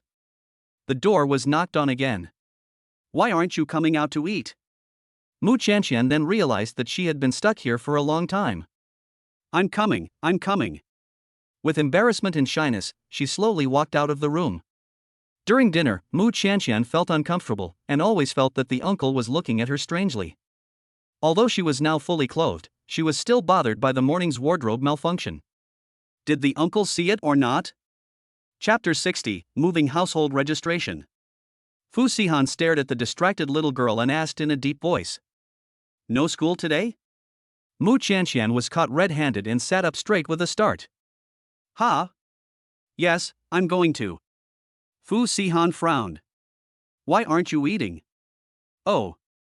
Mu Qianqian quickly shook the chaos in her head, quickly shoveled in a few mouthfuls of rice, put on her little yellow duck school bag, and left the house. What she didn't know was that she had just appeared at the school gate, and a tail had followed her.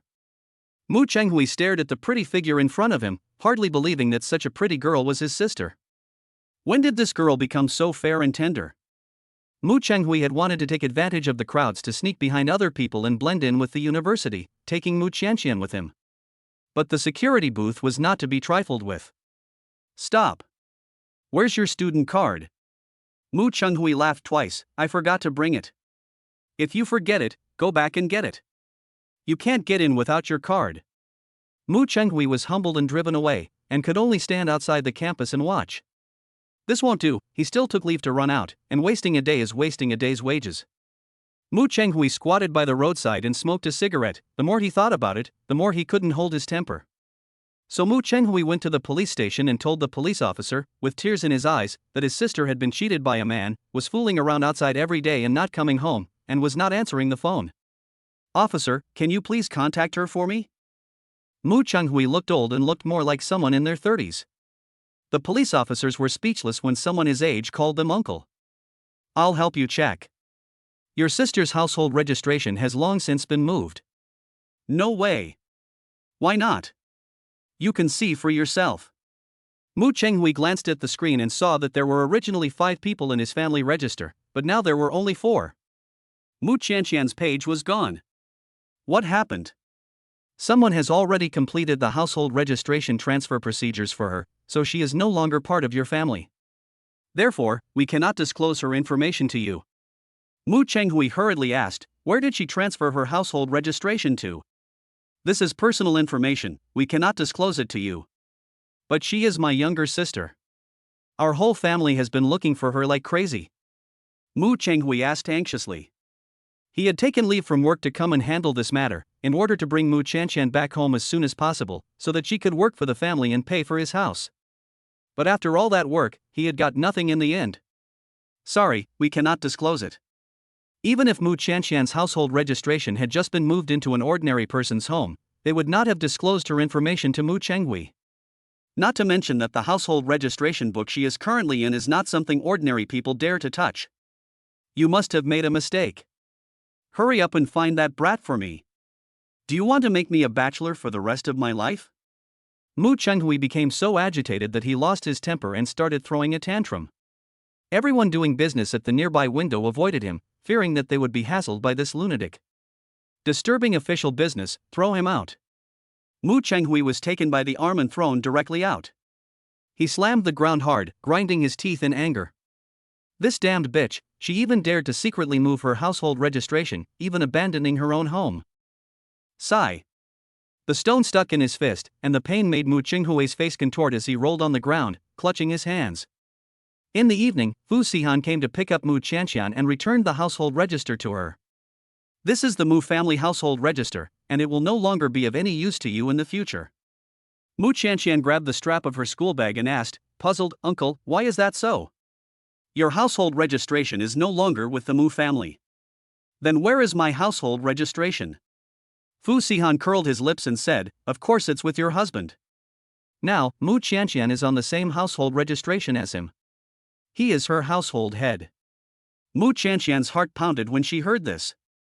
She felt a little embarrassed and scolded, Uncle, why didn't you tell me in advance? What? You don't want to? This is the Fu family's household registration book, and many wealthy ladies in the city have been trying to get their names on it. This little girl is so good, why is she reluctant? No, Mu Qianqian shook her head to deny it, stammering, I just feel it's so sudden, a bit unexpected. Fu Sihan laughed. Little girl, it seems you haven't gotten used to the fact that you're already married. Mu Qianqian blushed and stammered, I will get used to it slowly. Do you still have this household register? I don't want it anymore. She no longer wanted to have anything to do with the Mu family. Then throw it away. There was a rubbish bin by the roadside, so Mu Qianqian threw the household register into it. Rubbish belongs in the rubbish bin. You will have no more ties with the Mu family from now on. If they dare to cause you trouble again, just let me know. With these words from the uncle, Mu Qianqian felt a great sense of relief. She had finally grown up, and someone had come to shelter her and support her. Mu Qianqian smiled and said, "Okay." Lu Yunxiang called the Mu family. "Didn't I ask you to take Mu Qianqian's husband and cause trouble? What have you done? Why haven't I heard anything from the school?" She had been waiting for several days, but she hadn't heard anything about Mu Qianqian being expelled. In fact, there hadn't been any rumors at the school. It was as if someone was secretly helping Mu Qianqian behind her back and suppressing all the negative news about her. Who had such power? Mu's mother smiled sweetly and said, "Young lady, please be patient for a couple of days. Her father and I are still discussing what to do about this. That little minx is very stubborn, and I don't know who is backing her up, because she won't even listen to us." In the past, Mu Qianqian was submissive and wouldn't even make a sound when she was bullied. Recently, it's as if she's a completely different person, determined not to go home, and indifferent to the Mu family's threats. I don't know who is giving her the courage. I don't care what you do. Hurry up and get her out of Bay City and marry her off to someone. Don't let her show her face in front of me again. Otherwise, you won't get a penny of the rest of the money. Lu Yunxiang hung up the phone angrily after making these malicious remarks. Just then, the maid came over and reported, Miss Gu Qingyu is here to see you." "Qingyu is here to see me?" Lu Yunxiang hurriedly instructed someone to apply her makeup and dress her up, so that she would not be outshone by her own sister. Gu Qingyu stormed in, furious, "I'm so angry." "What's wrong?" Lu Yunxiang smiled gently and pretended to be concerned. "Sihan has suddenly sprung up a yellow-haired girl by his side, and I've never seen him treat a woman so well." "Sihan has never been interested in women, so why is he so taken with a brat?"